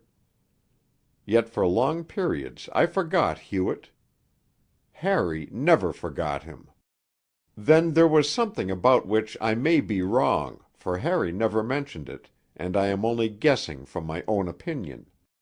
In 2 years of war he had won no kind of medal or distinction, except a mention in dispatches, which is about as satisfying as a caraway seed to a starving man. In Gallipoli he had done things which in France in modern times would have earned an easy decoration. But they were scarce in those days. And in France he had done much dogged and difficult work, and a few very courageous, but in a military sense perfectly useless things, nothing dramatic, nothing to catch the eye of the brigade. I don't know whether he minded much, but I felt it myself very keenly, for I knew that he had started with ambitions, and here were fellows with not half his service, or courage, or capacity, just ordinary men with luck, ablaze with ribbon. Any one who says he cares nothing about medals is a hypocrite, though most of us care very little. But if you believe you have done well, and not only is there nothing to show for it, but nothing to show that other people believe it, you can't help caring. And then, on top of it, when you have a genuine sense of bitter injustice, when you know that your own most modest estimate of yourself is exalted compared with the estimate of the man who commands you, you begin to have black moods. Harry had black moods. All these torments accumulated and broke his spirit. He lost his keenness, his cheerfulness, and his health. Once a man starts on that path, his past history finds him out, like an old wound. Some men take to drink and are disgraced. In Harry's case it was Gallipoli. No man who had a bad time in that place ever got over it in body or soul. And when France or some other campaign began to work upon them, it was seen that there was something missing in their resisting power. They broke out with old diseases and old fears, the legacies of Gallipoli. Harry grew pale and nervous and hunted to look at. And he had a touch of dysentery. But the worst of the poison was in his mind and heart. For a long time, as I have said, since he felt the beginning of those old doubts, and saw himself starting downhill, he had striven anxiously to keep his name high in men's opinion, for all liked him and believed in him. He had been ready for anything, and done his work with a conscientious pride. But now this bitterness was on him, he seemed to have ceased to care what happened or what men thought of him. He had unreasonable fits of temper. He became distrustful and cynical. I thought then sometimes of the day when he had looked at Troy and wanted to be like Achilles. It was painful to me to hear him talking as Eustace used to talk, suspicious, intolerant, incredulous. I thought how Harry had once hated that kind of talk, and it was most significant of the change that had come over the good companion I had known. Yet sometimes, when the sun shone, and once when we rode back into Albert and dined quietly alone, that mask of bitterness fell away. There were flashes of the old, cheerful Harry, and I had hopes. I hoped Philpott would be killed. But he survived, for he was very careful. And though, as I have said, he stuck it for a long time, he was by no means the gallant fire-eater you would have imagined from his treatment of defaulters. Once round the line just before dawn was enough for him in that sort of country. Things are quiet then, and you can see what's going on. He liked it best when things were quiet. So did all of us, and I don't blame him for that. But that winter there was a thick crop of SIWs. SIW is the short title for a man who has been evacuated with self-inflicted wounds, shot himself in the foot, or held a finger over the muzzle of his rifle, or dropped a great boulder on his foot, done himself any reckless injury to escape from the misery of it all. It was always a marvel to me that any man who could find courage to do such things could not find courage to go on. I suppose they felt it would bring them the certainty of a little respite, and beyond that they did not care. For it was the uncertainty of their life that had broken them. You could not help being sorry for these men, even though you despised them. It made you sick to think that any man who had come voluntarily to fight for his country could be brought so low, that humanity could be so degraded exactly where it was being so ennobled. But Philpott had no such qualms. He was ruthless, and necessarily so. But beyond that, he was brutal. He bullied. When they came before him, healed of their wounds, haggard, miserable wisps of men, he kept them standing there while he told them at length exactly how low they had sunk. They knew that well enough, poor devils, and flung at them a rich vocabulary of abuse, words of cowardice and dishonor, which were strictly accurate but highly unnecessary. For these men were going back to duty now. They had done their punishment, though the worst of it was still to come. All they needed was a few quiet words of encouragement from a strong man to a weaker, a little human sympathy, and that appeal to a man's honor which so seldom fails if it is rightly made. Well, this did not surprise me in Philpott. He had no surprises for me by now. What did surprise me was Harry's intolerant, even cruel comments on the cases of the SIWs. He had always had a real sympathy with the men. He knew the strange workings of their minds, and all the wretchedness of their lives. He understood them. And yet here he was, as scornful, as Prussian on the subject of SIWs, as even Philpott. It was long before I understood this. I don't know that I ever did. But I thought it was this, that in these wrecks of men he recognized something of his own sufferings, and recognizing the disease, he was the more appalled by the remedy they took.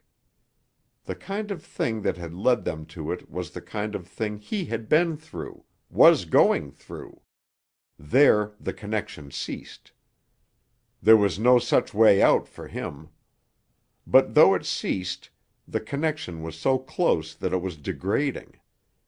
And this scorn and anger was a kind of instinctive self-defense, put on to assure himself, to assure the world, that there was no connection, none at all.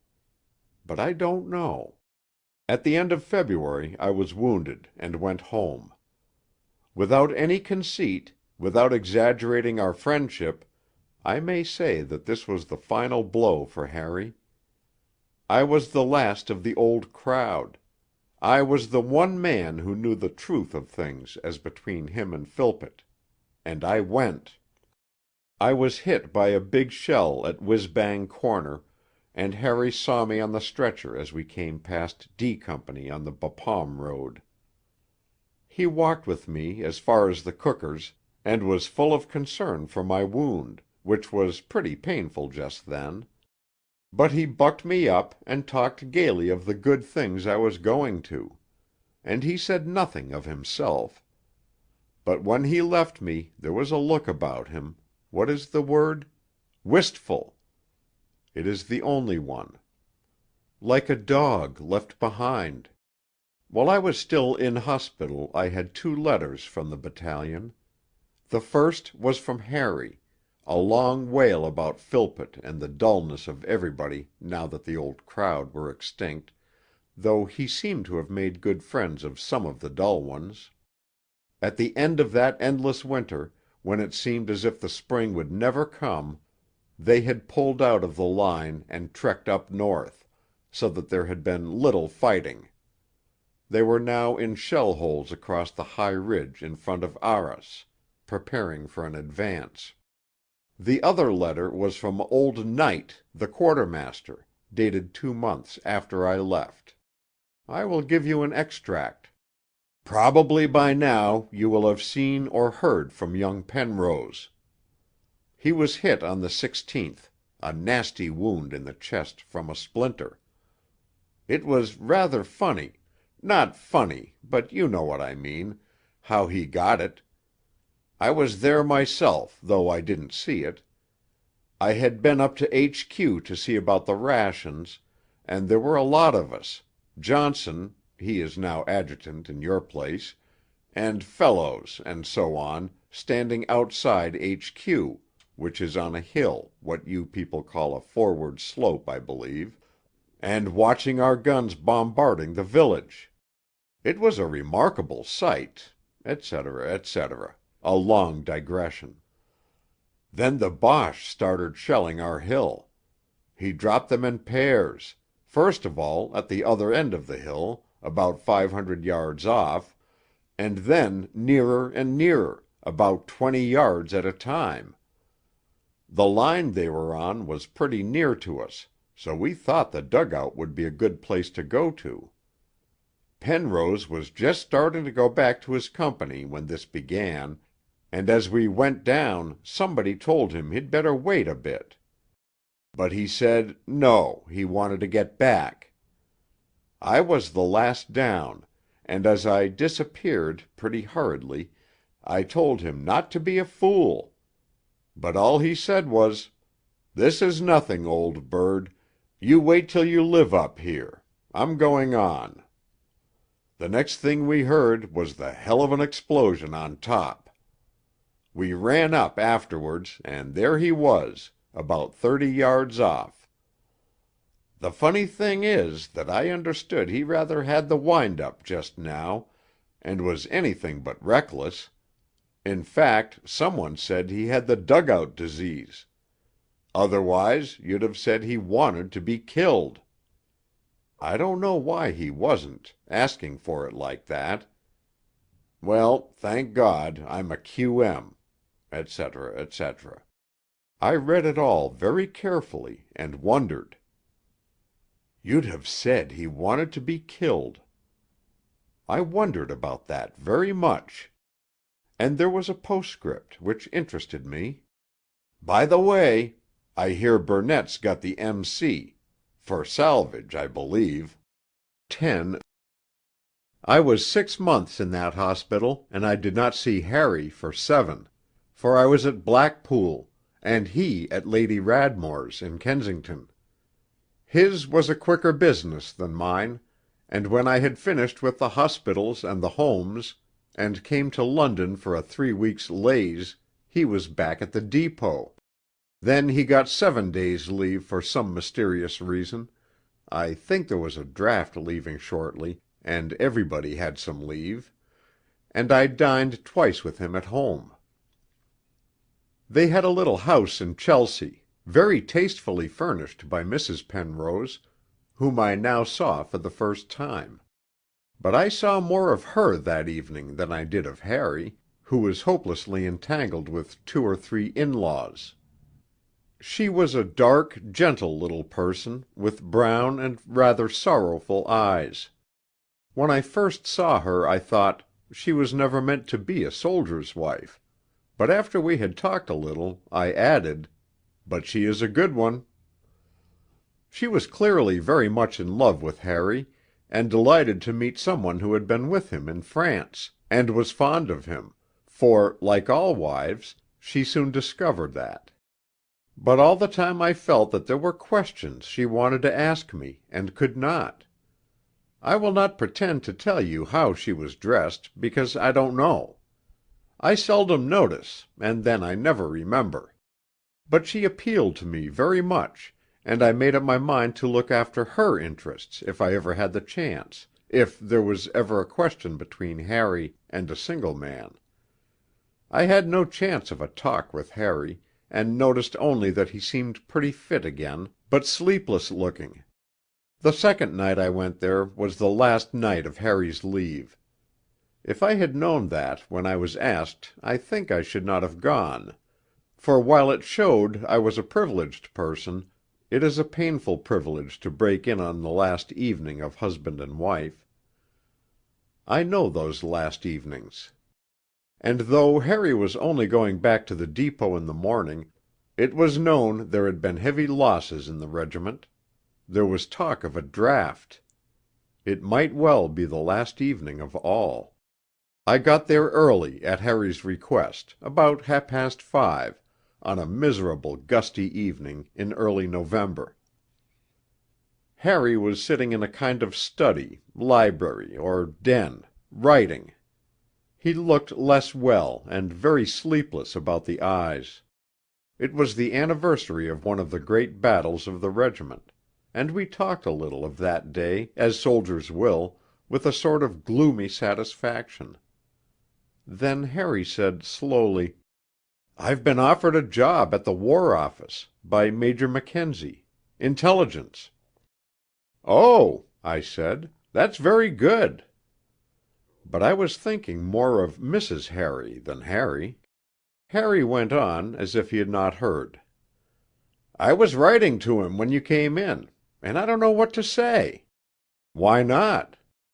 "Well," he said, "you know as well as anyone what sort of time I've had, and how I've been treated, by Philpott and others, and I've had about enough of it. I remember telling you once on the Peninsula that I thought myself fairly brave when I first went out, and, my God, so I was compared with what I am now. I suppose everyone has his breaking point, and I've certainly had mine. I simply feel I can't face it again." "Very well," I said. "Take the job and have done with it. You've done as much as you can, and you can't do more. What's the trouble?" But he went on, seemingly to convince himself rather than me. "I've never got over those awful working parties in that valley. I had 2 or 3 5.9's burst right on top of me, you know. The Lord knows how I escaped. And now I simply dream of them. I dream of them every night. Usually it's an enormous endless plain, full of shell holes, of course, and raining like hell, and I walk for miles, usually with you, looking over my shoulder, waiting for the shells to come, and then I hear that savage kind of high-velocity shriek, and I run like hell. Only I can't run, of course that's the worst part, and I get into a ditch and lie there. And then one comes that I know by the sound is going to burst on top of me, and I wake up simply sweating with funk. I've never told anybody but you about this, not even Peggy, but she says I wake her up sometimes, making an awful noise." He was silent for a little, and I had nothing to say. "And then it's all so different now, so damnably dull. I wouldn't mind if we could all go out together again. Just the old crowd, so that we could have good evenings, and not care what happened. But now there's nobody left. I don't expect they'll let you go out again. Only poor old Egerton, he's back again, and I can't stand all those boot-faced N.C.O. officers and people like Philpott, and all the old duds.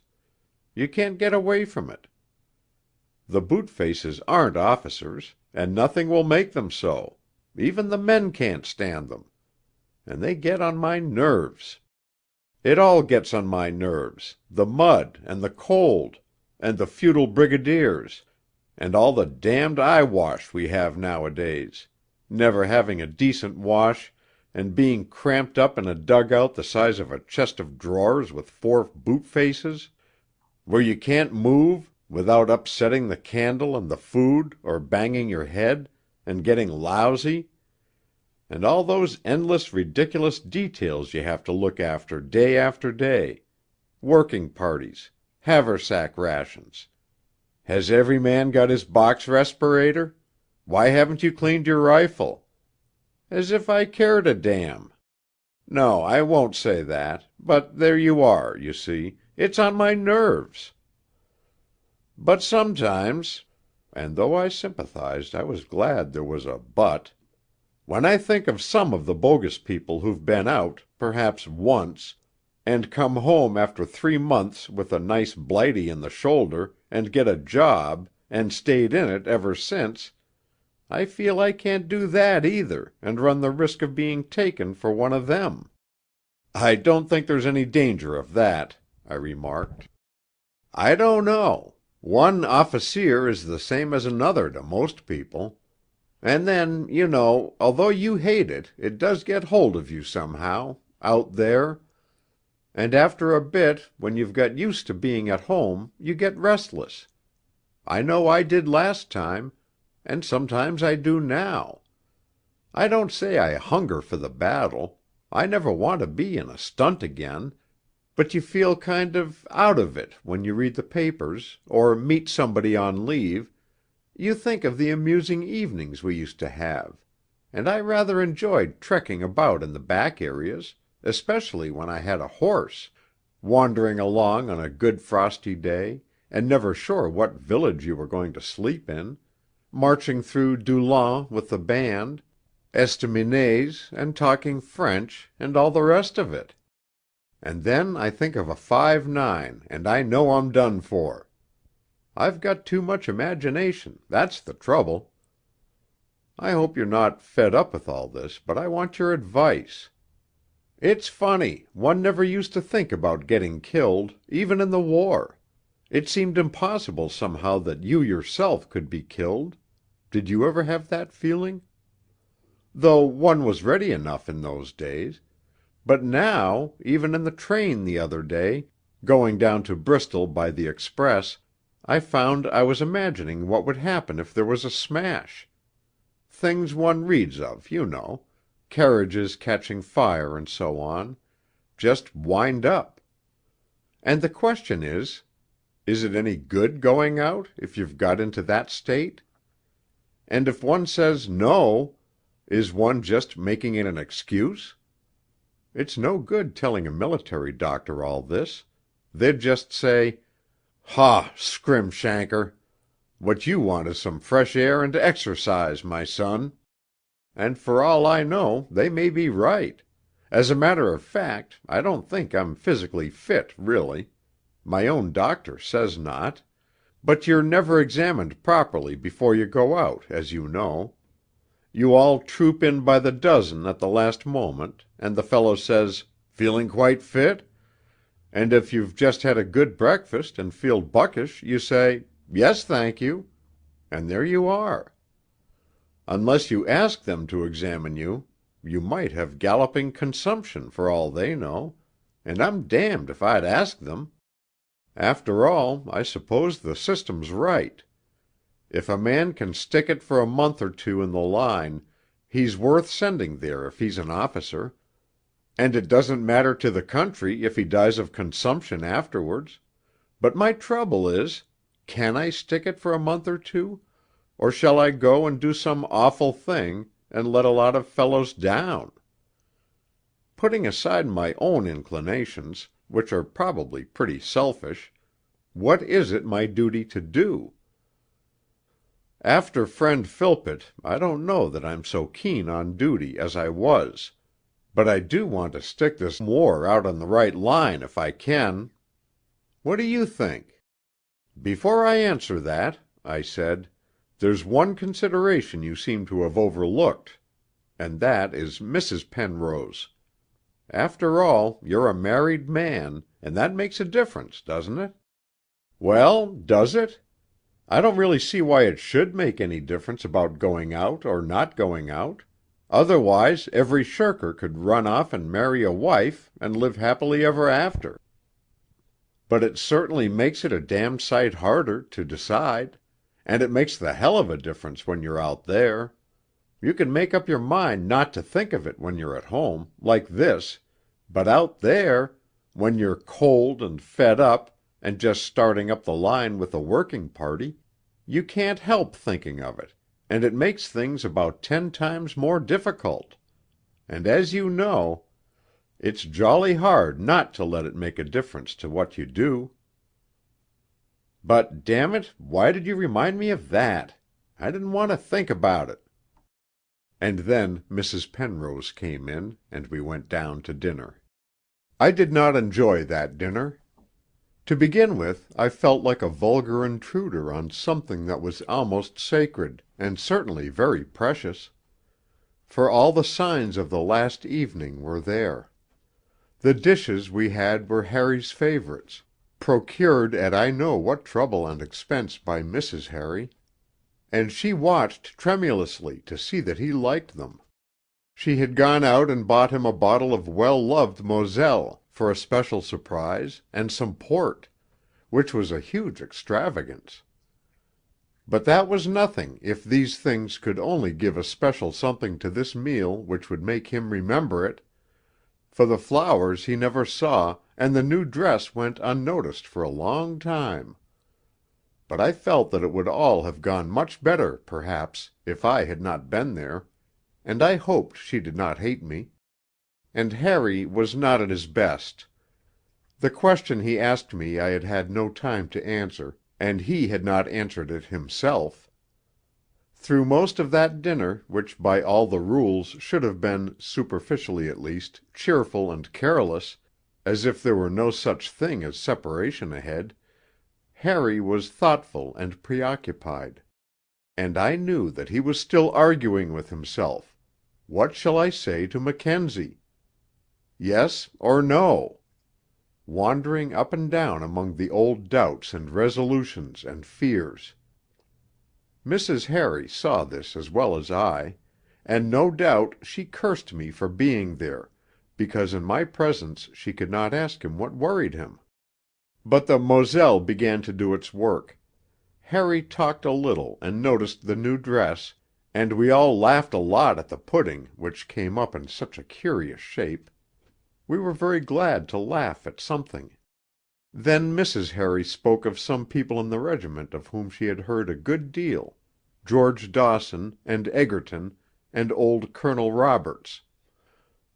I knew that in a minute we should stumble into talking about the trenches or shells or some such folly, and have Harry gloomy and brooding again.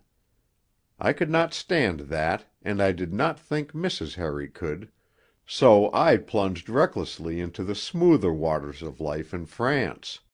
I told them the old story about General Jackson and the Billet Guard, and then we came on to the famous night at Forceville, and other historic battalion orgies, the dinner at Monchy Breton, when we put a row of candles on the floor of the tent for footlights, and George and a few subs made a perfect beauty chorus. Those are things one likes to remember about active service, and I was very glad to remember them then. The special port came in and was a great success. Harry warmed up, and laughed over those old gaieties and was in great form.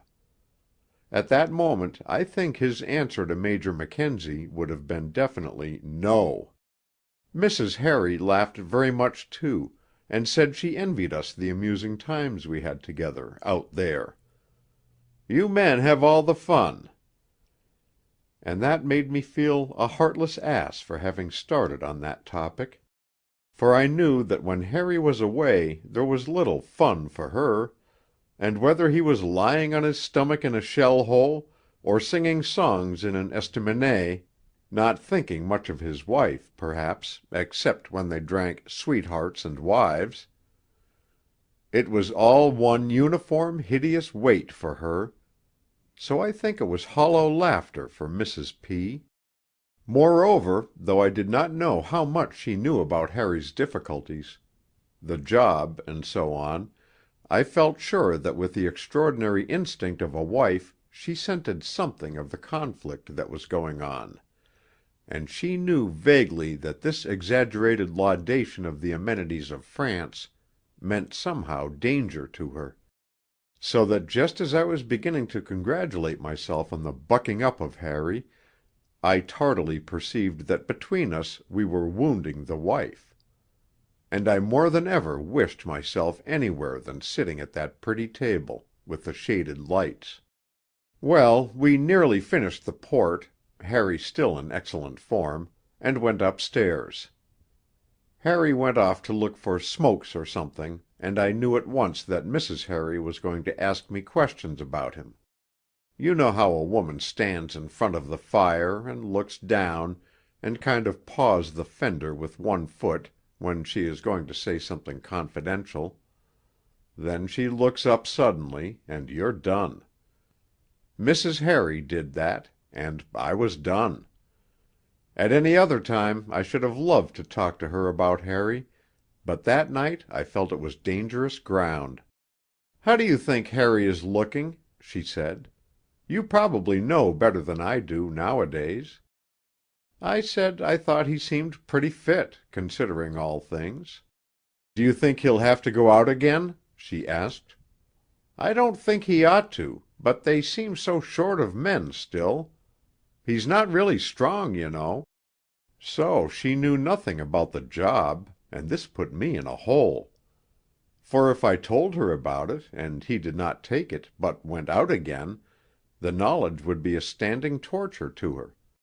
On the other hand, I wanted him to take it. I thought he ought to. And if she knew about it, she might be able to make him. Wives can do a great deal in that way. But that would be disloyal to Harry. Well, I temporized with vague answers while I wrestled with this problem, and she told me more about Harry. "You know, he has the most terrible dreams, wakes up screaming at night, and quite frightens me.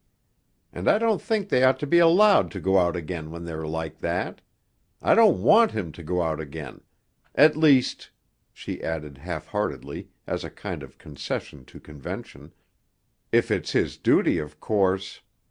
Then, defiantly, "No, I don't want him to go. Anyhow, I think he's done his bit, hasn't he, Mr. Benson?" "He has indeed," I said, with sincerity at last. "Well, you have some influence with him. Can't you—" But then Harry came in, and I had lost my chance. I have noticed that while on the stage, conversations which must necessarily be private are invariably concluded without interruption, in private life, and especially private houses, are always interrupted long before the end. Mrs. Harry went to the piano, and Harry and I sat down to smoke, and since it was the last night Harry was allowed to smoke his pipe. The way Mrs. Harry said that nearly made me weep. So I sat there and watched Harry, and his wife played and played, soft, melancholy, homesick things, Chopin, I think, that leagued with the wine and the warm fire and the deep chairs in an exquisite conspiracy of repose. She played for a long time, but I saw that she, too, was watching. And the fancy came to me that she was fighting for Harry, fighting, perhaps unconsciously, that vague danger she had seen at dinner, when it had beaten her, fighting it with this music that made war seem so distant and home so lovable. And soon I began to see that she was winning. For when she began playing Harry had sat down, a little restless again, and fidgeted, as if the music reminded him of good things too much. And his eyes wandered round the room and took in all the familiar things, like a man saying good bye, the old chair with the new chintz, and the yellow curtains, and the bookcase his father left him, and the little bookcase where his history books were (he looked a long time at them), and the firelight shining on the piano, and his wife playing and playing. And when he had looked at her, quickly, he sat up and poked the fire fiercely and sat back, frowning. He was wondering again. This music was being too much for him. Then she stopped and looked across at Harry, and smiled. When she played again it was, I think, a nocturne of Chopin's, God knows which, but it was very peaceful and homesick. And as I watched, I made sure that she had won. For there came over Harry a wonderful repose. He no longer frowned or fidgeted or raised his eyebrows in the nervous way he had, but lay back in a kind of abandonment of content, and I said to myself, he has decided, he will say yes to Mackenzie. Mrs. Harry perhaps also perceived it, for after a little she stopped and came over to us. And then I did a fateful thing. There was a copy of the Times lying by my chair, and because of the silence that was on us, I picked it up and looked aimlessly at it. The first thing I saw was the casualty list, buried in small type among some vast advertisements of patent foods. I glanced down the list in that casual manner which came to us when we knew that all our best friends were already dead or disposed of. Then my eye caught the name of the regiment and the name of a man I knew. Captain Egerton, V.R., killed. There was another near it, and another, and many more. The list was thick with them.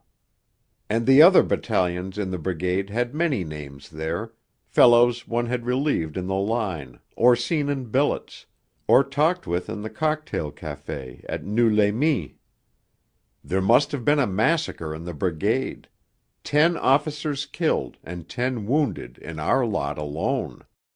I suppose I made that vague murmur of rage and regret which slips out of you when you read these things, for Harry looked up and asked, "What's that?"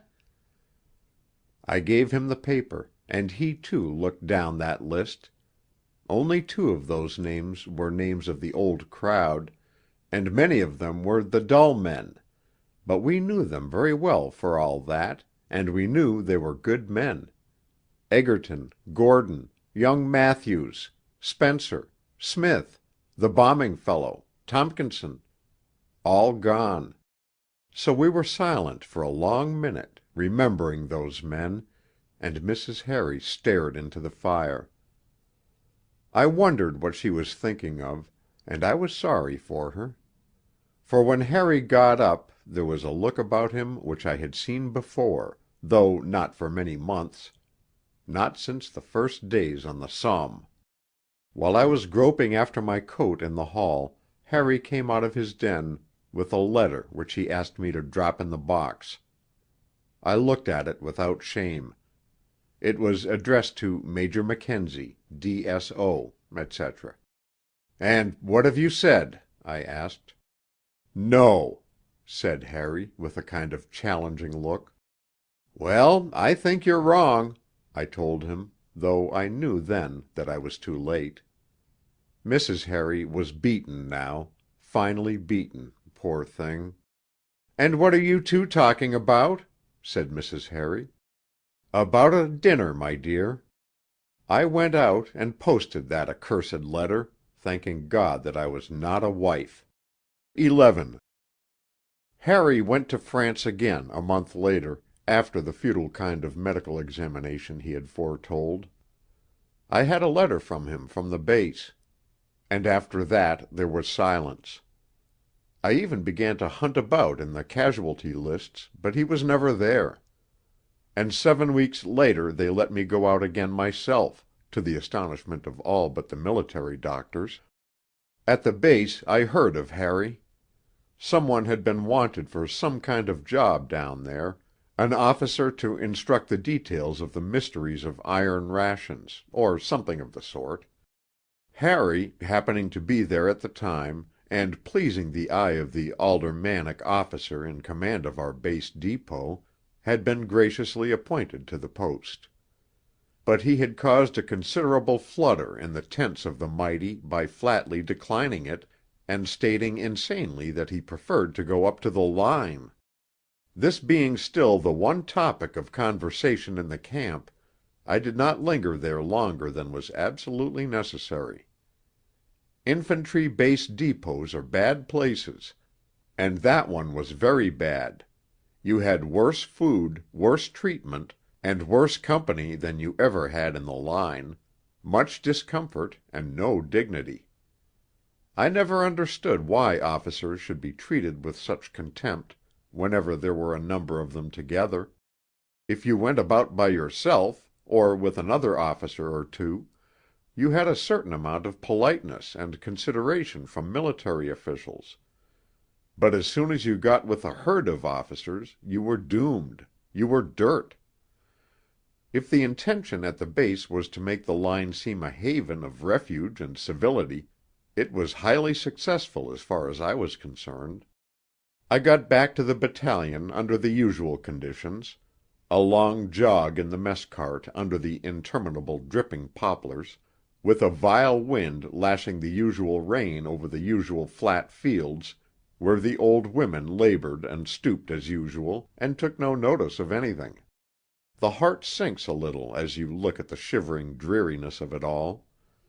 And if it is near the line, you hope secretly that the battalion is out for at least a few days more, that you may have just 2 days to get used to this beastliness again, and not be met by some cheery acclimatized ass with a "Glad to see you, old son, just in time. Going up tonight, doing a stunt on Tuesday."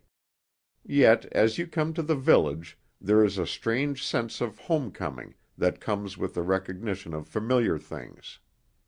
Limbers clattering and splashing along, and the regimental postman trudging back with the mail, and C Company cooker steaming pleasantly under an outhouse, and odd men with waterproof sheets draped over the shoulders, wet and glistening. Today I was lucky, for the battalion was a long way back, resting, so that this homecoming sense was strong upon me. And I wanted to see Harry. When I came near to the usual main street, I saw the battalion marching in by a side road, coming back from a route march. I sent my gear ahead, and got down to see them pass. It was strangely pleasant. The drums of the little band were covered because of the wet, and only the bugles brayed harshly, but very cheerfully. Old Philpott was ahead of them, riding fatly on his mild black mare, and returned my salute quite pleasantly. You could see a lot of young recruits among the men, and there were many officers I had never seen, but the welcoming signs of the old men we had had from the beginning, mostly N.C.O.'s now, made up for that. Young Smith I saw, in command of C Company now, and Tarrant, our late transport officer, was squelching at the head of a platoon, obviously not liking it much. Then came D Company, and I looked eagerly for Harry. Stevenson I knew, in command. How young the company commanders were! But there were only 2 other officers, and they both strange. The last of them tramped past, and I was left silent in the rain, foolishly disturbed. Where was Harry? Ass! No doubt he is an orderly officer, or away on a course. But I was disturbed, and the thought came to me that if anything had happened to him, I, too, should be lonely here, with none of the old crowd left. I walked on, then, and came to the little flag of D Company headquarters, flapping damply outside an estaminet. In the mess they greeted me very kindly and gave me tea, but there was still no Harry. But they all talked very fast, and the tea was good. "And where's Penrose?" I asked at last. "I haven't seen him yet." I had spoken to Stevenson. He did not answer immediately, but he picked up his cup and drank assiduously. Then he kind of mumbled, very low and apologetic: "He's in his billet, under close arrest." Under arrest! My God, what for? Stevenson began to drink again. He was a good fellow, who knew that Harry and I were friends. Also, he had known Harry in the Souchez days, and he did not like having to tell me this. But one of his subalterns, a young pup just out, was less sensitive, and told me, brutally: "Running away! Cowardice in the face of," etc. "Have some more tea?" Bit by bit I heard the whole miserable story, or rather that naked kernel of it which passed publicly for the whole story. I had to make my own footnotes, my own queries. The first night Harry was with the battalion, Philpott had sent him up, with a carrying party to the front line, or thereabouts, 50 men and some engineering stuff of sorts, wiring trestles, barbed wire, or something. It was shell hole country, no communication trenches or anything. And since there had been an attack recently, the Boche artillery was very active on the roads and back areas. Also, there was the usual rotten valley to cross, with the hell of a barrage in it. So much these young braves conceded. Harry had started off with his party, had called at the brigade dump, and picked up the stuff. Later on someone rang up brigade from the line and said no party had arrived. Brigade rang up Philpott, and he sent up the assistant adjutant to investigate. Somewhere in the Arras road he had come upon Harry, with most of the party, running down the road, towards the dump, away from the line. The stores were urgently needed at the front. They never got there. That was all. The court-martial was tomorrow.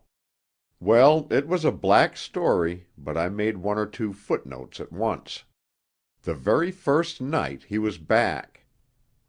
The awful luck, the cruelty of it.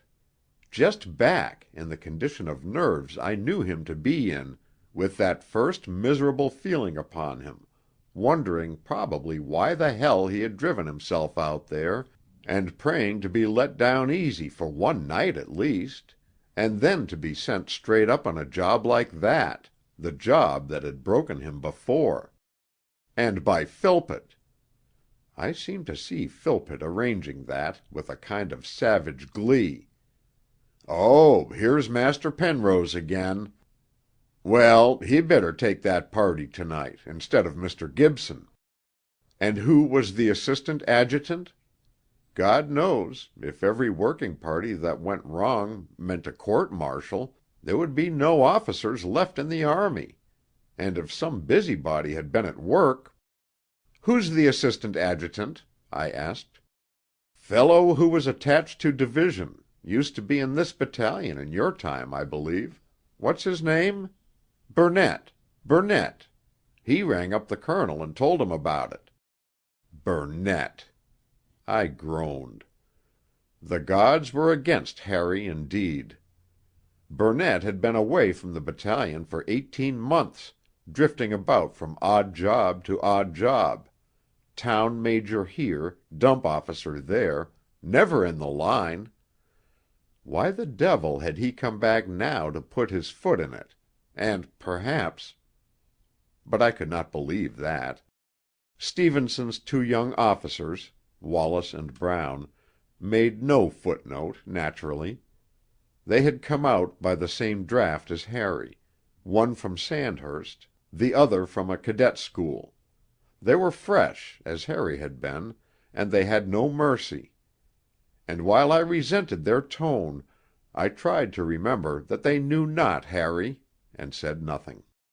But when young Wallace summed up the subject with, "Well, all I can say is he's a cold-footed swine, and deserves all he gets," I exploded. "You damn young pup," I said, "just out, and hardly seen a shot fired. You dare to say anything about Penrose? I tell you you're not fit to lick his boots. Do you know that he joined up in the ranks in August, '14, and went through Gallipoli, and had done 2 years' active service before you even had a uniform? Do you know he's just refused a job at home in order to come out here? And another job at the base? Does that look like cold feet? You wait till you've been out a year, my son, before you talk about cold feet. You—" But I couldn't control myself any further. I went out, cursing. Then I got leave to go and see Harry. He was in his billet, in a small bedroom on the ground floor. There was a sentry standing at the window, fixed bayonet and all, so that he should neither escape nor make away with himself. He was surprised and, I think, really pleased to see me, for before me, as he said, or anyone who knew his history, he was not ashamed. It was only when the ignorant, the Wallaces, were near, that he was filled with humiliation, because of the things he knew they were thinking. "That sentry out there," he told me, "was in my platoon at Gallipoli, one of my old men. Just before you came in he tapped on the window and wished me luck. He said that all the old lads did the same. It bucked me up no end. Not that he needed much bucking up, for he was strangely quiet and resigned, more nearly at peace with everything than I had seen him for many months. 'Only,' he said, 'I wish to God that I was a single man, and I wish to God they would get on with it.' He had been under arrest for 6 weeks, 6 solid weeks, carted about from place to place like some animal waiting for slaughter, while the summaries of evidence and the memos and the secret envelopes went backwards and forwards through units and through formations, from mandarin to mandarin, from bigwig to bigwig, while generals, and legal advisers, and judge advocates, and twopenny halfpenny clerks wrote their miserable initials on the dirty forms, and wondered what the devil they should decide, and decided nothing at all. All this terrible time Harry had been writing to his wife, pretending that all was well with him, describing route marches and scenery, and all the usual stuff about weather and clothes and food. Now at least somebody had decided, and Harry was almost happy. For it was the end of suspense. 'Once they settled on a court-martial,' he said, 'I knew I was done, and, except for Peggy, I don't care. I don't know what they've told you, but I'd like you to know what really happened. I found the battalion at Montval, the same old part, and got there feeling pretty rotten. Old Philpott, of course, sent me off with a working party like a shot out of a gun, before I'd been there an hour. I picked up some wiring stuff at the brigade dump. It was a long way up the road then, not far from Hellfire Corner. Fritz was shelling the road like hell, going up and down, dropping them in pairs, 50 yards further every time, you know the game. I had the wind up pretty badly, and so had the men, poor devils. But what was worse, they seemed to know that I had. We had a lot of shells very close to us, and some of the men kept rushing towards the bank when they heard one coming. Well, you don't get on very fast at that rate, and it's damned hard to keep hold of them when they're like that. And knowing they were like that made me even worse. When we got to Dead Mule Tree about 10 of them were missing. Just stayed under the bank in the holes. I don't say this to excuse myself. I just tell you what happened. Then we got to that high bit where the bank stops and the valley goes up on the left. You know the awful exposed feeling one has there, and they had a regular barrage just at the corner. I got the men under the bank and waited till a shell burst, and then tried to dash them past before the next. But the next one came too fast, and fell plunk into the middle of the column, behind me. 3 men were killed outright, and those of us who hadn't flung themselves down were knocked over. I fell in a kind of narrow ditch by the road. When I put my head up and looked back I saw some of the men vanishing back under the bank. Then another one came, 8-inch I should think they were, and I grovelled in the ditch again. It was just like my awful dreams. I must have been there about 10 minutes. After every one I started to get up and go back to the men under the bank, meaning to get them together again. Every time the next one came too quick, and I was pinned, simply pinned in that ditch. Then Fritz stopped for a minute or two, altering the program, I suppose, and I got up and ran like hell for the bank. The 4 or 5 men lying near me got up and ran too. When we got under the bank we lay down and I looked around. There was not a man to be seen. I shouted, but at first nothing happened. And I tell you, I was glad. Some of the men who had gone back, not seeing me anywhere, had melted away home. I don't blame them. Then a few drifted along from further down the bank. By degrees most of the party turned up.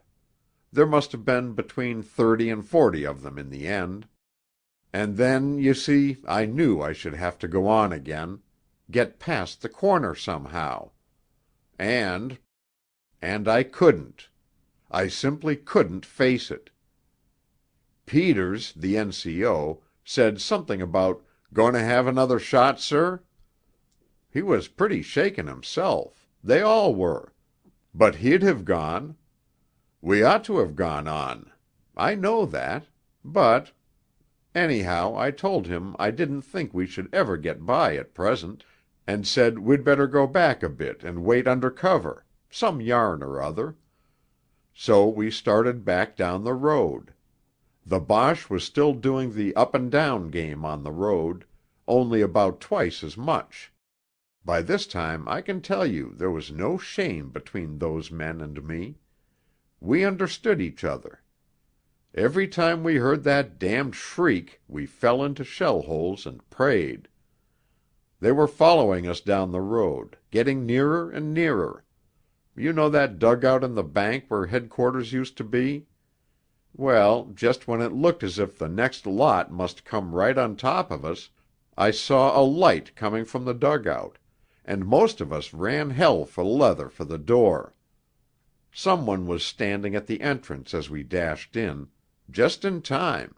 We nearly knocked him over. And guess who it was?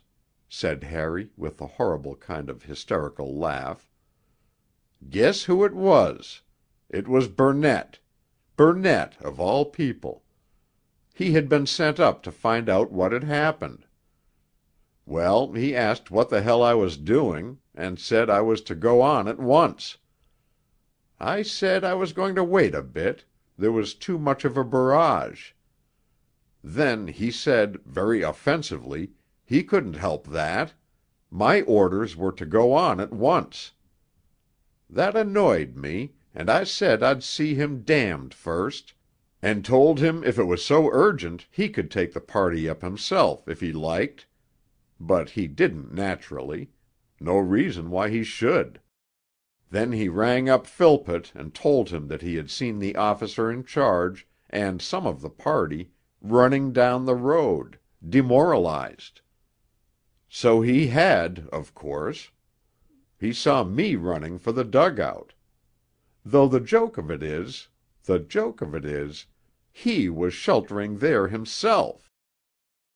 And at the enormity of that joke Harry went off into that hideous laughter again.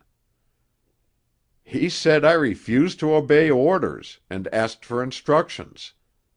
Philpott said it was too late now, the stuff had been wanted by midnight. He told Burnett to put me under arrest, and come back.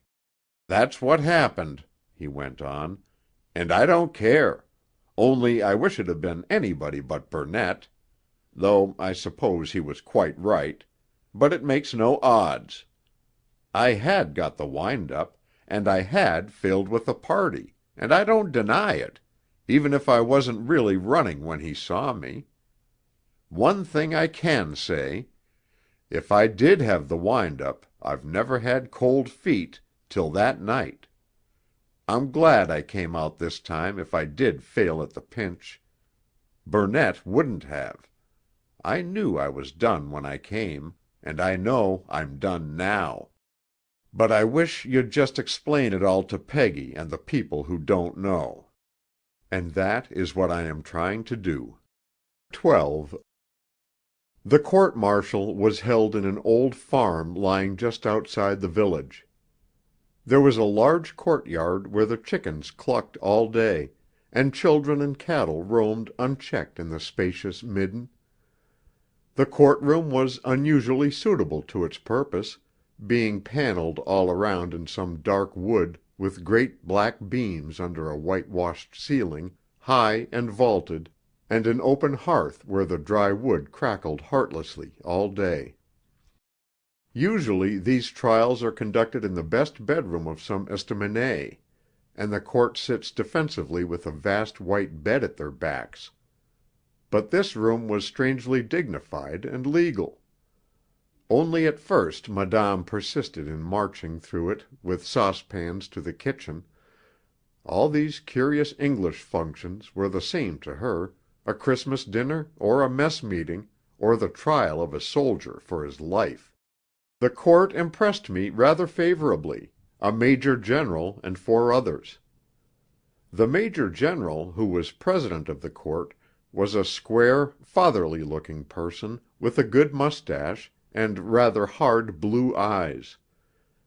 He had many rows of ribbons, so many that as I looked at them from a dark corner at the back, they seemed like some regiment of coloured beetles paraded in close column of companies.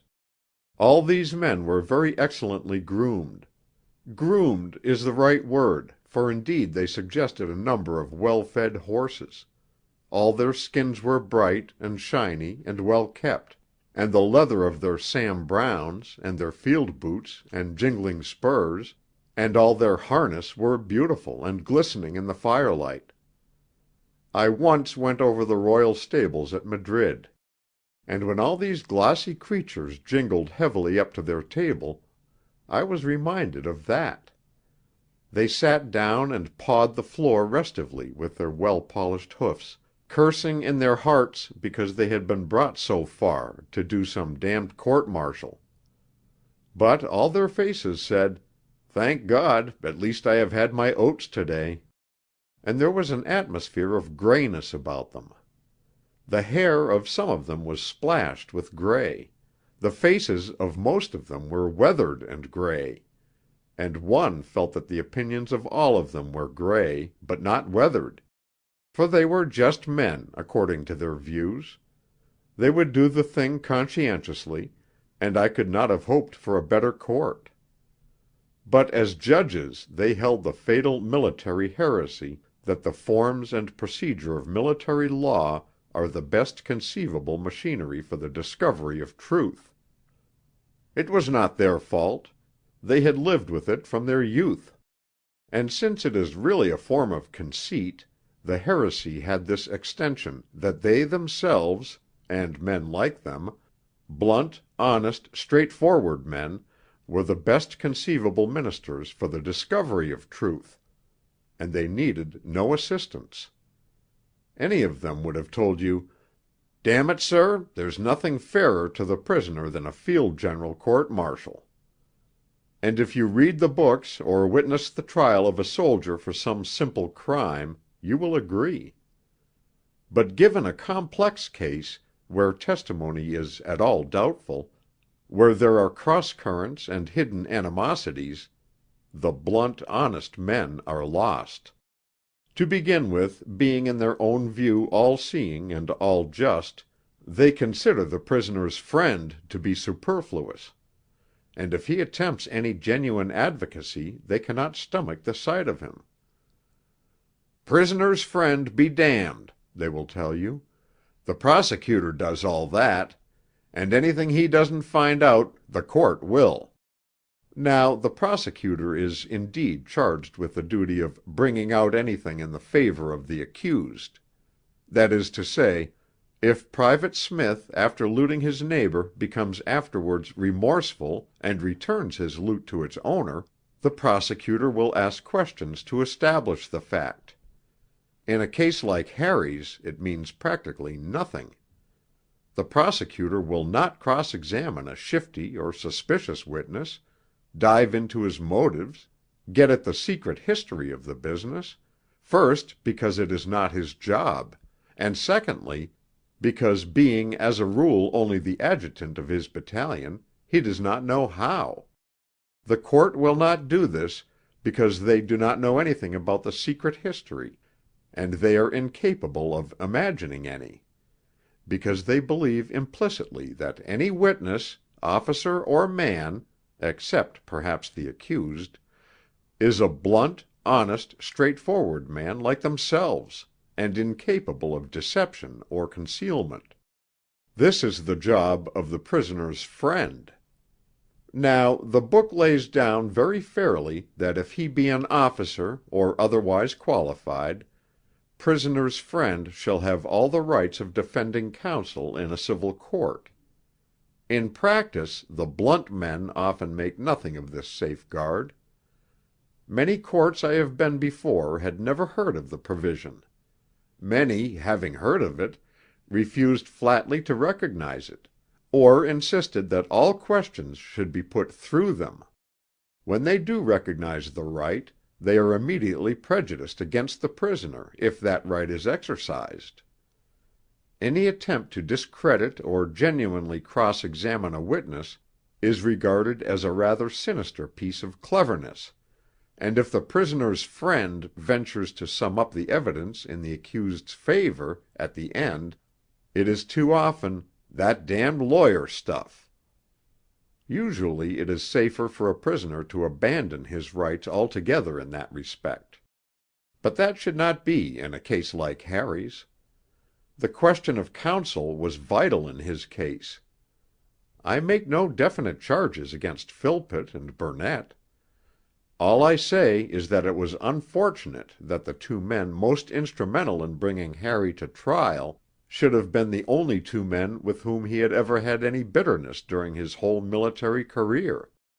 It was specially unfortunate that Burnett should be the first and principal accuser, when you remembered that almost the last time Harry had seen Burnett he had shown courage where Burnett had shown cowardice, and thus humiliated him.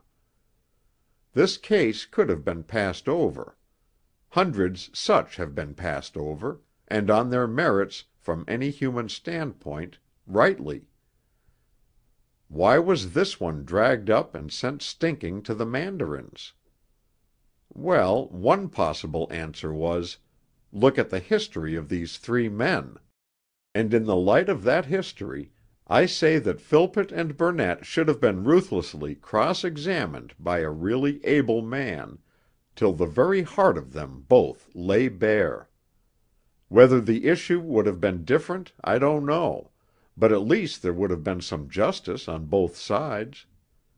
And it may even be that a trained lawyer could not have got at the heart of the matter, but also prevailed upon the court not to be prejudiced against him by his getting at it. For that brings you back to the real trouble. I could have done it myself, and gladly. If anyone knew anything about these men, I did.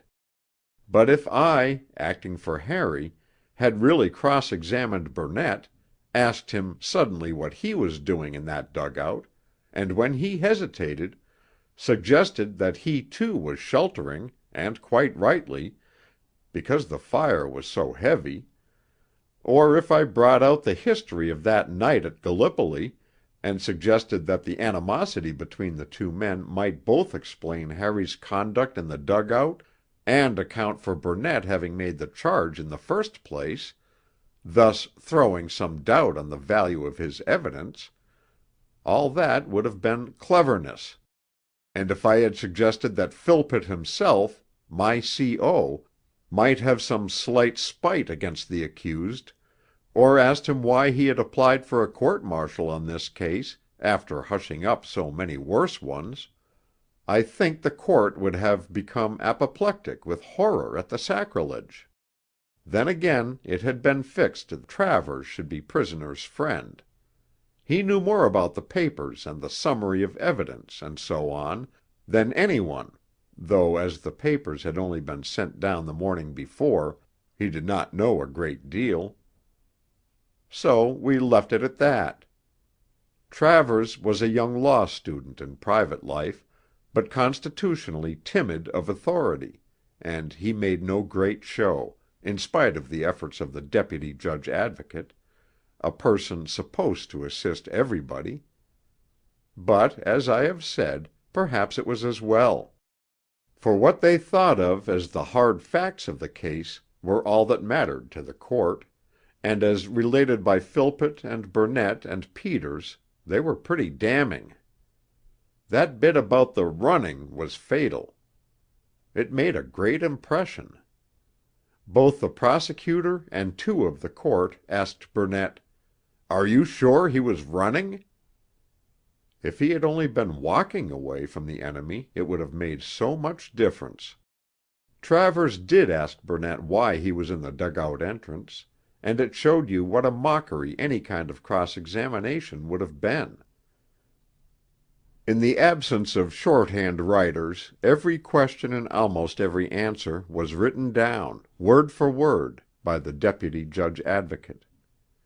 After a question was put there was a lengthy pause while the officer wrote. Then there was some uncertainty and some questions about the exact form of the question. Had Travers said, "Why were you in the dugout?" or "Why did you go to the dugout?" Finally, all being satisfactorily settled and written down, the witness was allowed to answer. But by then the shiftiest witness had had time to invent a dozen suitable answers. No liar could possibly be caught out, no deceiver ever be detected, under this system. That was being fair to the witness. Burnett answered, of course, that he had gone there to inquire if the working party had been seen. To do Burnett justice, he did not seem at all happy at having to tell his tale again. If his original report had really been made under a sudden impulse of spite and revenge, and, however that may be, he could certainly have made a very different report, I think perhaps he had not realized how far the matter would go, had not imagined that it would come to a court-martial, and now regretted it. But it was too late. He could not eat his words. And that was the devil of it. Burnett might have made a different report. Philpott could have arranged things with the brigade, could have had Harry sent to the base on the ground of his record and medical condition, and not have applied for a court-martial. But once those hard facts came before the court, to be examined under that procedure, simply as hard facts, an officer ordered up with a party and important stores. Some of the party scattered. Officer seen running, mind you, in the wrong direction. Officer shaken on the evidence of his men, and refusing to obey an order. It was too late to wonder whether the case should ever have come there. That was Philpott's business. He did not seem disturbed. He even mentioned, casually, that there had been a similar incident with this officer once before, when his conduct with a working party by no means satisfied me. Quite apart from the monstrous misrepresentation of the thing, the statement was wholly inadmissible at that stage, and the president stopped him. But that also was too late. It had sunk in.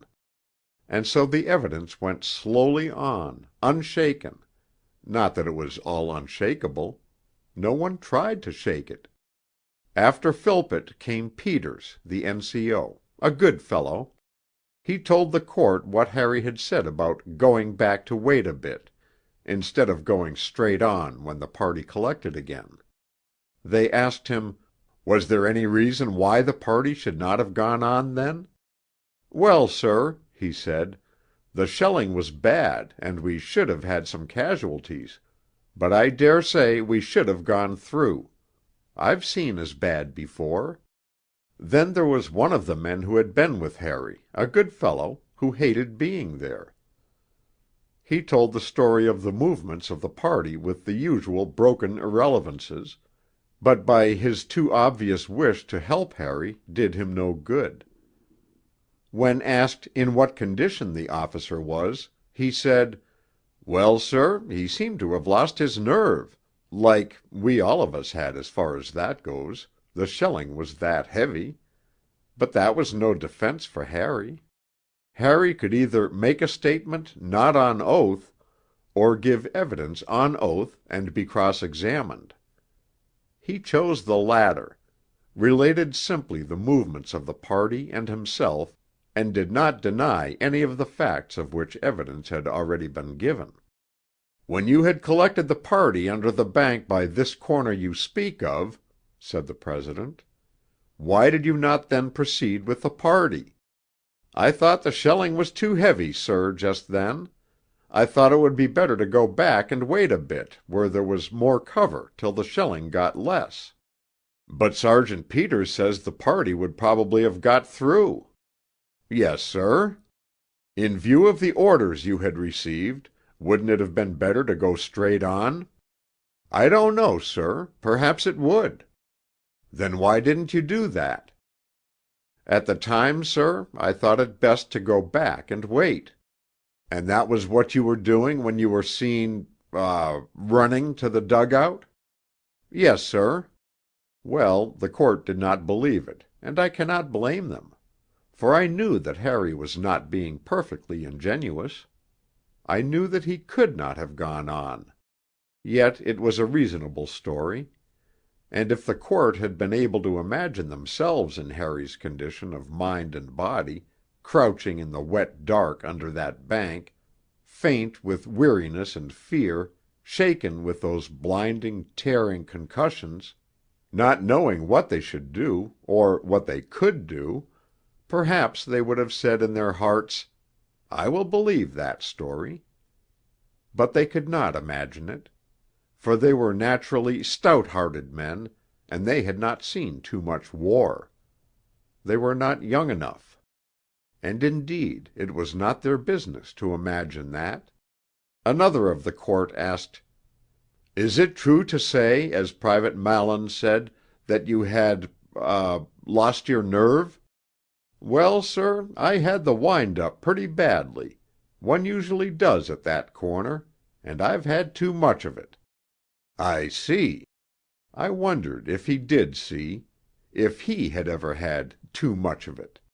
Harry said nothing about Burnett, nothing about Philpott. Probably it would have done no good. And, as he told me afterwards, the real charge was that I'd lost my nerve. And so I had. And I don't want to wangle out of it like that. That was the end of it.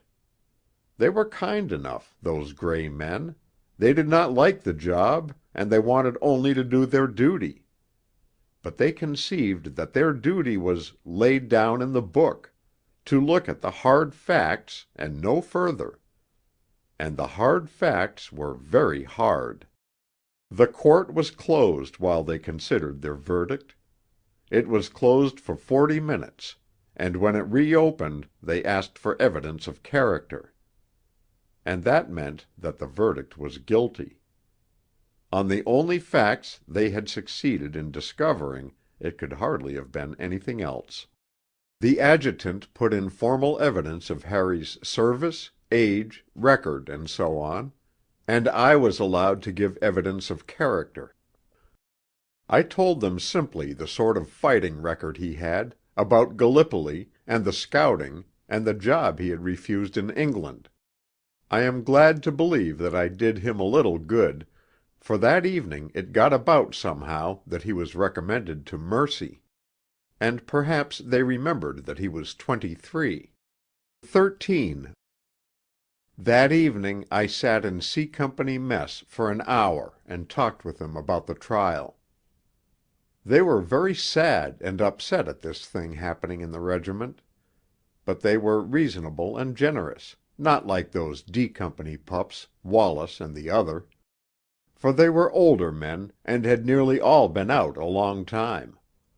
Only one of them annoyed me, a fellow in the 30s, making a good income in the city, who had only joined up just before he had to under the Derby scheme, and had been out a month.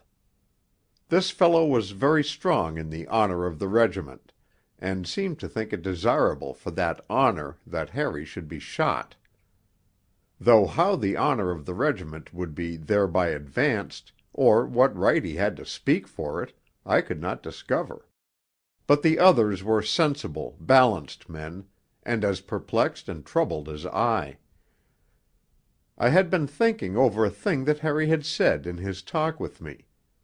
"If I did have the wind-up, I've never had cold feet." It is a pity one cannot avoid these horrible terms, but one cannot. I take it that wind-up, whatever the origin of that extraordinary expression may be, signifies simply fear. Cold feet also signifies fear, but, as I understand it, has an added implication in it of base yielding to that fear. I told them about this distinction of Harry's, and asked them what they thought. "That's it," said Smith. "That's just the damned shame of the whole thing. There are lots of men who are simply terrified the whole time they're out, but just go on sticking it by sheer guts, will-power, or whatever you like. That's having the wind-up. And you can't prevent it. It just depends how you're made. I suppose there really are some people who don't feel fear at all. That fellow Drake, for example, though I'm not sure that there are many. Anyhow, if there are any, they don't deserve much credit, though they do get the V.C.'s. Then there are the people who feel fear like the rest of us, and don't make any effort to resist it, don't join up or come out, and when they have to, go back after 3 months with a blighty one, and get a job, and stay there. And when they are here, wangle out of all the dirty jobs," put in Foster. "Well, they're the people with cold feet, if you like," Smith went on. "And as you say, Penrose has never been like that. Fellows like him keep on coming out time after time, getting worse wind-up every time, but simply kicking themselves out until they come out once too often, and stop one, or break up suddenly like Penrose, and—" "And the question is, ought any man like that to be shot?" asked Foster. "Ought any one who volunteers to fight for his country be shot?" said another. "Damn it, yes," said Constable. He was a square, hard-looking old boy, a promoted N.C.O., and a very useful officer. "You must have some sort of standard, or where would the army be?" "I don't know," said Foster. "Look at the Australians. They don't have a death penalty, and I reckon they're as good as us." "Yes, my son, perhaps that's the reason." This was old Constable again. "The average Australian is naturally a sight stouter-hearted than the average Englishman. They don't need it." "Then why the hell do they punish Englishmen worse than Australians, if they can't even be expected to do so well?" retorted Foster. But this piece of dialectics was lost on Constable. "Anyhow, I don't see that it need be such an absolute standard," Smith began again, thoughtfully. He was a thoughtful young fellow. "They don't expect everybody to have equally strong arms or equally good brains, and if a chap's legs or arms aren't strong enough for him to go on living in the trenches, they take him out of it, if he's lucky. But every man's expected to have equally strong nerves in all circumstances, and to go on having them till he goes under. And when he goes under, they don't consider how far his nerves, or guts, or whatever you call it, were as good as the other people's. Even if he had nerves like a chicken to begin with, he's expected to behave as a man with nerves like a lion, or a drake, would do. A man with nerves like a chicken is a damned fool to go into the infantry at all," put in Williams, the honour of the regiment person. "Yes, but he may have had a will-power like a lion, and simply made himself do it." "You'd be all right, Smith," somebody said, "if you didn't use such long words.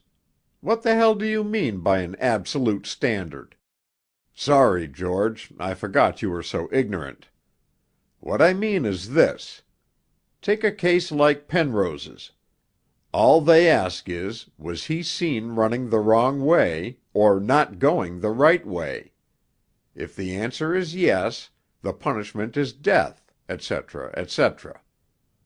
To begin with, as I said, they don't consider whether he was capable, physically or mentally, I don't know which it is, of doing the right thing. And then there are lots of other things which we know make one man more windy than another, or windier today than he was yesterday. Things like being a married man, or having boils, or a bad cold, or being just physically weak, so that you get so exhausted you haven't got any strength left to resist your fears. I've had that feeling myself. None of those things are considered at all at a court-martial, and I think they ought to be. No, said Foster, they ought to be considered before they decide to have a court-martial at all. A case like Penrose's never ought to have got so far. You're right. I don't know why the devil it did.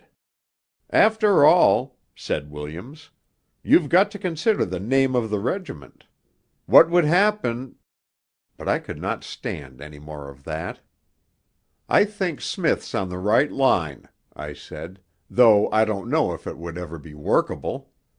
There are, of course, lots of fellows who feel things far more than most of us, sensitive, imaginative fellows, like poor Penrose, and it must be hell for them. Of course, there are some men like that with enormously strong wills who manage to stick it out as well as anybody, and do awfully well. I should think young Aston, for instance. And those I call the really brave men. Anyhow, if a man like that really does stick it as long as he can, I think something ought to be done for him, though I'm damned if I know what. He oughtn't— He oughtn't be allowed to go on too long, that's what it comes to, said Smith. Well, what do you want? Foster asked. A kind of periodical wind-up examination? That's the kind of thing, I suppose. It is a medical question, really. Only the doctors don't seem to recognize, or else they aren't allowed to, any stage between absolute shell shock, with your legs flying in all directions, and just ordinary scrimshanking. But damn it, man, Constable exploded, look at the scrimshanking you'll get if you have that sort of thing. You'd have all the mother's darlings in the kingdom saying they'd had enough when they got to the base. Perhaps. No, I think that's silly. I don't know what it is that gives you bad wind-up after a long time out here, nerves or imagination or emotion or what, but it seems to me the doctors ought to be able to test when a man's really had enough, just as they tell whether a man's knee or a man's heart are really bad or not. You'd have to take his record into account, of course. And you'd have to make it a compulsory test, said Smith, because nowadays no one's going to get into a board and say, "Look here, doctor, I've been out so long and I can't stand any more." They'd send you out in the next draft. Compulsory both ways, added Foster. When they'd decided he'd done enough and wasn't safe any longer, he oughtn't to be allowed to do any more, because he's dangerous to himself and everybody else. As a matter of fact, said Williams, that's what usually does happen, doesn't it? When a chap gets down and out like that after a decent spell of it, he usually gets a job at home, instructor at the depot or something. Yes, and then you get a fellow with the devil of a conscience like Penrose, and you have a nasty mess like this. And what about the men? Asked Constable. Are you going to have the same thing for them? Certainly. Only, thank God, there are not so many of them who need it. All that chat you read about the wonderful fatalism of the British soldier is so much bunkum. It simply means that most of them are not cursed with an imagination, and so don't worry about what's coming. That's true, you don't see many fatalists in the middle of a big strafe. Of course there are lots of them who are made like Penrose, and with a record like his, something— And it's damned lucky for the British Army there are not more of them, put in Constable. Certainly, but it's damned unlucky for them to be in the British Army, in the infantry anyhow. And what does that matter? Oh, well, you can take that line if you like, but it's a bit Prussian, isn't it? Prussia's winning this dirty war, anyhow at present." So the talk rambled on, and we got no further, only most of us were in troubled agreement that something, perhaps many things, were wrong about the system, if this young volunteer, after long fighting and suffering, was indeed to be shot like a traitor in the cold dawn. 9 times out of 10, as Williams had said, we knew that it would not have happened, simply because 9 men out of 10 surrender in time. But ought the 10th case be even remotely possible? That was our doubt. What exactly was wrong we could not pretend to say. It was not our business. But if this was the best the old men could do, we felt that we could help them a little. I give you this scrap of conversation only to show the kind of feeling there was in the regiment, because that is the surest test of the rightness of these things. They were still at it when I left, and as I went out wearily into the cold drizzle, I heard Foster summing up his views with, "Well, the whole thing's damned awful. They've recommended him to mercy, haven't they? And I hope to God he gets it." But he got no mercy. The sentence was confirmed by the higher authorities. I cannot pretend to know what happened, but from some experience of the military hierarchy, I can imagine. I can see those papers, wrapped up in the blue form, with all the right information beautifully inscribed in the right spaces, very neat and precise, carefully sealed in the long envelopes, and sent wandering up through the rarefied atmosphere of the higher formations. Very early they halt, at the brigadier, or perhaps the divisional general, someone who thinks of himself as a man of blood and iron. He looks upon the papers. He reads the evidence very carefully. At the end he sees "recommended to mercy." All very well, but we must make an example sometimes. Where's that confidential memo we had the other day? That's it, yes. Officer who fails in his duty must be treated with the same severity as would be awarded to private in the same circumstances. Quite right, too. Shan't approve recommendation to mercy.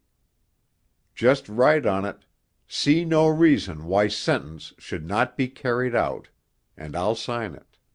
Or, more simply perhaps, "Mercy? Mercy be damned! Must make an example. I won't have any cold feet in my command." And so the blue form goes climbing on, burdened now with that fatal endorsement, laboring over ridge after ridge, and on each successive height the atmosphere becomes more rarefied, though the population is more numerous. And at long last it comes to some Olympian peak, I know not where, beyond which it may not go, where the air is so chill and the population so dense that it is almost impossible to breathe. Yet here, I make no doubt, they look at the blue form very carefully and gravely, as becomes the high gods. But in the end they shake their heads, a little sadly maybe, and say, "Ah, General B. does not approve recommendation to mercy. He's the man on the spot, he ought to know. Must support him.